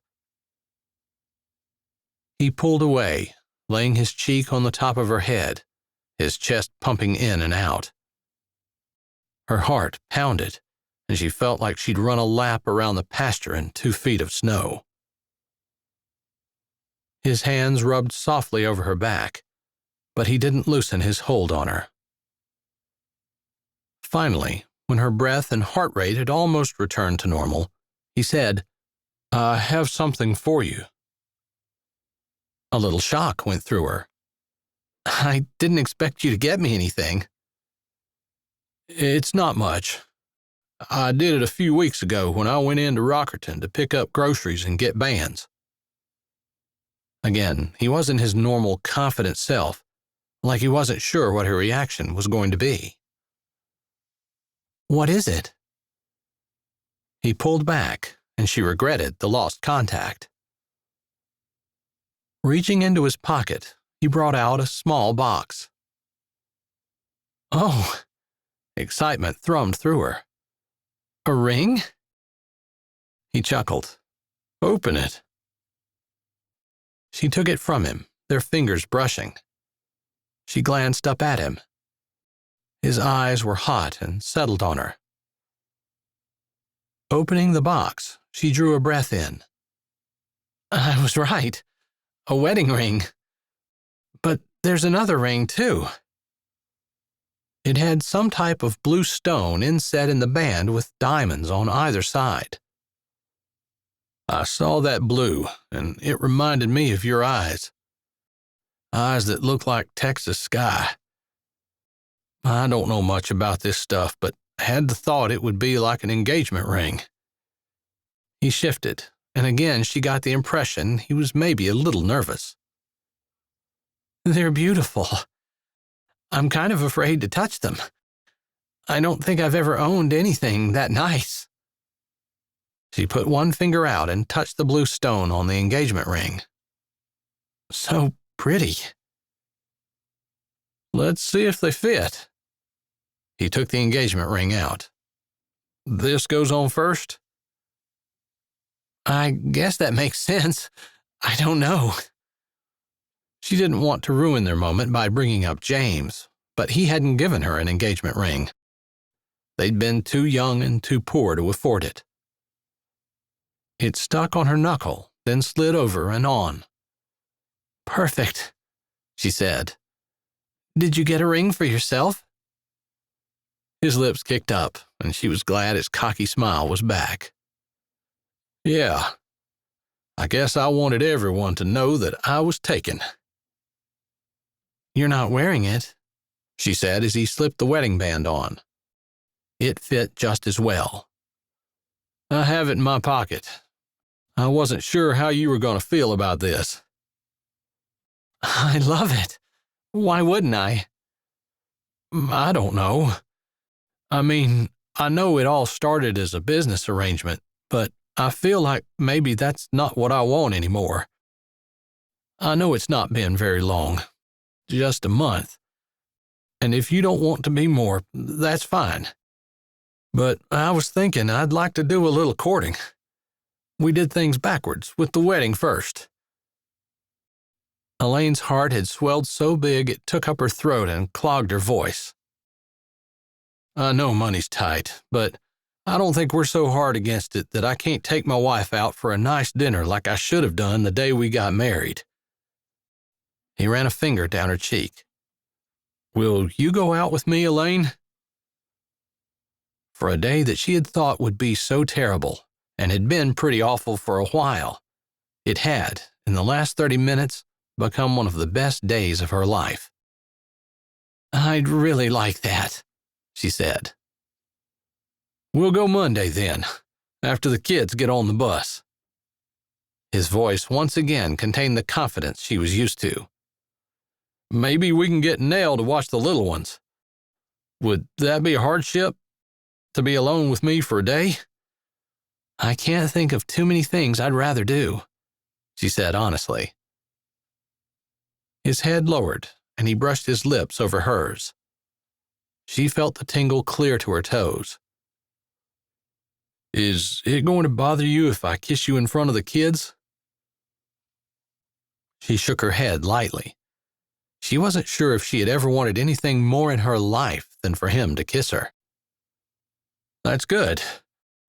When I walk in that door and you turn around and smile at me, you have no idea how badly I want to feel you against me. No, she hadn't had any idea. Not a clue. You can kiss me anytime, she said. Anytime. All the time.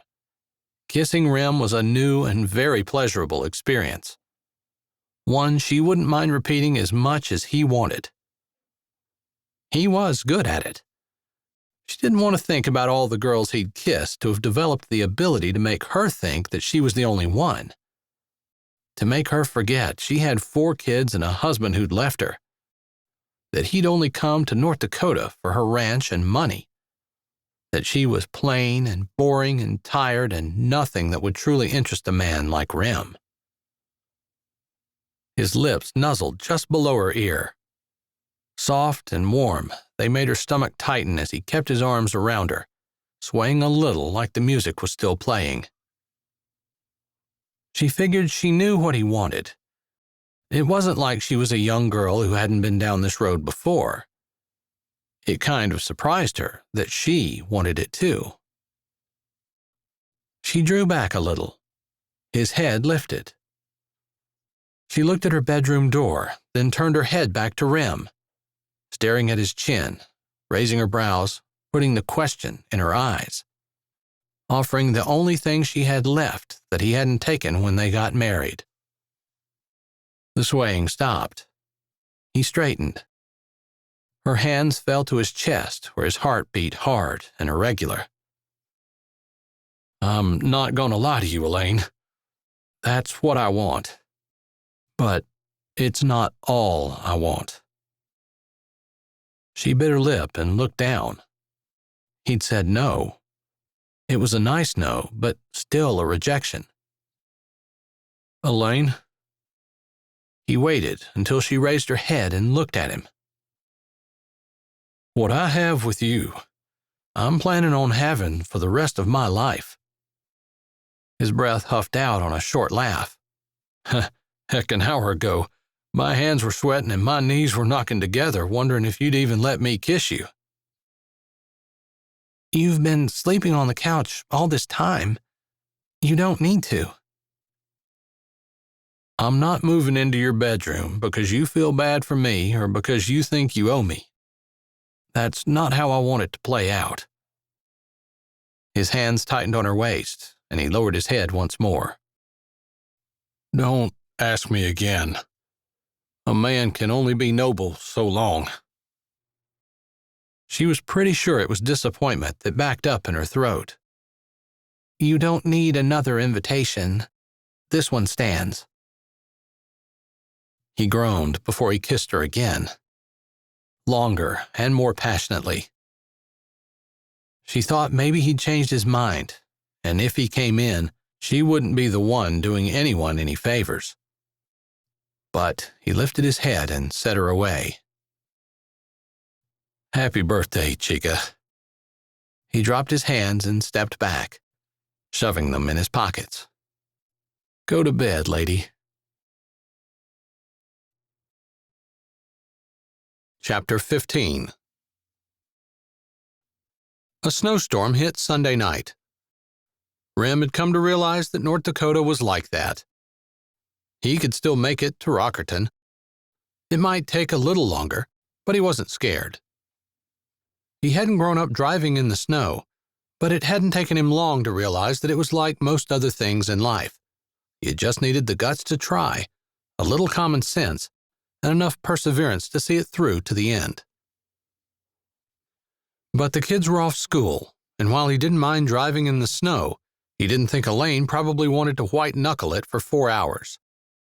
Dinner with him could not be worth it. They called Nell and let her know they weren't going. As Rem fed that morning with Gabe, he realized he didn't have any plans for the day now that they weren't traveling.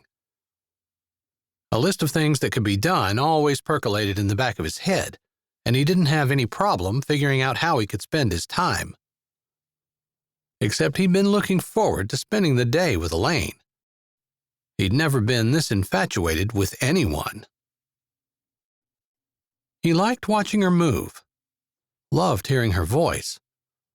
When she smiled at him, he'd do anything for her, would do anything to keep that smile on her face. In the back of his head, he knew it wasn't his job to make her happy, any more than anyone else controlled his happiness, but it didn't stop him from thinking about her. All day. All night, too. He did think maybe he'd been a little bit of a fool when he'd sent her to her room alone on Saturday night. But everything about Elaine was different than the other girls he'd known. She would stand beside him for the rest of his life. He was sure of it. It shouldn't be that hard for him to build a foundation before their relationship progressed to the physical. Except it was. Especially when some sly part of him suggested that a physical relationship would only help strengthen any bond they already had. He recognized it for the lie it was, but couldn't say the thought didn't tempt him anyway.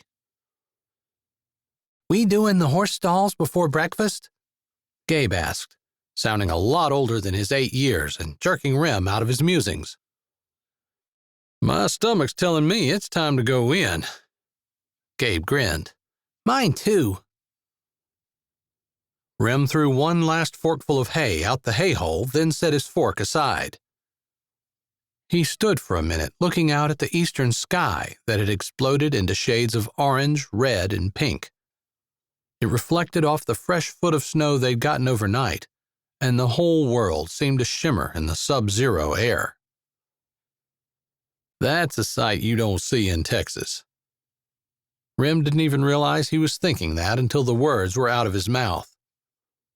"It's pretty," Gabe said, imitating Rem's posture, his gaze flickering over the sky.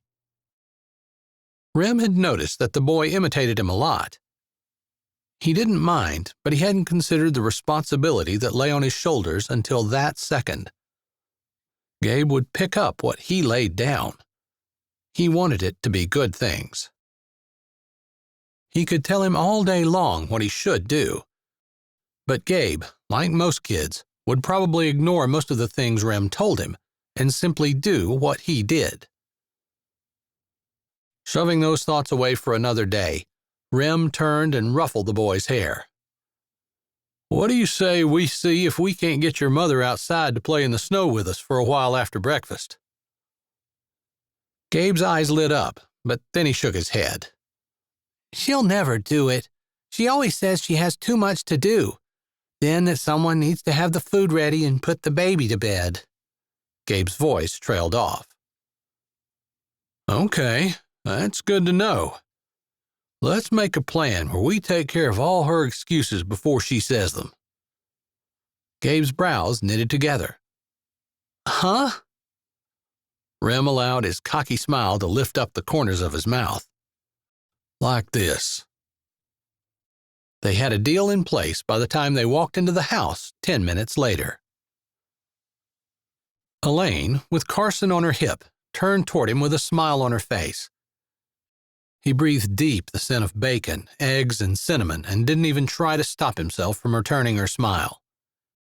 He did, however, tow his boots off and hang his coat up before walking over, taking Carson from her and wrapping his free arm around her. The best part of my morning," he said before he kissed her. She kissed him back just as sweetly as she had the first time, and he knew he'd be fighting that sneaky part of him that said their relationship was ready for more. "My morning just got a lot better, too," she whispered as he lifted his head. He'd never get tired of seeing her eyes glazed and her lips glisten with his kiss. Never stop wanting more.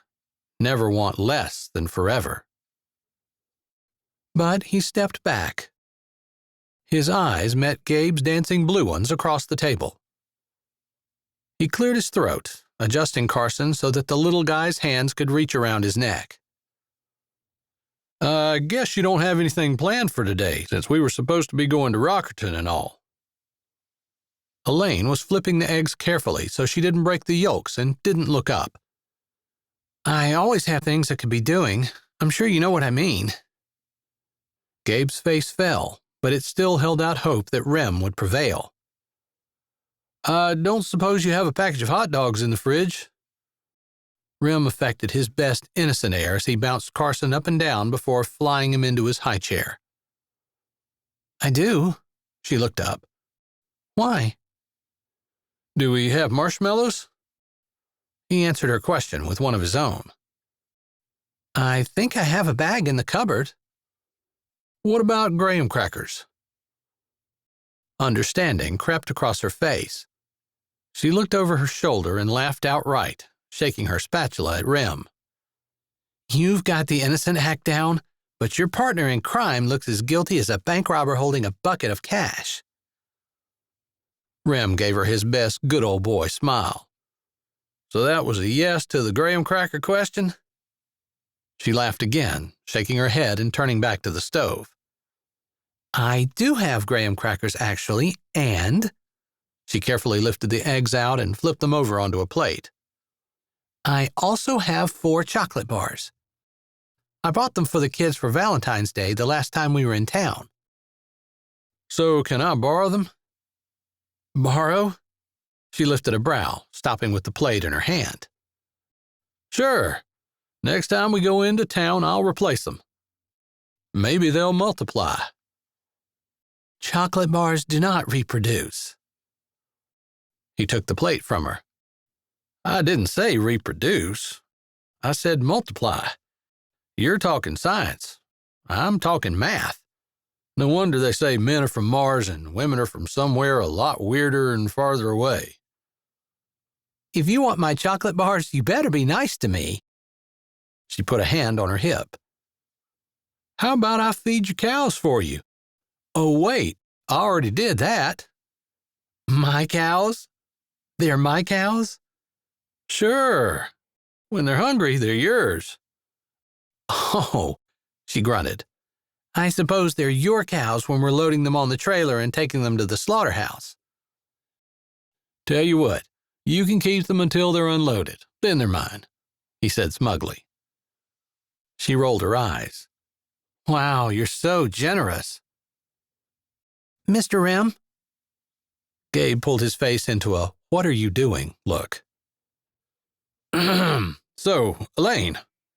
Rem cleared his throat. You know how you're always doing that family night and everything? Yeah. I think, since we already don't have anything planned, we should just have a family day. That's a great idea. I think we should do it outside. She stopped with her butt halfway to the chair. Outside? Sure. I've got some skids that need to be burned anyway, so we'll have a fire. We have hot dogs and can make s'mores. I've never been ice fishing, but there's some fishing stuff in the barn. We can pack it all up and head to the lake. I think that last statement is something people say in the summer. But this is North Dakota. We're not really like the rest of the country. We do things our own way here. We? She laughed. I became an honorary native when I married you. I don't think it works that way here. It's merit-based. If I bring our cows through the winter without losing any, is that good enough? 50 winters, maybe. Wow, high standards. I think you can meet them. Sure can. So you want to take Gabe and go to the lake? Oh, Chica, you misunderstood. I did? I want you and all of the kids to go to the lake with me. Elaine pressed her lips together. Come on, Mom, you never play with us outside. Outside is a lot different than packing everything up and going to the lake. We only have one snowmobile, and it would take at least 4 trips, maybe more, till we got all the food, and then we should take dry clothes, plus you'd have to take all that wood for a fire. We could just stay here and play outside. Gabe wheedled. I think that would be much better. If we don't go to the lake, you'll come out? Yes, she said with a decisive nod of her head. Yes. Gabe jumped up, fist pumping in the air. He skipped around to Rem and threw his arms around his neck. You were right. It worked. Shh. Rem put his finger over his lips, but it was too late. I've been duped, Elaine exclaimed. You guys did that on purpose. It was Mr. Rem's idea. He said, aim high, then you can settle for what you really want. He was right. You agreed to come outside and play with us. Can we really have a bonfire? Heaven asked. And roast hot dogs and marshmallows? All the kids, even Carson, who probably didn't understand what was going on, looked at their mother. Rem knew Elaine was lost. No one could resist all those sweet little eyes. But just to sweeten the pot, he said, We'll cook dinner so you don't have to. You can take a nap this afternoon. Oh, you said the N-word. I like it. Rem looked around the table. That was a yes, guys. Elaine couldn't believe that they'd talked her into going outside. When was the last time she'd played in the snow with her kids? Before James left, for sure. She just didn't have the energy to do all the essential tasks, plus take on more. But Rem stuffed Carson into his snowsuit, which was a job and a half, and got his boots and hat on. Carson's face was red with excitement by the time they made it out the door. The temperature had come up to the mid-20s, so she didn't worry about the kids getting too cold. Even Carson should be fine in temperatures that warm. Rem started the fire with the old skids, then helped them build a snow fort. They only built one, overlooking the driveway so they could attack anyone who attempted to come up with nefarious intentions. Elaine didn't bother to point out that such a person probably would not use the driveway to get there, and not in the middle of the day. She didn't want to be a wet blanket when the kids were having so much fun. She was huddled in the snow fort with Carson, stockpiling ammunition, which consisted of snowballs, when Gabe and Heaven launched a sneak attack on Rem as he gathered more snow to bring back to the fort. His deep laugh carried over the yard as he ran, pitching over the wall of the fort head first and landing beside Carson and her on his stomach, his boot sticking over the top of the wall. He was laughing, his face against the snowy floor, before he pushed himself up and peeked over the wall. The kids were waiting. Heaven didn't have as strong a throwing arm as Gabe, but she didn't miss. Rem ducked back down, laughing even harder, with snow covering his eyes, nose, and mouth. He pulled enough of it off to say, If you're going to peek over the wall, you should do it with your mouth shut. Snowforts 101, she said with a cheeky grin. You could have mentioned that 30 seconds ago. You want to be a native. There's some things you just have to learn the hard way. She grabbed a couple of snowballs. I'll create a diversion. Then you can peek over. By the time they had played and roasted hot dogs and made s'mores, they were all tired, but happy and glowing. Her kids were almost dead on their feet as they tramped through the door. I do believe Rem said naps after playing. She barely got a complaint with that statement, so they took their snow clothes off and threw them in the dryer, and she helped Elijah and Carson get dry things on while Heaven and Gabe got themselves changed. You two can read if you don't want to nap, but I think a rest will do us all good. Elaine looked at the bright red and happy faces of her children and felt a rush of gratitude in her chest for Rem insisting that she needed to take some time off and play. He'd been right. She was pretty sure Carson was asleep before she even stepped out of his room. She could use a good nap herself, although she didn't have anything started for supper. But when she walked into the kitchen, there was already a package of hamburgers sitting on the counter, thawing along with a bag of rolls. A package of frozen corn sat in a pot on the stove, ready to cook. She was going to get a nap after all, but she needed to thank Rem first. Sticking her head in the doorway of the living room, she saw Rem lying on the couch, far against the back. His eyes were open, like he'd been waiting for her. "Thanks," she said, softly but heartfelt. "Take a nap with me," he said, his voice coming out with the extra drawl it had when he was nervous. It was his tell. One sure couldn't look at him and know that he was anything but completely confident. She probably had a tell, too. Whatever it was, it had to be going strong. Her stomach flipped, but she tried to match his casual attitude. "You think we'll both fit?" He was a big man. "You're asking if I'm going to let you fall off, aren't you? Kinda hurt my feelings." She snorted and walked over, sitting down carefully before stretching out beside him. His arm came around her immediately, pulling her into his hard warmth. He buried his nose in her hair and breathed deep. "Thanks for not getting mad at me for engaging in a little trickery." "I'm glad you did. I had a lot of fun, and the kids had a blast." "I had fun, too," he said, his voice coming low and soft. "Seems like I can do anything with you and have a good time." "Really? And here I thought it was the s'mores that made your day." "It takes patience to roast a marshmallow until the center's gooey. You make them perfect every time. Pretty much the way everything you cook comes out perfectly." "When you do it as much as I do." "You don't enjoy it?" He seemed upset at the thought. "I do." She snuggled deeper into the couch, tucking her legs between his, feeling warm and sleepy.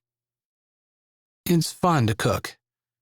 I think it's almost as much fun to watch people enjoy what I cook." "Then you must love watching me." Her eyes drifted shut. "I do. You're a beautiful man, Rem." Chapter 16. Rem kind of expected winter to fade away by the end of February. It didn't. It was still going pretty strong in March, too. On March 14th, he called his mother to wish her a happy birthday. Elaine had gone into the school since it was her day to be the classroom mother in Heaven's class. Rem had the two little boys, although they were both sleeping when he called his mother. Hello? "Hey, Mom. Happy birthday." Remington, you haven't called since Christmas." There'd been plenty of times when he'd been out on the circuit when he'd gone longer than 3 months without talking to his folks, but he supposed they watched him on TV and knew he was still upright. "Sorry, I've been busy." That was true. He had the tractor back together and running well. He'd also taken the round baler apart and refurbished it. It had needed it. Not to mention they'd sold his cattle and bought new. They would arrive in another month. Too busy to take a minute to call your mother. That's sad." "How have you been?" It was sad. He'd not thought of it before, but he tried to picture Elaine and how she'd feel if her boys left and only called a couple of times a year. She probably wouldn't say anything, but she'd be hurt. "We've been just fine. Your dad was talking about you the other day. He's got some things he wants to discuss with you." He knows my number. Don't be like that, Rem. I'm not. I'm over it all. Rem, I understand what happened and what Olivia did was hard. I don't expect you to just get over it. But this thing with your dad, you know he gets angry, then he lets it go. Texas temper. That's what his mom always called it. It's fine, Mom. If it's fine, then why are you still gone? Rem ran a hand through his hair, then braced it against the door jamb. He'd never actually dropped a bomb on anyone, but he wondered if this suspended-in-space feeling was how one felt before they pushed the button to launch the missile. I got married. Shocked silence preceded the eruption he was expecting. You got married? Seriously, Rem? You couldn't tell your family, your mother, that you were even engaged? Just, I got married? We weren't invited to the wedding? And who is this girl? She must not be someone we'd approve of if you didn't bother to tell us. When did this happen, anyway? He waited until she clamped her mouth shut with an audible sound he could hear over the phone. I married her the day after Christmas. You've been married for 3 months and are just now telling me? This is outrageous. I cannot believe you could have grown up in my home and still be so calloused and inconsiderate. Did it not occur to you that this was something your mother and the rest of your family would like to know? I'm telling you now. Did you just marry her to get back at your brother and Olivia? No. Her voice softened. You heard that Max and Olivia split up. His brother hadn't even lasted a year with her. Didn't surprise him. He'd wasted far too much time on Olivia. If he'd had any idea that there was a woman like Elaine in the world, he wouldn't have given Olivia the time of day. Although maybe he'd been too immature to appreciate a woman like Elaine until he'd gone through what he had with Olivia. That didn't paint him in the best light, but it was probably pretty close to the truth. No, that's too bad. He couldn't find it in himself to be happy about their split. If it hadn't been for Max and Olivia and what they did, he wouldn't have found Elaine. Where are you? North Dakota. The line went so quiet, he thought the connection might have been lost. Where? She asked. He was unsure if she truly hadn't heard or just couldn't believe it. North Dakota. It's just south of Canada. That's the country that borders the U.S. to— I know where Canada is, his mother snapped. I don't appreciate the disrespect. It's beautiful here, Mom. You wouldn't believe it. He could almost picture her rolling her eyes. His mother was a 7th-generation Texan, and it was almost a sacrilege to suggest there was any place on earth better than Texas. He'd be better off taking the Lord's name in vain than telling her he loved North Dakota. You said you're not holding a grudge against your dad or your brother. I'm not. And it's just coincidence that we haven't heard from you in 3 months. I told you, I've been busy. Then buy a plane ticket and come down and visit. There was a deliberate pause. He understood what it meant. Bring your wife. She said wife like she was holding her nose. I don't think I'm going to have time this year. He could swing the time. No problem. But the kids definitely couldn't go. And he thought it might be hard for Elaine to leave them for at least 3 days. They might be able to squeeze a trip to Texas into 2, but it would be tough. Remington? His mother used the voice that brooked no argument when he was a child. Your dad has pancreatic cancer. There's a 5% survival rate. You need to come down. Shockwaves punched up his neck, making him dizzy. His hand gripped the door jamb tighter, while his fingers curled around his phone. His eyes tunneled. He couldn't let his dad die with their last fight between them. I'll be down. That night, after the kids went to bed, Elaine walked soundlessly down the stairs. Rem stood at his normal spot, with his shoulder leaning against the bathroom door jamb, in t-shirt and jeans, bare feet. His hair was wet, and his hands were in his pockets. Normally, when she came down, his eyes were hot and followed her every move. Most nights, he played a few songs on his phone, and they danced in the kitchen together. Maybe they'd talk some, maybe they wouldn't. There was definitely kissing involved. Then he'd head to the living room, and she'd close her bedroom door behind her. But tonight, his eyes were pointed to the ground, and he seemed lost in thought. He'd been quiet all evening, but she hadn't really noticed until just now. Sometimes the kids took up all of her attention. He looked up. I should help you with them. It works out well that you shower while I put them to bed. He didn't move across the floor like he usually did. Fear curled in the pit of her stomach. He'd been so kind and considerate the last few months. He'd worked hard outside and seemed to have fun with the kids.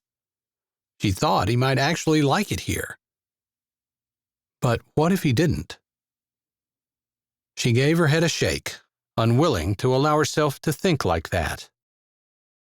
He said he was staying, and so far he'd done everything he said he was going to do. He'd not lied. Not to her, not to the kids. He hadn't done anything to deserve her lack of faith. But it took more courage than she'd like to admit for her to force her feet to move across the floor. She stopped in front of him, pressing herself against him and leaning her head on his chest. You want to tell me about it? She asked, wishing her voice didn't sound as timid as she felt. Today was my mother's birthday.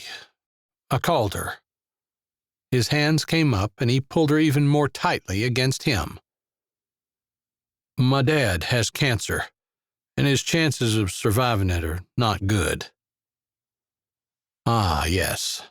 Elaine's original fear multiplied and spread up into her chest, causing her heart to skitter and shake, and her breathing to be shallow and fast. She pulled on every ounce of unselfishness she possessed and prayed her voice would be steady and clear. Then you should go see him. I want to. She could hear just how much in his voice. His chest expanded and he blew a breath out. I want you to come with me. Elaine closed her eyes. Her arms tightened around him. What about the children? Would Nell be able to watch them for a couple of days? I can ask. They would be fine with Nell, although Elaine had never left them other than to go to the hospital to have each of them. Even then, she'd never stayed in the hospital long. I'd like to leave tomorrow if we can. The next day at the latest. What about the stock? Ford will help me. If he can't, there's a couple of people from church that will. It's not rocket science. It's just time. I'll call Nell first thing in the morning. Thanks. Nell was able to come and showed up the next day before the kids got home from school. Rem was out doing the evening feeding early. Elaine opened the door and Nell blew in. My goodness, the wind is strong. Her face, rosy-cheeked with sparkling eyes, held a smile.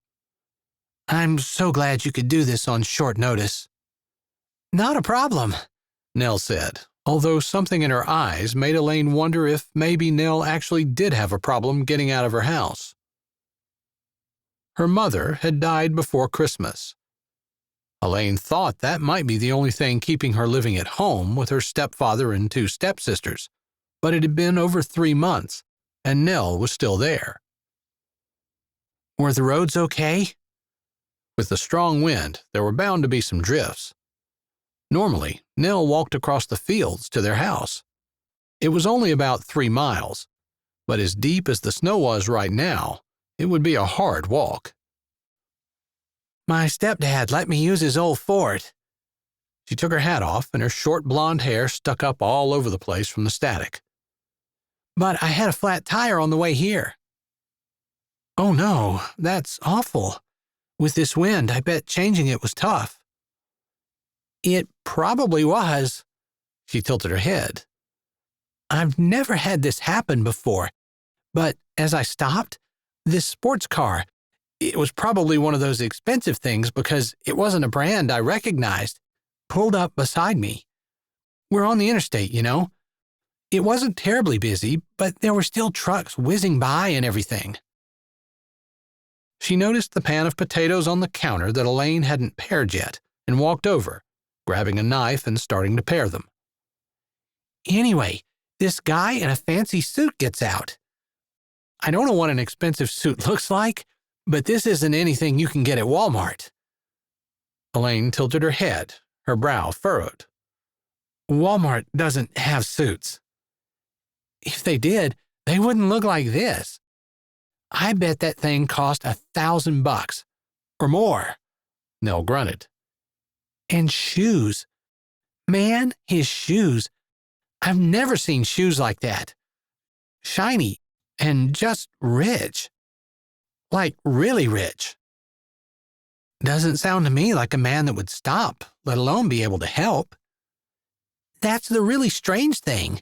He did. He changed the tire. In that suit and those shoes. His fingernails were perfect. She held her hands out. Look at my hands. It's like I have the man hands and he had the woman hands, except he got the tools out and he knew how to use them. Did he wear gloves? No. Isn't that crazy? He must be from North Dakota. If you're not used to this cold, you just can't take it like that. But this guy did. Oh, was he young? 30s, maybe. She shrugged. Sometimes this country ages you quick, but I don't think he's had a rough life. Not if his hands are any indication. Exactly. Oh. Nell set her knife down and went over to her coat. He gave me this. She pulled a brochure out of her coat's pocket and handed it to Elaine. He said I should go. Elaine took the brochure. A ball? Who even hosts balls anymore? That's weird. Yeah, you know those stories you hear about people who meet angels or even dead people along the road in a storm, and the angels or whatever help them out? Then the people find out later that someone who looked just like the person who helped them died on that stretch of road? I guess, Elaine said, a little unsure. It sounded like hocus-pocus stuff that she stayed away from. This feels so much like that. I mean, he wasn't slipping in the snow even though he had those fancy shoes on. His car definitely wasn't the kind of car that someone could drive on our roads and not get stuck. And he didn't seem to be from around here, but he didn't get cold. Especially his hands. That is weird. Elaine scanned over the brochure. This ball is supposed to be held on May 1st at the Sweetwater Ranch. I haven't heard anything about it. He said that I was the first one to get a brochure.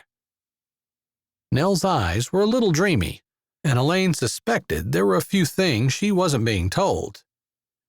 He told me he really wanted me to go. Then you should go. Nell snorted. My stepdad would never let me borrow a vehicle to drive to a party just to have fun. Plus, she pointed at the brochure. See this? It says formal. Elaine, this is the most formal thing I own. She stepped back from the sink and ran her hands up and down her jeans and old long-sleeve t-shirt and puffer vest. Nell pulled the brochure back. But look here. She pointed to the fine print at the bottom.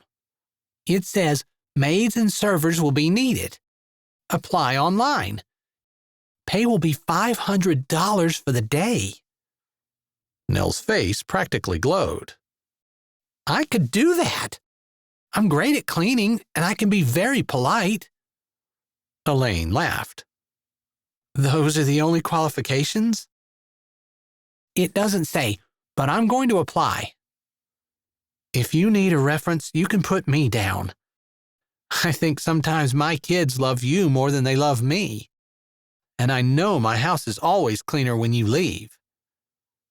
"I'll do that. Thanks." Nell rinsed a potato off and cut it into pieces over the pot Elaine had on the stove. The kids were in good hands, Elaine assured herself. And everything would be fine. Chapter 17. Rem pulled the rented car into the familiar ranch driveway. Elaine had never flown before, never even been out of North Dakota, she admitted to him once the plane had taken off. She'd enjoyed the flight, and he'd enjoyed watching her. It looked like she liked Texas, too. Her eyes were big, and it was almost like she was trying to look everywhere at once, despite how tired she must be. They'd slept some at the Dallas airport while waiting for their connecting flight early this morning, and she'd slept a little on the plane. But she still had black circles under her eyes. Not as careworn as she'd looked when he'd first met her. He liked to think that maybe he had something to do with that. Maybe they didn't get their $1 billion, but he'd shouldered a lot of her worries, leaving her free to be a wife and mother.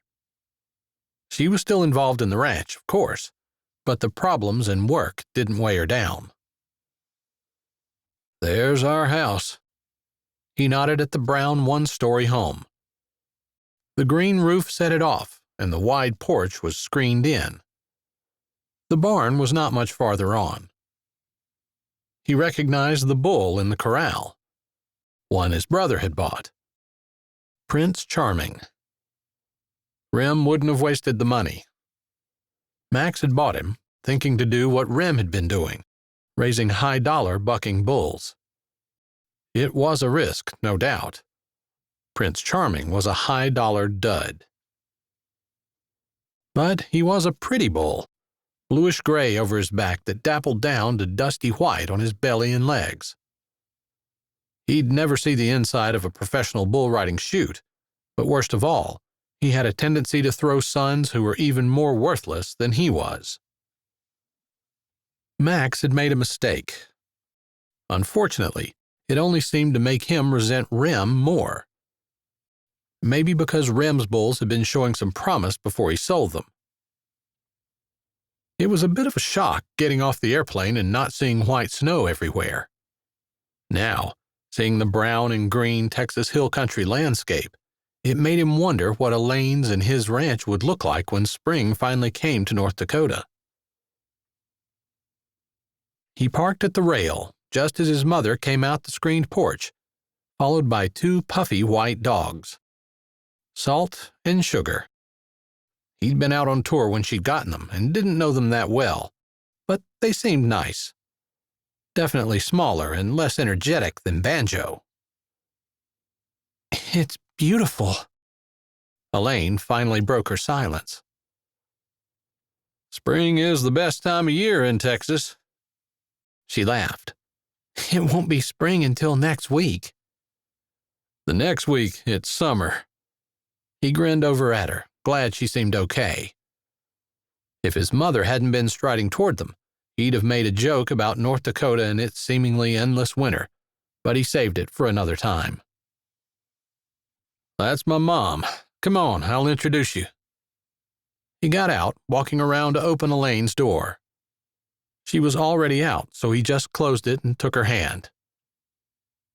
His mother, tall and slim, met them at the front of their car.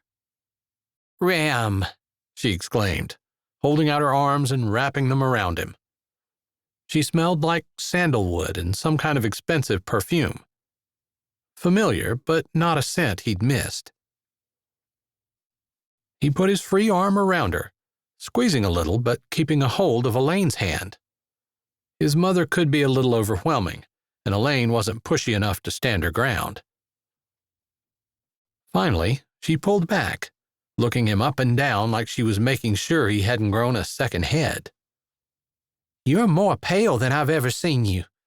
Are you feeling okay?" "Just fine, Mom." He pulled Elaine to his side and dropped her hand so he could put his arm around her. "This is my wife, Elaine." His mom looked at Elaine for the first time. "My goodness, you're as white as a sheet." Elaine's mouth held a half smile, like she wasn't sure what kind of reaction to give to a statement like that. Rem didn't know either.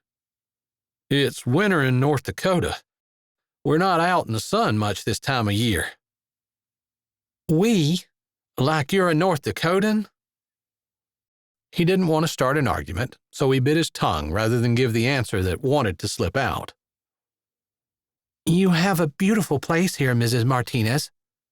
Elaine's voice was sincere. "Thank you, sweetie. It takes a lot of work to keep this place up. I don't know if Rem told you or not, but his dad is sick, and we could really use his help." His mother's tone was only a little condescending. Probably she was still mad because he hadn't told her he was married. He didn't want Elaine to have to pay for that. But a more immediate issue had arisen. Rem had noticed that the grass was a little high. Weeds were growing in places where they'd never allowed weeds to grow before, and being that it was spring, there should be cows in the near pasture so they could keep an eye on them before they freshened. But there weren't. Was the ranch in trouble? "Where's Dad?" "He's sleeping. The treatments really take a toll on him." "Max?" His mother drew in a breath and pushed it back out. "He's taken Olivia's leaving pretty hard." Rem studied her. Back when they were younger, he'd been the one with the drinking problem. It had taken 2 stints in jail and a determination to focus on a championship for him to overcome his issues. Max, on the other hand, had always been a casual drinker. Something like this might have pushed him past the socially acceptable point and into a problem area.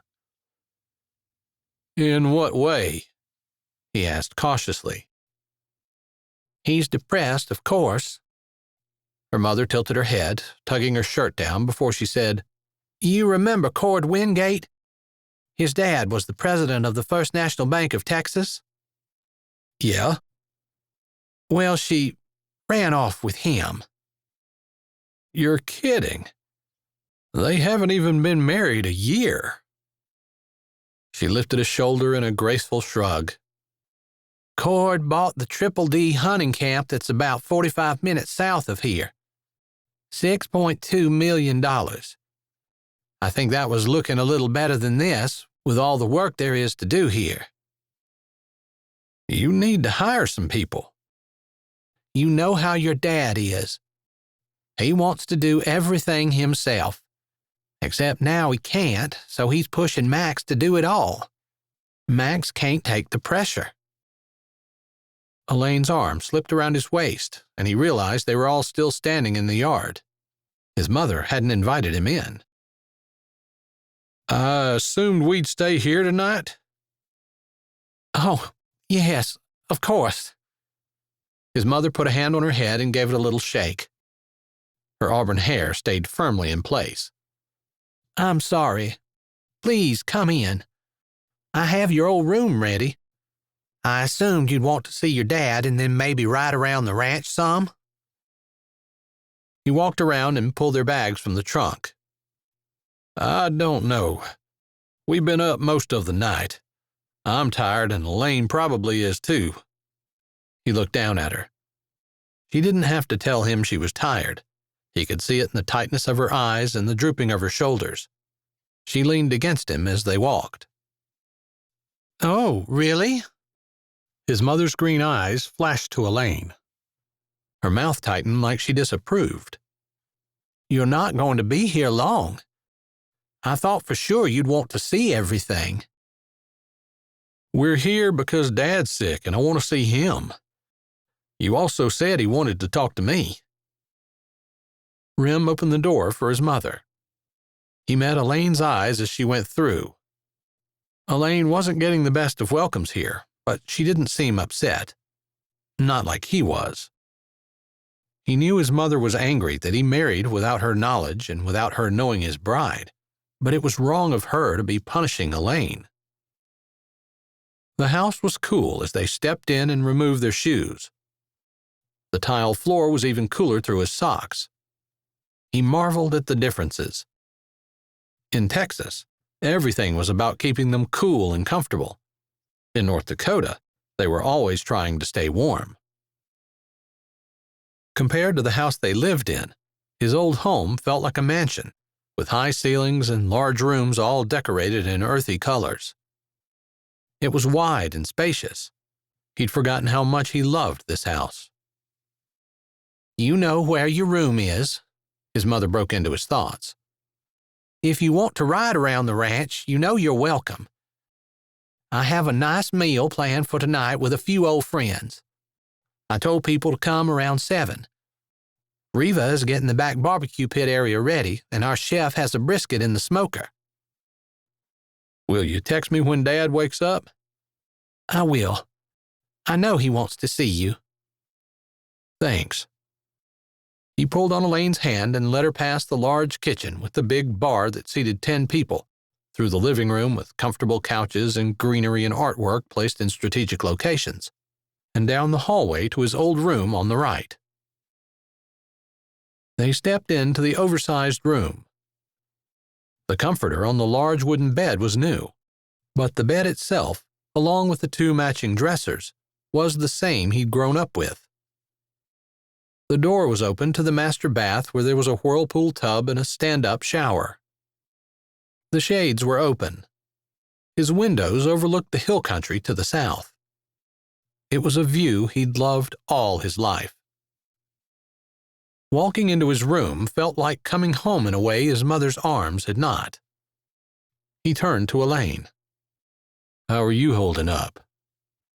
"I'm fine." He figured that's what she'd say.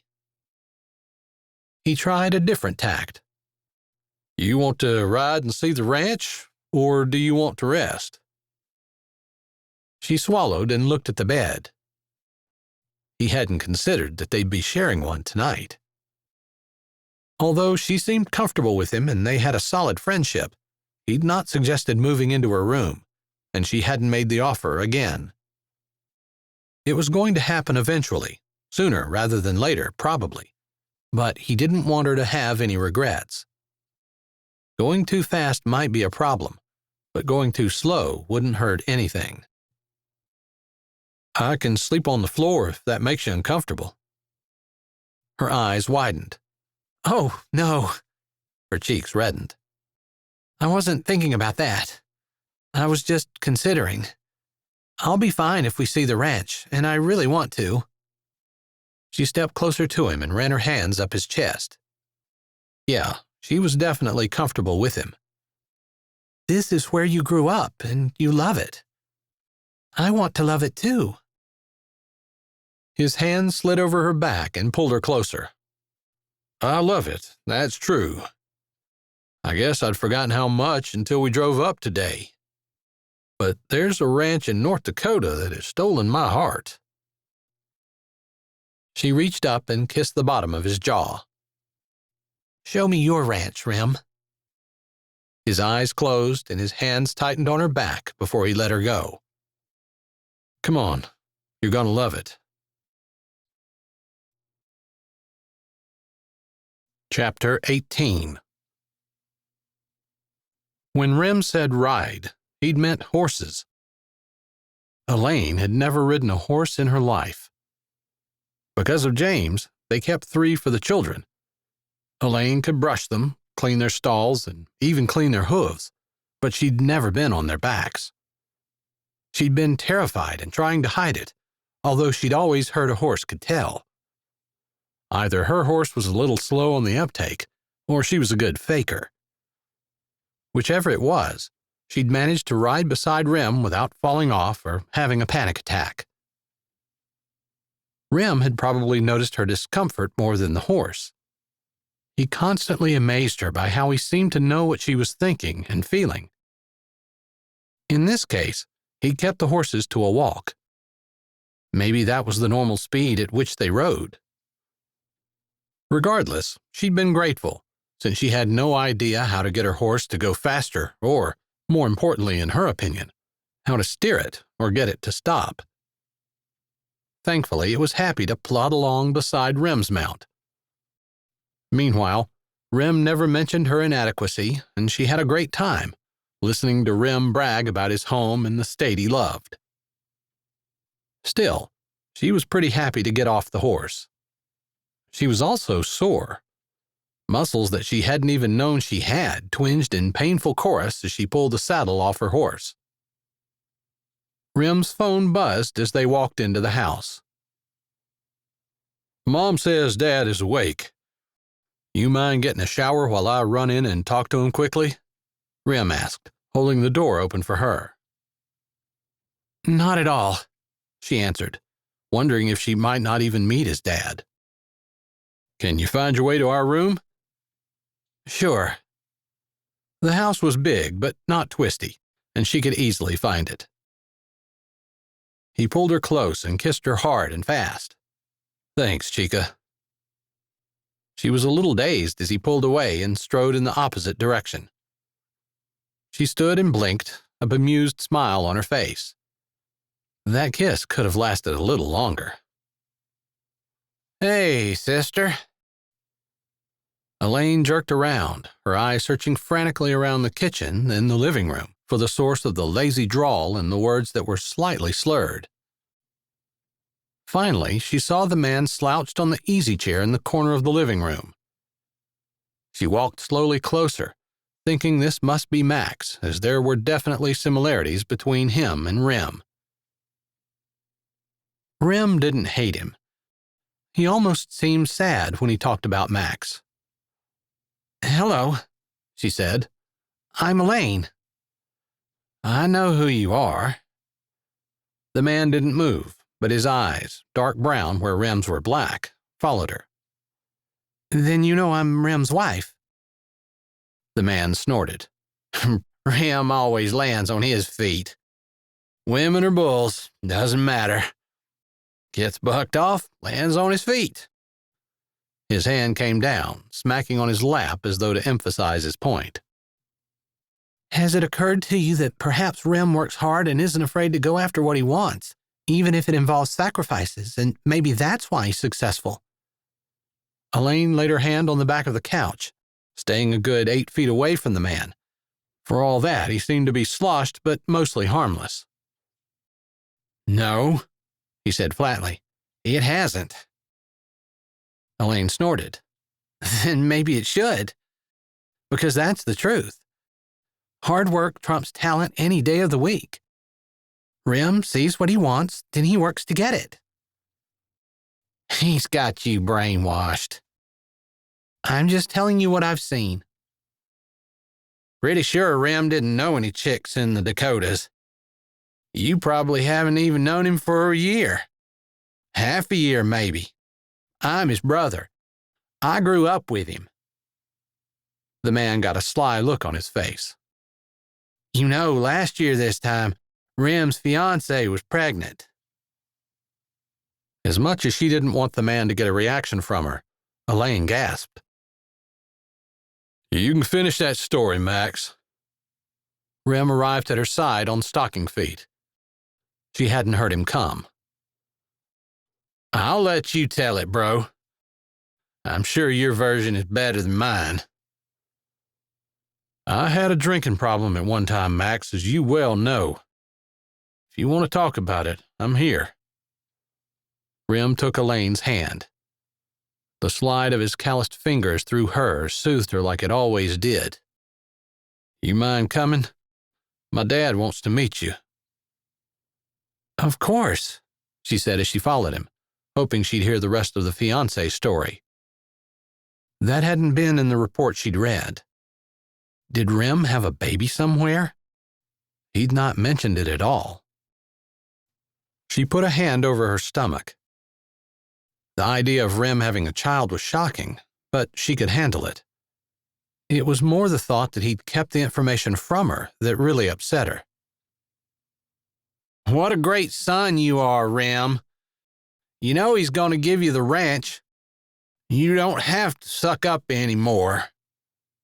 Max's words were even more slurred as his anger rose. Elaine waited for Rem to tell Max that he wasn't taking the ranch, that Max was welcome to it because he had his own spread up north. But he didn't, and her heart sank a little. Rem walked away without answering. It was obvious when they reached the sick room that Rem had been wise in not delaying the trip to see his dad. Sunken features, inability to lift his head off the pillow, and it even seemed like he could barely open his eyes. Oxygen hissed from a canister beside him, and there were deep grooves between his eyes like he was in pain even while he slept. "Dad," Rem said softly. The man's eyes slowly opened. Elaine could see where Rem got his midnight black hair and eyes, and his height as his feet reached the end of the bed. "Remington," the man said weakly. "This is my wife, Elaine." His eyes, barely open, moved past Rem and landed on her. Despite his weakness, he still had what seemed like a commanding presence. Or maybe that was just Rem, giving him deference. "Elaine, that's a good Texan name." The man's voice was gruff, although soft. Elaine imagined it had probably been a booming voice back when his health was good. "Thanks," she said. "Come a little closer, girl." She moved closer to his bedside while he peered up at her. "She's too soft for you, son," the man coughed. "She looks like an angel with all that white hair." "She's not soft, Dad, but she is an angel." Rem's hand landed on her shoulder. His dad wheezed. "You'll need a strong woman that'll work beside you. Not a soft one that you have to carry along with everything else." "Elaine is perfect for me, Dad." "When you're running this ranch, she'll be a liability." Elaine expected Rem to gently correct his dad. They were not moving to Texas. But he didn't. "Elaine is as strong as any woman I've ever met." His dad coughed, then lowered his bushy brows over eyes that were filled with pain but still sharp. "She's standing there like a church mouse, letting us talk about her." "Strong doesn't equal loud. Or pushy. It's not about who can throw the loudest fit." His dad didn't argue with him. "Did you ever think that maybe it takes more strength to deny yourself and give up what you want for someone else's benefit than it does to demand that you get it for yourself?" Rem's hand tightened on her shoulder. His dad looked away. "There's some truth to that." "Of course there is. The strongest person in the room is usually not the loudest or the most pushy. It's the one that's still doing right when everyone else has quit. That's Elaine, Dad." Rem's words warmed her to her very toes, but they also started an ache between her shoulder blades. Did he really mean that? Or was that his way of preparing her to have to give up her home in North Dakota and travel to Texas to live here? Part of the reason she'd held on so fiercely to her ranch was because it had been in her family for so long. That was the point of marrying a total stranger, to save it. Rem had come up with a good plan. They'd gotten someone in to do the work that needed to be done on the cabins, work that was almost finished. And Rem's friends who owned the vacation booking service had said there'd been a lot of interest in the cabins. Everything they'd been working toward was coming around. Was he going to leave it all and go to Texas? Was he going to expect her to come too? Or, as she feared, was he going to leave her in North Dakota and move south by himself? Rem said goodnight to his dad and pulled her out of the room. She followed silently beside him, trying to reassure herself that nothing Rem had ever done had indicated that he didn't intend to keep his word. She needed to trust him. It was hard. After what James had done, people probably couldn't blame her for struggling with trust, but no one was going to look at Rem and confuse him with James. She needed to shove her doubts aside. Max was no longer on the couch as they passed through. Rem's head turned to look. His hand tightened just a bit on hers, so she knew Max stressed him in some way. Whether it was because Max had been willing to take his fiancée from him, or whether it was concern for Max, she wasn't sure. "You've been quiet," he said as he opened the door to his room and waited for her to pass through. "I guess I'm tired." He never let go of her hand, and once he shut the door, he pulled her to him. "Talk to me, Elaine." She lifted her head. "What happened to the baby your fiancé was carrying?" A shock passed through Rem's body like he couldn't believe she would ask something like that. Or maybe he didn't like thinking about it. His jaw tightened. He seemed angry, but she didn't think the anger was directed at her. "I wanted to move the wedding up." She didn't.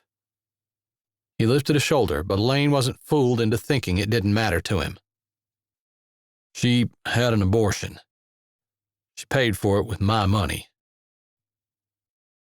Elaine gasped softly. Rem's eyes flashed. "That betrayal was worse than when she left me a month later to be with Max." She held him for a minute, knowing there was nothing she could say. In a way, she knew that if Olivia hadn't done what she did, Elaine might not be married to Rem right now. That wouldn't ease the pain of loss, though. "I'm sorry," she finally whispered. Rem seemed to shake himself. "I'm sorry your welcome hasn't been better. It's my fault for getting married the way we did and not telling anyone. Goes back to leaving and fighting with my dad and my brother's issues." He sighed. "They're upset with me and they're taking it out on you. I hate that, but with my dad the way he is, I don't want to leave because of it." He caught her chin in his hand. "Thank you." For him. She was here for him, and she'd handle anything his family gave her if it helped make his last days with his dad easier or better, heal the past, and make the future bearable. "What was it he wanted to say?" "Just that he was giving me the ranch. He's already changed the will. He did it last week. But he wants to put my name on the deed and make it official before he dies." Rem's jaw flexed. Talking about his dad's death couldn't be easy, but his voice remained steady. "That must be why Max is so upset." "I'm sure." His hands rested on her hips. "Do you mind if we stop thinking about this for tonight?" His lips trailed over her temple. "I don't know about you, but that kiss you gave me earlier felt like I wanted more." He lightly bit the edge of her jaw. Her body trembled, and she tried to focus. "I think you kissed me." "Is that how it was?" Her eyes were half closed, but she could see his cocky grin. She nodded, shivering as his lips touched the corner of hers. "Kiss me, Elaine. I'm not going to think about ranches, brothers, or death when your lips are on mine. I can't even remember my name when you kiss me." She thought she was the only one with that problem. His words made her bolder, and she threaded her fingers through his hair, pulling his head down to hers. Their lips met, and the room and the rest of their problems faded away, leaving them the only two in the universe as it spun around them. He pressed her to him, and her feet left the floor as he straightened. Their lips clung, and she barely noticed when he laid her down on the bed. His body pushed into hers as he lay half on her.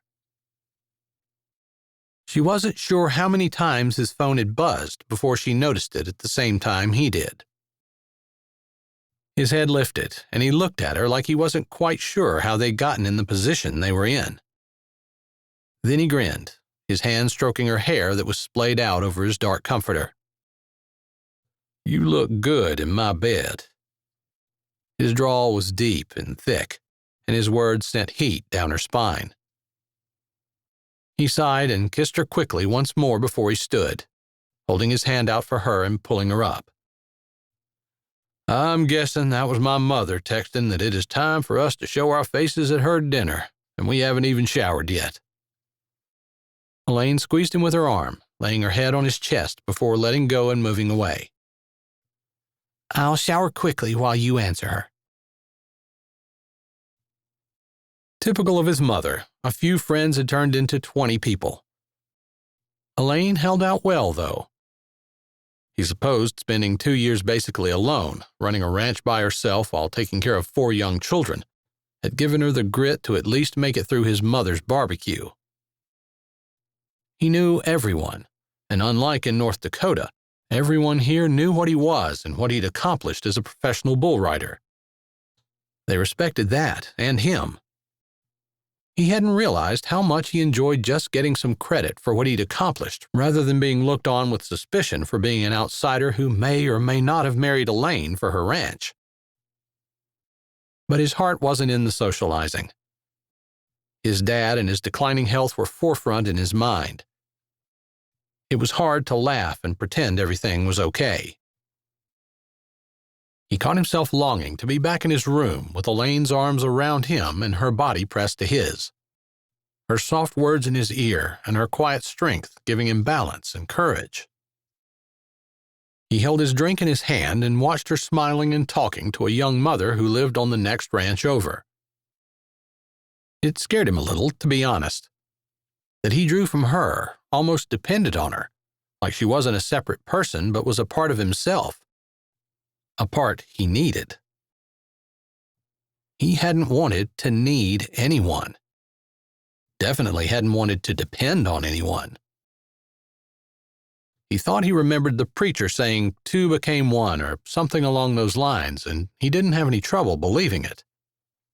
Elaine had become necessary to him, making his old fears come true. But she wasn't like his ex-fiancée. He'd not really thought of Olivia in a long time. Not until today, when he'd seen his brother and the mess he was. That had been him, minus the booze after Olivia was done with him. He'd thought that's the way women were.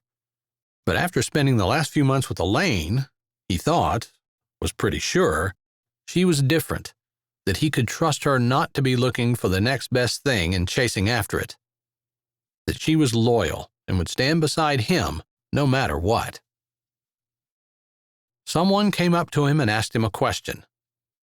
He turned away from watching his wife, but not before he thought to himself that he wanted to ask her how she felt about having more children. Chapter 19.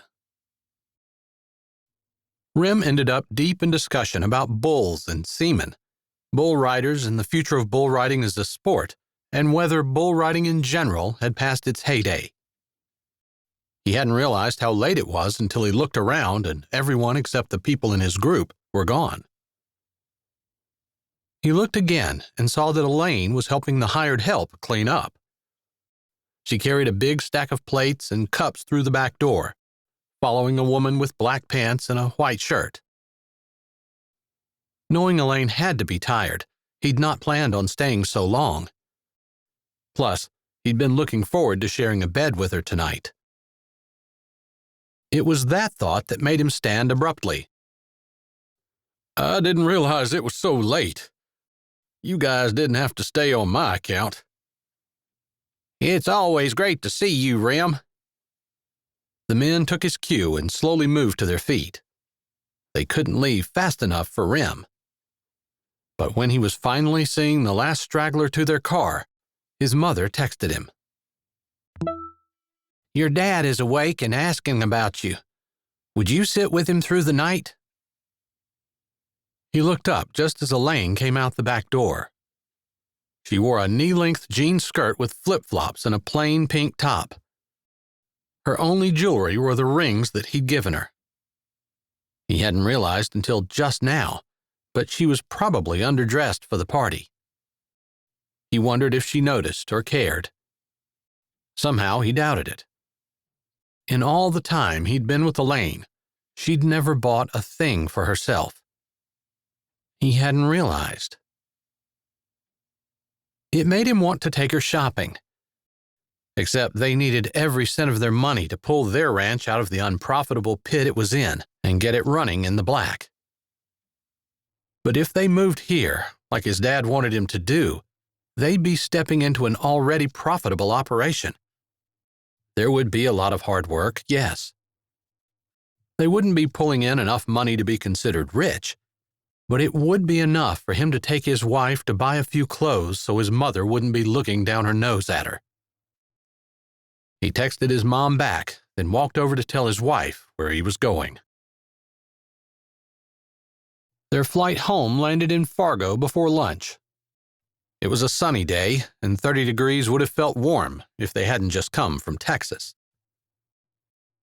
Rem gripped the wheel tightly, knowing he had a few things he needed to tell Elaine. Things that probably weren't going to make her happy. Considering that his goals in life had shifted, in that making Elaine happy had become the single top goal, this wasn't a conversation he looked forward to. He glanced across the seat. Elaine looked tired and preoccupied. Maybe the conversation could wait. Not indefinitely, but at least until tonight. How about when we get home, we take the kids and go see what they've done with the cabins? It's been a while since we've been to the lake. He needed to check them out anyway. Elaine's eyes brightened. I'd love that, and I'm sure they would too. Wasn't that your mom that called last night? With everything that was going on with my dad, I forgot to ask if she was okay. Elaine picked at her jeans and looked out the window. Her chest rose and fell deeply before she spoke softly. She said Corey had called crying because James wanted to take the money that I had given him and buy his half of the ranch back. I guess they heard from someone that you were leaving me and he wanted to move back in with me. She gave a humorous laugh. I was surprised he still had the money. Her hand twisted the material of her jeans while she looked straight out the windshield. Rem checked the speedometer, then looked out at the flat North Dakota landscape. He didn't even have any wind to distract him today. Finally, he couldn't take it any longer. And? Elaine turned her Texas sky eyes at him and blinked. What? What did you tell your mother? About what? A muscle in his jaw ticked, and his knuckles whitened on the steering wheel. About James. I didn't tell her anything. She wasn't really asking me to, I don't think. She lifted one shoulder. I feel bad for Corey. If we had room, I'd offer to let her come stay. He gritted his teeth. What about James? You said he wanted to buy his half of the ranch and come back? Her brows twisted together and she tilted her head. I don't care about James. He can take his money and light a bonfire with it. His money could pay off the ranch. I'd rather have you and no money than James and all the money in the world. I'm married. That means something to me. Her eyes softened. I don't know how James could even think for 1 second that anyone could go to him after being with you. James is a non-issue. He'd known it. Of course he'd known it. But maybe after the couple of days in Texas, seeing his brother again, all the memories that were associated with that painful part of his past, he just needed to hear it. His heart rate eased, and he gave her a grin. Thanks. It's just the truth. I have something I need to talk to you about. I suspect I know what it is. She was back to wrapping her fingers up in her pant leg. He hated seeing her nervous with him. He placed his hand down, palm up, on the seat between them. She looked at it, then him, smiling a little before she placed her hand in his. What do you think it is? He asked, more because he wasn't sure how to start the conversation. Your dad is giving you the ranch, and you want to move to Texas. His jaw dropped. It's true that my dad wants to give me the ranch, and there will always be a part of Texas in my heart. I love the hill country. I can't deny it. But we're building something, you and me, in North Dakota, and I'm not just going to leave it for the latest shiny object that dangles in front of my eyes. Her hand squeezed his, and she let a shaky breath out. I wanted to talk to Max, but he disappeared, and I needed to spend some time with Dad. I might not get another chance. That thought caused a lump to stick in his throat, and he swallowed before he continued. I told Dad if he didn't divide the ranch up evenly, I was going to do it the first chance I got. He huffed a laugh and gave her a sideways glance. Of course, he threatened to leave the ranch to the government to make a park or something, but that was all hot air. He looked back at the road, the miles of straight highway stretching out as far as he could see, the muddy islands of bare ground surrounded by a sea of melting white snow. Dad's going to buy Max a plane ticket and send him up here at some point. Hopefully, Max can get himself straightened out and be able to run the ranch down there. If not, we'll hire someone to run it until Mom dies. He's provided money and other assets for her, by the way. You'd said before that your bull riding money paid for the ranch? Yeah, but it doesn't matter. I'm not trying to make sure that I get every cent that's coming to me. Max is more important. Even after what he did to you? Yes. And I think you understand. They exchanged a look about their shared trial. So, if that's not what you wanted to talk about, what was it? He didn't know any other way than to jump in. Sometime while we were on the plane, I got a call from the oil well company. You can listen to the message, but basically, he wants me to start as soon as I can. Tomorrow, if possible. Elaine's eyes had gotten as big as saucers. Then her head turned, but not before he thought he saw tears fill them. Yeah, that's what he'd been afraid of. He didn't want to leave. Didn't even want to think about it.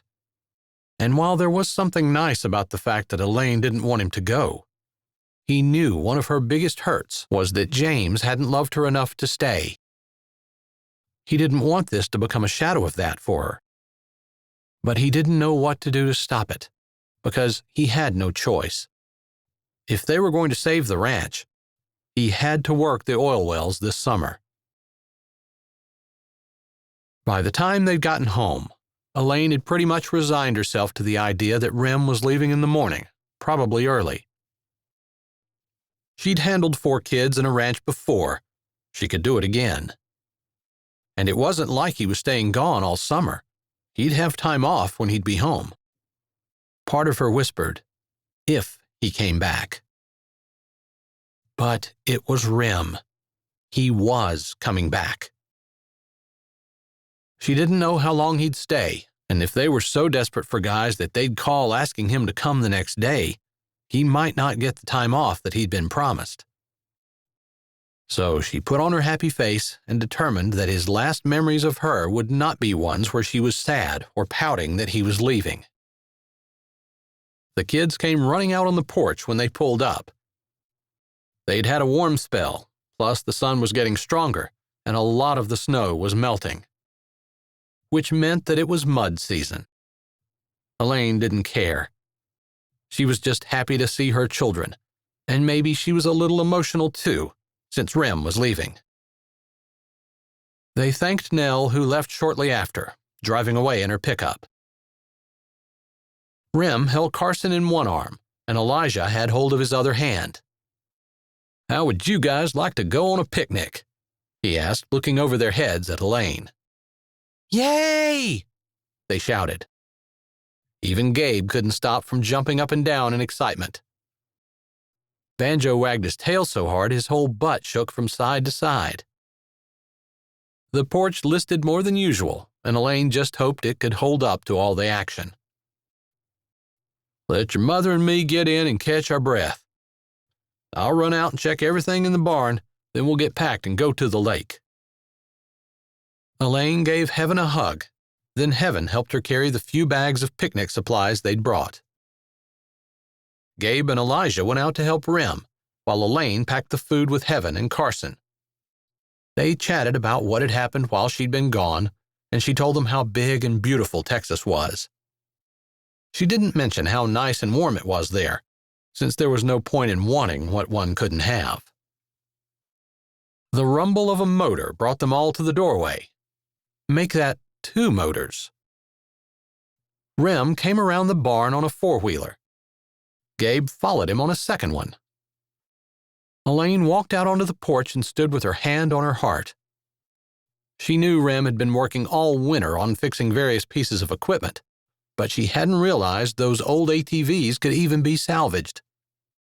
That would make checking on the cows so much easier once they were let out to their spring pastures. Rem parked in front of the porch with Gabe pulling up behind him. His eyes were hidden behind his dark shades, but his old cocky grin was back. Elaine had to smile back, despite the heaviness in her heart. He shut it off and swung a leg over. "You're not riding with us?" Elaine asked. She figured if they both hauled 2 kids, they could all fit on the 4-wheelers. "Nope.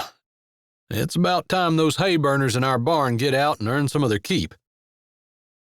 "He's going to get the horses out!"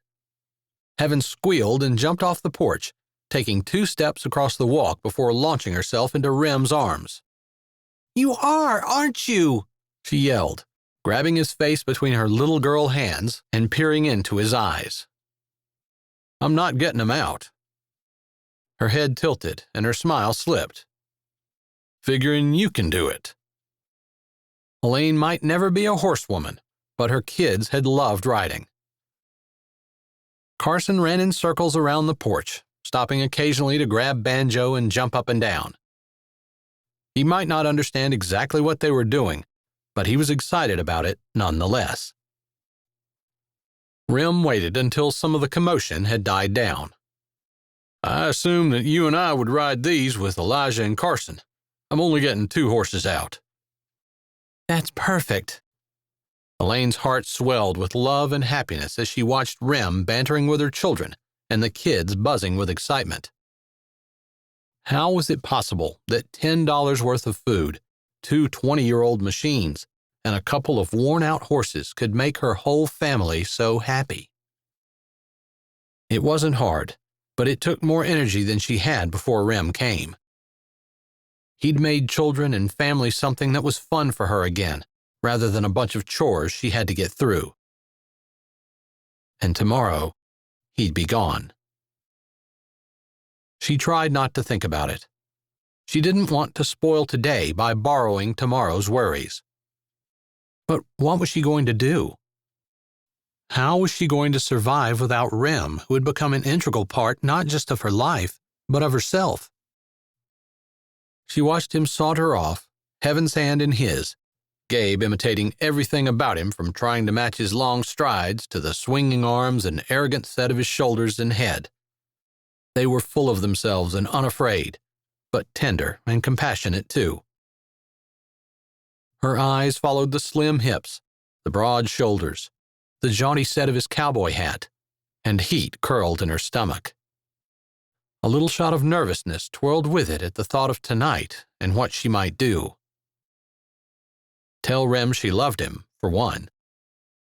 Could she say the words out loud and not be completely embarrassed if he didn't return them? Maybe she could do it in the dark. Yes, she would wait until the children were in bed. She would say the words, then she would repeat the offer that she'd made before. Only this time, she would beg until he said yes. Chapter 20.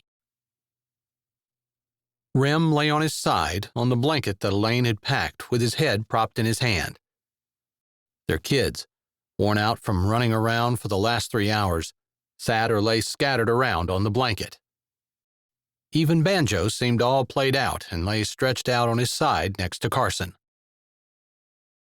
Elaine sat, leaning against Rem's stomach, reading aloud a book she'd brought along. At first, he'd not been real interested in listening to the story, but he'd listened to Elaine's honey-smooth voice read about the social life of rocks and enjoy it immensely.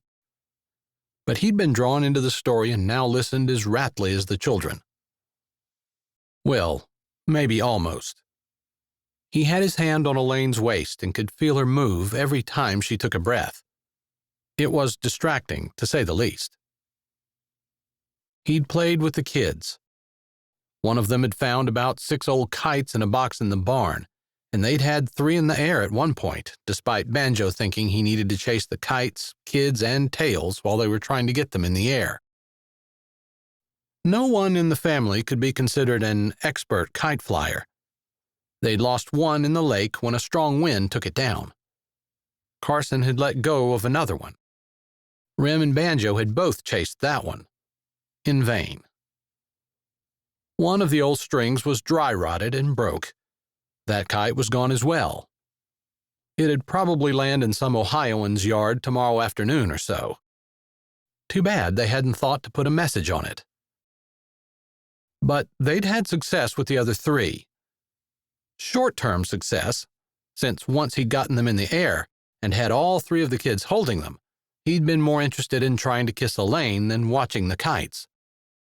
What else could go wrong, right? There weren't any electric wires for miles. Somehow, before he'd gotten his lips past the sensitive spot just below her ear, the kids had gotten all the kite strings tangled up so badly that he'd not been able to untangle them and had to cut the lines. They looked kind of pretty sailing away. Guess we need about a mile between them next time we put kites in the air. He grinned at Elaine, who smiled back at him. The same smile she'd worn all afternoon. It wasn't the smile that lit up her face and made her look so beautiful he could hardly stand to look at her. Rather, it was the one that said she was going to fake it until she made it. He thought maybe she was upset about him leaving. Whether that was because she was going to miss him or because she was angry that he was going at all, he wasn't sure. They'd never really agreed on it, and she'd been against it. If they were going to keep the ranch, though, it wasn't something they had a choice about. They'd taken a hike around the lake. He taught Gabe and Heaven how to skip rocks. And when they'd asked him if the Loch Ness Monster lived in their lake, he'd shrugged and said some night they'd have to come up and do a stakeout, just to see if they could catch a glimpse of her. Which, of course, made Elaine huff and ask how he knew for sure the Loch Ness Monster was a female. He'd winked and said he was sure of it because she made a man do crazy things just to get a glimpse of her. Elaine's ears had turned red, but he hadn't felt bad for teasing her. He should do it more often.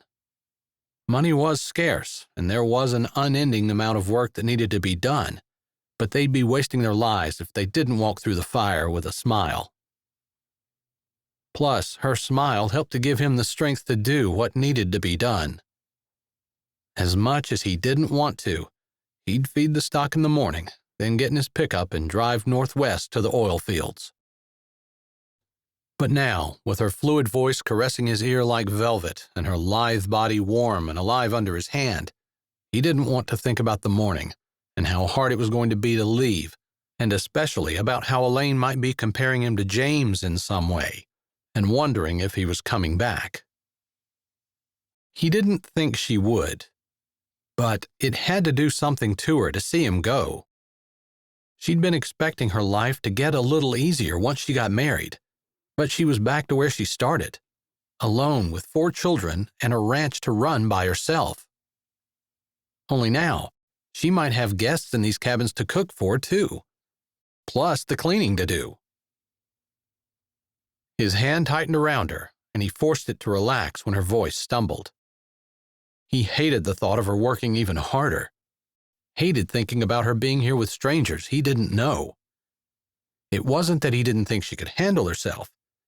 She might be slight and have the ethereal looks of an angel, but he knew she was stronger than she looked and fierce if necessary. But it was his job to take care of her. Instead, he was leaving her. He had to quit thinking about it, or he'd end up staying home and selling the ranch. He could do that, and move them all to Texas. Elaine would go, and he was pretty sure she'd go without a complaint. But her heart would be broken. He wasn't doing that to her. Plus, even though a part of his soul would always live in the Texas Hill Country, and he hoped that his family could spend a few weeks or more there every year, he'd fallen in love with Elaine's state. It was a state that would never lack for challenges: the cold, the wind, the snow. And that was just winter. It was a lot like Texas, too, with the big sky and the independent, self-sufficient people.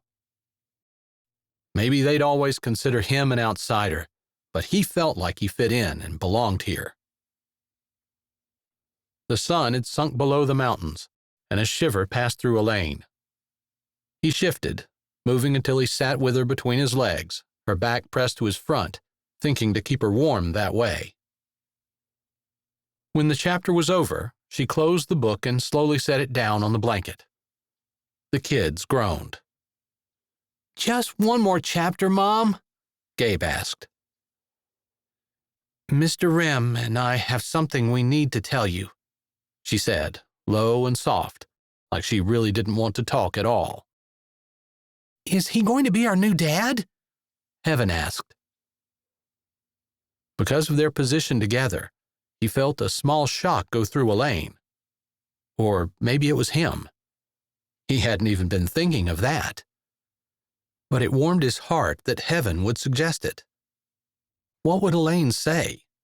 Especially since he was leaving. Would she hold that against him? "I think if you want to call him Dad, you can." Elaine twisted, looking at him. "Sure," he said, knowing his turned-up lips show how ridiculously pleased he was. Heaven smiled shyly. He leaned over and ruffled her hair. "Kiddo." She crawled over and imitated his gesture on his head. "Daddo." Which seemed to unleash the other kids, and it became a bit of a free-for-all for a while as the kids climbed on him, ruffling his hair and calling him Daddo. When things finally settled back down, Elaine cleared her throat. "That's not exactly what we needed to talk to you about." Little happy faces turned toward her again. "In order to make sure that we have enough money to pay our bills, we're going to be renting these cabins out." Again, he was ridiculously pleased that she'd decided to share a little more with the kids, as he'd suggested. He was sure it would be better for them in the long run if they knew what was really happening, especially if they were given the option to help. "We'll all need to pitch in to help clean the cabins, and we're going to cook some for the guests who stay here as well." "Tomorrow, Mommy?" Elijah asked. Elaine's breath huffed out in a little chuckle. "No, but soon." The kids looked at her with big eyes. "We'll help you, Mom," Gabe said. "Well, Gabe, I'm going to need you to help with the stock. The cows are going to start to freshen soon, and we'll need to keep an eye on them." "Oh, yeah. I always help Dad." "That's the next thing. Mr. Dad has been offered a job working the oil fields. The money he can make there will keep the ranch going until we can get the cabins rented full-time. So the better job we do on the cabins, maybe the sooner Dad can come home." "Come home?" Heaven said with a tilt of her head. "You mean he's leaving?" "Yes. The way you work on the oil fields is to be there without leaving for a few weeks. Then you get to come home for a whole week." Rem could tell she was trying to put happiness in her tone, like it was a good thing. That had to be hard, considering she wasn't happy about it. "When?" Gabe asked, his brows lowered down. Rem's stomach tightened. Gabe was old enough to associate his leaving with James's leaving. He didn't want the boy to lump him in with Elaine's ex. "I'm leaving early tomorrow morning, as soon as I'm done feeding. I'll be feeding early, so probably before you get out of bed in the morning." Gabe was sitting at the edge of the blanket, and Rem met his eyes. "I wouldn't be leaving, except I need to make enough money so we can stay here on the ranch while we build the herd and get the cabins going and maybe a few other things moving." Heaven's lips trembled, and she started to sob. Elijah joined in. Carson had no clue why everyone was suddenly crying, but he started bawling louder than everyone else. Rem put a hand on Elaine's shoulder, just to let her know he was here for her, but he didn't have a clue of what to do now. If he'd had his choice, he'd have left tomorrow morning without saying anything to the kids. But that would have been the coward's way. While it would have kept him from having to deal with this, Elaine would have been on her own to handle it. He met Gabe's eyes over Heaven's head. Betrayal was clear on his face. His eyes narrowed and he jumped to his feet, his hands fisted at his sides.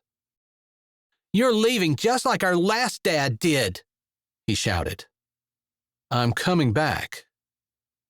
There was no anger in his tone, but he said it firm enough that Gabe would have no doubt he meant it. "That's what he said, too. He said he needed to leave to sort things out." If eyes could spit fire, Gabe's would be smoking. "If I don't go, we're going to lose the ranch. If I do, we'll be able to stay." Heaven had stopped crying long enough to hear what they were saying. "I don't want the ranch. I just want you and Mommy to stay together," she wailed, then threw her arms around Rem's neck. His heart cracked painfully, and he put his arms around her. Elaine looked at him, biting her lip. "Okay, guys, listen up." He waited until they'd all stopped crying. Heaven still leaned on him, and he had one arm around her, one around Elaine. "Your mom and I have talked about this, and we feel it's the best decision we can make." A few squawks of protest started, and he held up his hand. "Sometimes we need to make sacrifices, do things we don't want to do, in order to get to where we need to be." He gave Gabe a square look. "I don't want to leave. I want to be here, and I want to be with you all. But in order for me to have that eventually, I need to leave now." Gabe still had a mutinous look on his face, and his arms were crossed, but he didn't say anything. "I'll need to talk to your mom, but I think we can give it until this fall, or maybe until Christmas. If the cabins aren't working out, if things aren't going the way we want them to, if it's too much work on your mom, then I'll quit the oil wells, and we'll sell the ranch and do something where we can all be together all the time." He moved his hand down Elaine's arm, so thin and delicate under his hand, and he wondered anew if she could stand up to the work that was going to need to be done. "Does that sound good to you?" He bent down, speaking against her cheek. She nodded. "He's right. We all need to pitch in and maybe do some things we don't want to. But we won't do this forever. If it doesn't work out, we'll try something else." "But he's not coming back." "He is," Elaine said firmly. "This isn't the same as what happened with James. Rem is doing this to help us, not because he wants something better for himself." His hand tightened on her arm. Her faith in him was humbling. The kids weren't happy, but they were no longer crying. Rem wished there had been a different ending to this day, but at the same time, he was happy they had a great day to look back on while he was gone. Rem and Gabe fed while Elaine bathed the little kids. They were mostly recovered from being upset, especially after she showed them on the calendar how they could count the days until he came back. There were still a few sniffles as she walked out of their rooms, although Rem and Gabe must have talked some more while they were feeding because Gabe's attitude was completely different. Elaine was pretty sure Gabe was going to be a big help while Rem was gone. Elaine walked slowly down the stairs, wondering how she should approach the subject that sat at the top of her mind. She'd told him the last time that her offer stood, but he hadn't taken her up on it. Maybe that meant he didn't want to. Logically, she knew that's probably exactly what it meant. But her heart had been arguing fiercely that he wouldn't have touched her today, wouldn't have snuggled up to her on the blanket, wouldn't kiss her, if he didn't want her. She thought she remembered that he'd said he wanted her. If not then, when? She'd promised herself she was going to approach him tonight, thinking she'd say something to him when they normally talked after she put the kids to bed. It might be easier to wait until he laid down on the couch, and she could just come out in the dark and... She put her foot on the landing and turned, taking the last 3 steps down, her eyes going immediately to where Rem usually waited for her, leaning against the bathroom doorway. He was there. But he'd left his shirt off and only had a towel wrapped around his waist. Her heartbeat shot up like a rocket, and her breath came hard and fast. Her eyes swept over the broad shoulders and the smooth, dark skin of his chest, lower to the well-defined abs, then back up until they slammed into his, dark and hot. She shivered, but she wasn't wondering anymore if he wanted her. He pushed off the door jamb, and she met him halfway across the kitchen. They stopped in front of each other, not touching. "A couple of months ago, you told me I could move into your bedroom." His voice sounded like he'd dragged it across the barn roof on a hot summer day. "Yes, I did." His fingers flexed at his sides. "I don't want to be there because of your pity or your sense of duty." She shook her head. Those thoughts didn't even enter her head. "I was hoping, eventually, that we might be able to give heaven a little sister." Her breath caught. "But not tonight, because you don't need a pregnancy to deal with on top of everything else we've got going on in the next 6 months. "I'm worried you won't come home, Rem. It's dangerous work. If there's a baby, girl or boy, there'd still be a part of you here." She put a hand on his chest. He put a hand on top of hers, his expression fierce. "No, not another child to raise on your own." "Then just make sure you come back." She closed the distance between them, lifting her face and wrapping her arms around him. He put his arms around her, pulling her tight. "I'm going to assume you're not prepared for this. I've been thinking about us together. A lot. But it didn't occur to me until you were on your way down the stairs that I don't have any way of making sure I don't leave you with child. I can't do that, Elaine. It was just a couple of hours ago that we told the kids we might have to sacrifice now to be able to have what comes next. A year from now, when we're holding our baby, it will be worth whatever sacrifice we have to make. It's too much for you to give. Have you forgotten? We could move to Texas. I'd rather give up the ranch than give up this night with you. He searched her eyes. You don't mean that. I do. Her hands ran over the smooth skin of his shoulders. I absolutely do. A shudder went through his body. I love North Dakota, and I don't want to leave it, but I hate leaving you here by yourself. I'm definitely not doing it if you're carrying my child. Then don't. Like he couldn't help himself, he kissed her forehead and her temple and nuzzled down her cheek. Okay, I get to spend the night with you. But if there's a baby, I'm coming home and we're going to Texas. That's fine. She closed her eyes, feeling the scratch of his cheek, the smooth glide of his lips. You'll tell me?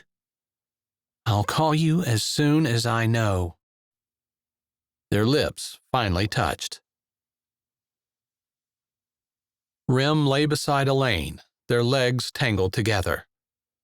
One arm rested in the curve of her waist as she lay snuggled beside him. The other cradled his head as he admired the glow of her hair and the moonbeam that tracked through the window. Tonight had probably been a mistake. How was he supposed to leave her now that he knew what he'd be missing? It was 2:30. Elaine had only fallen asleep 20 minutes ago. He wouldn't wake her, as much as he might want to. He needed to get up in 30 minutes anyway to feed. He had to remind himself why he was leaving, that it was only for a short time, because there wasn't anything in the world he'd rather do than what he was doing right now. A phone buzzed. Not his. It was out in the living room with his clothes. He hadn't been real careful when he'd thrown her jeans aside, and he thought the buzzing was coming from the bottom of the bed. No call in the middle of the night was ever good news, but it usually constituted an emergency. Moving carefully, he reached down toward their feet, feeling around until his hand brushed her jeans and found her phone. He turned it around. Just a number he didn't recognize. Probably a telemarketer. But what could they be selling that was so important they could call someone in the middle of the night and expect a sale? It didn't make sense. Elaine moved, but she probably wasn't going to be awake enough to answer. He swiped. Hello? The person seemed surprised to hear a man's voice because he stumbled around for a second before he said, I'm looking for Elaine Anderson. I'm her husband. What do you want? Her husband? Surprise laced the man's tone. Yeah. The word was clipped. This is Mr. Peregrine, Esquire. My secretary made a mistake a few months ago. Elaine Anderson was told she was sent a letter by mistake. Well, the mistake was there was no mistake. Maybe because it was 2:30 in the morning, but nothing the man on the phone had said made any sense to him at all. I've been sick, and I'm just now going through my records, trying to get everything straightened up. I know this is not a normal time for a telephone call, but I felt this was important. Okay. Sir, may I speak to Elaine, please? I need to know what account she would like the money deposited into. What money? The $1 billion that she inherited when she married you. I thought you weren't going to be here this morning, a sleepy Gabe said when Rem walked in the door while he was eating breakfast. Elaine had turned from the stove at the sound of the door, and Rem looked over the table at her, holding her eyes as he closed it slowly. Everything that had passed between them last night seemed to hover in the air around them. The phone call seemed surreal, and maybe to some people it would be the most important and unbelievable thing that had happened. But not to her. It faded next to all that had transpired between Rem and her. Her body ached, a good, sweet ache, and she knew she hadn't imagined any of it. If she doubted, the look in Rem's eyes as he stood by the door would have confirmed it all. "If you don't want my boots walking across your floor, you better get over here and kiss me." His voice, not quite as low as it had been last night, sent curls of warmth tangling up her spine. She didn't even set the spatula down. Heat filled her cheeks. She wasn't used to having everything she'd done the night before flash before her eyes prior to breakfast. But she couldn't think of anything else with Rem's dark eyes following her around the table. The hotter her cheeks got, the more his eyes crinkled, but his arms opened and she walked into them, and nothing had ever felt more right. "I'm not finished outside," he murmured in her ear, "but I wanted to say something to you now, because it's true no matter what the bank account looks like today." She held on to his waist, but pulled back to look up into his eyes, her heart full. His hands cupped her face, the roughness of his calluses skimming across her soft skin. His black eyes were dark and sincere. "I love you, Chica." His thumb skimmed across the ridge of her cheekbone. "Nothing that happens today or any other day is going to change that." "I love you too, Rem." Her voice came out with that extra husky note in it. His eyes flashed. Then the familiar cocky grin lifted his lips. "I know." His grin widened as her blush deepened. "Mom and Dad are being mushy." Gabe's voice sounded disgusted as Heaven came down the stairs. "Well, Gabe, I'm not an expert on this stuff." Rem pulled her close again, and she lay her head on his chest while his hands rubbed over her back. "But your mother needs the mushy stuff. She'd probably like to know that you love her, too." His hands stilled, and his arms tightened. "Actually, I kind of like the mushy stuff myself. Hearing your mother tell me she loves me is better than bacon and eggs and all the sweet rolls in the world." Elaine laughed against his chest. "I'm better than food?" "Better than food, than bulls and steers ready to butcher." He took her chin in his fingers and tilted her head, making sure her eyes met his like he wanted to make sure she could see everything on his face and in his heart, as the humor in his eyes dissipated and they became as serious as she'd ever seen him. "Better than money, even $1 billion. Better than a ranch in North Dakota or Texas." His fingers left her chin and traced her jawline back until his hand curved around the softness of her neck. His voice lowered. "I just wanted to make sure you know that. I know this started with a ranch and money, but that's not what I care about or what I want now. Not what I love." He swallowed. "Not like I love you. And our children." Elaine bit her lip. He'd seen her cry once, but that was a completely different situation. Before she could gather her voice to say anything, Gabe's voice came from the table. "Is that why you're not leaving? Because you love us?" Rem's head lifted. "No, bud. Sometimes a man's got to do things he doesn't want to do, to provide for and protect the people he loves. That's why I was leaving." "But you're not anymore?" Gabe's voice held hope, but also confusion. Rem fingered the hair at the base of her neck. "We got a phone call last night that might change our financial situation. Since that was the only reason I was leaving, I figured I'd stick around this morning and keep an eye on our bank account. If we get the money we're supposed to, you can bet the farm I'm not leaving your mother and you guys." "When will you know?" Rem's shoulders moved. "Sometime after 9, probably." Two sets of eyes looked from their parents to the clock on the wall. They both slumped in their seats. "Then we won't know until we get home from school." Rem breathed out a little heavier, but didn't say anything. Elaine appreciated that he allowed her to make the decision, not that she would have fought him about it either way.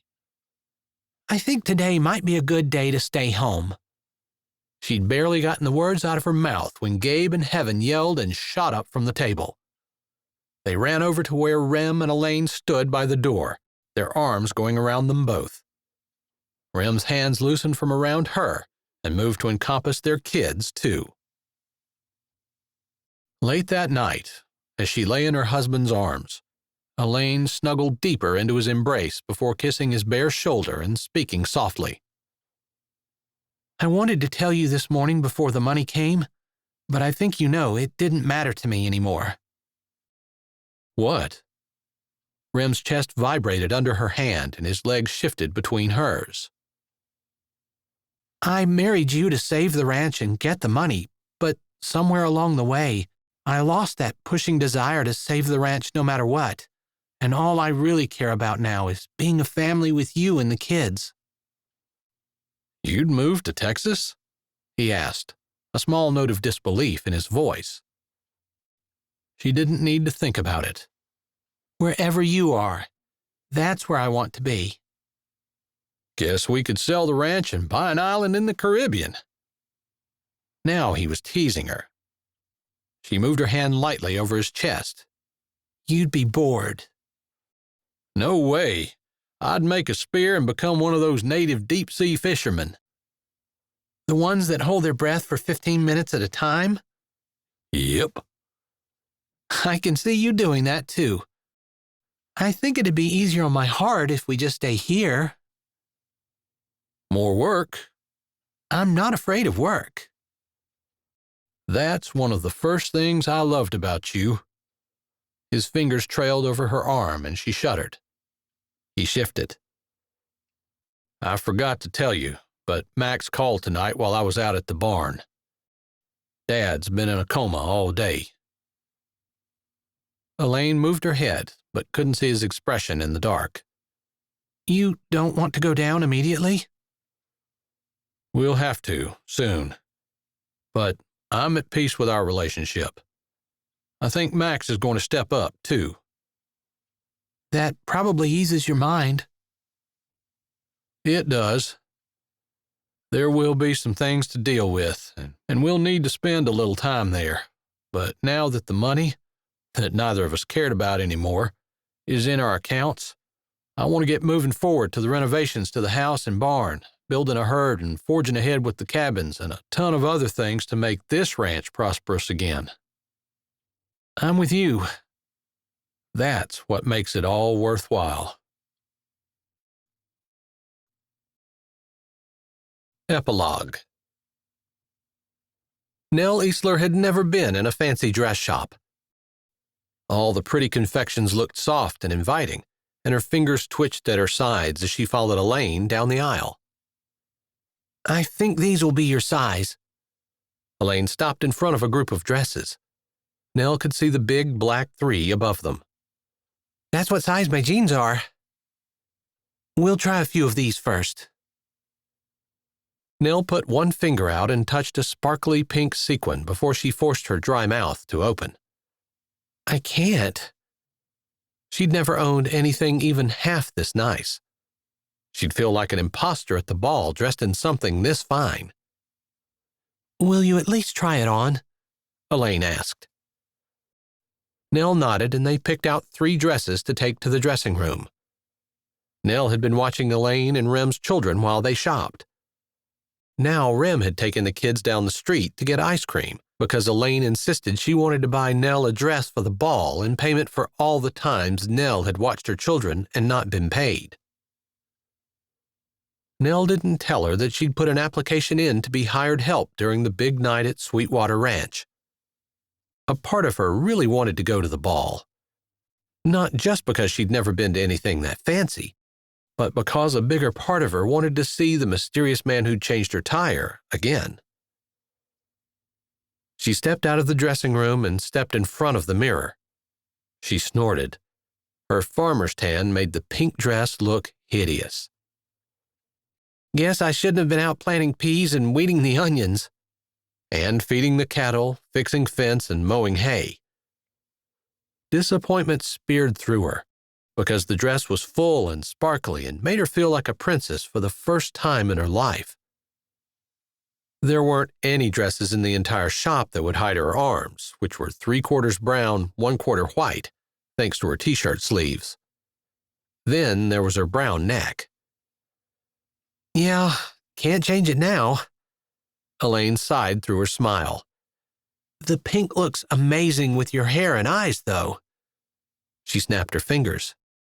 "Gloves! We need really long gloves." The clerk helped them find a nice long white pair.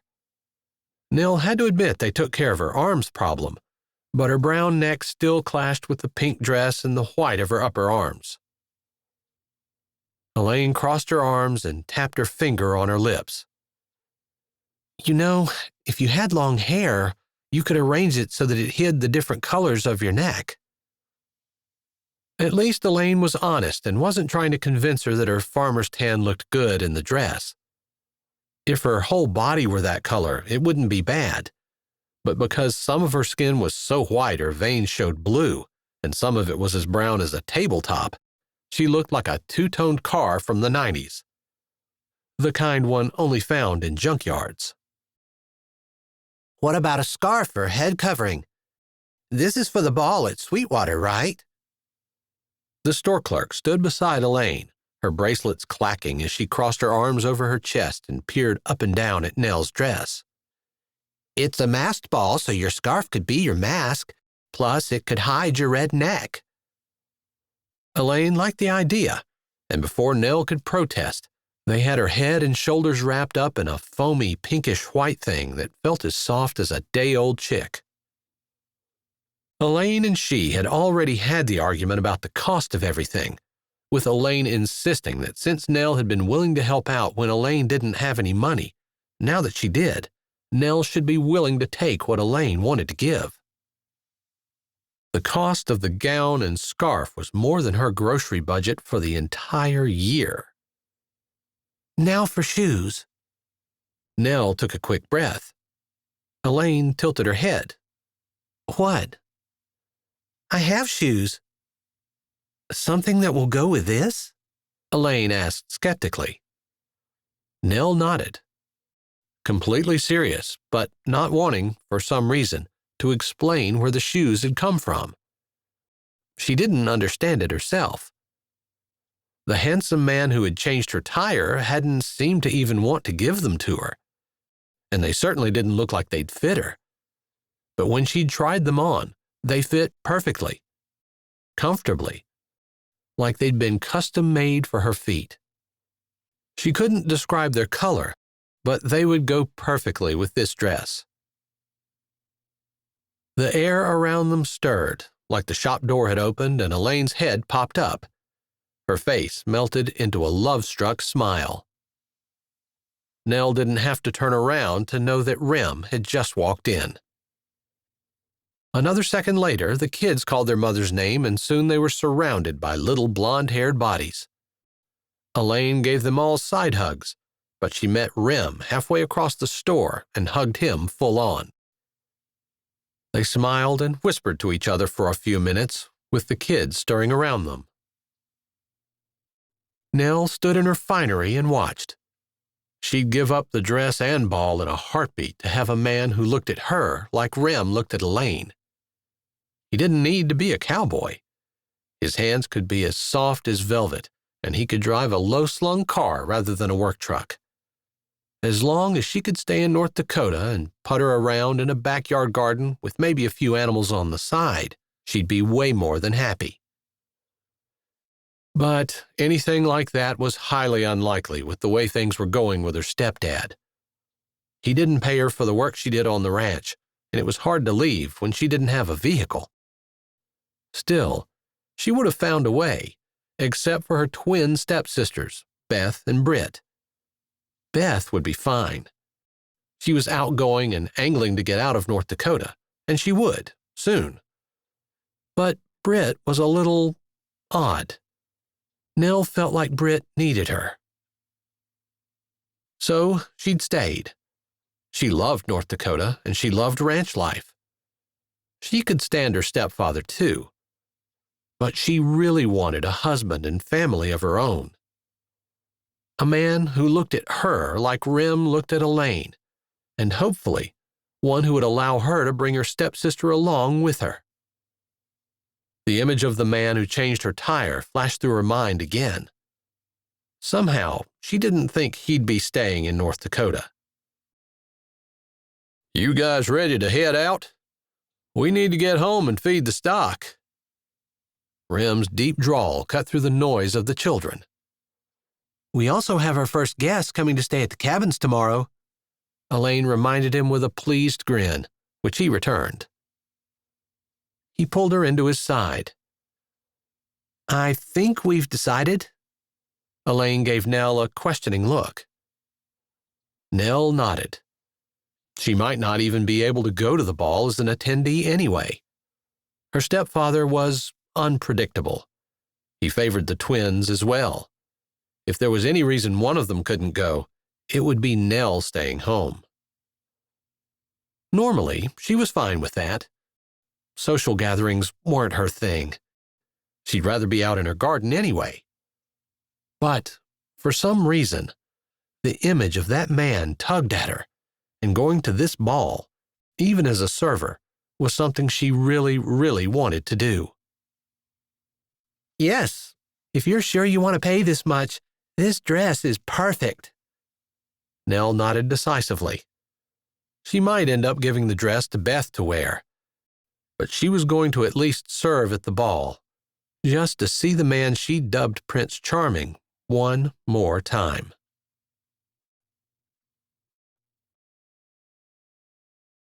Hi, this is Jay, and thanks for listening.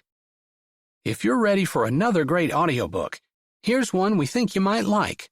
Or check out the playlist with all our latest releases.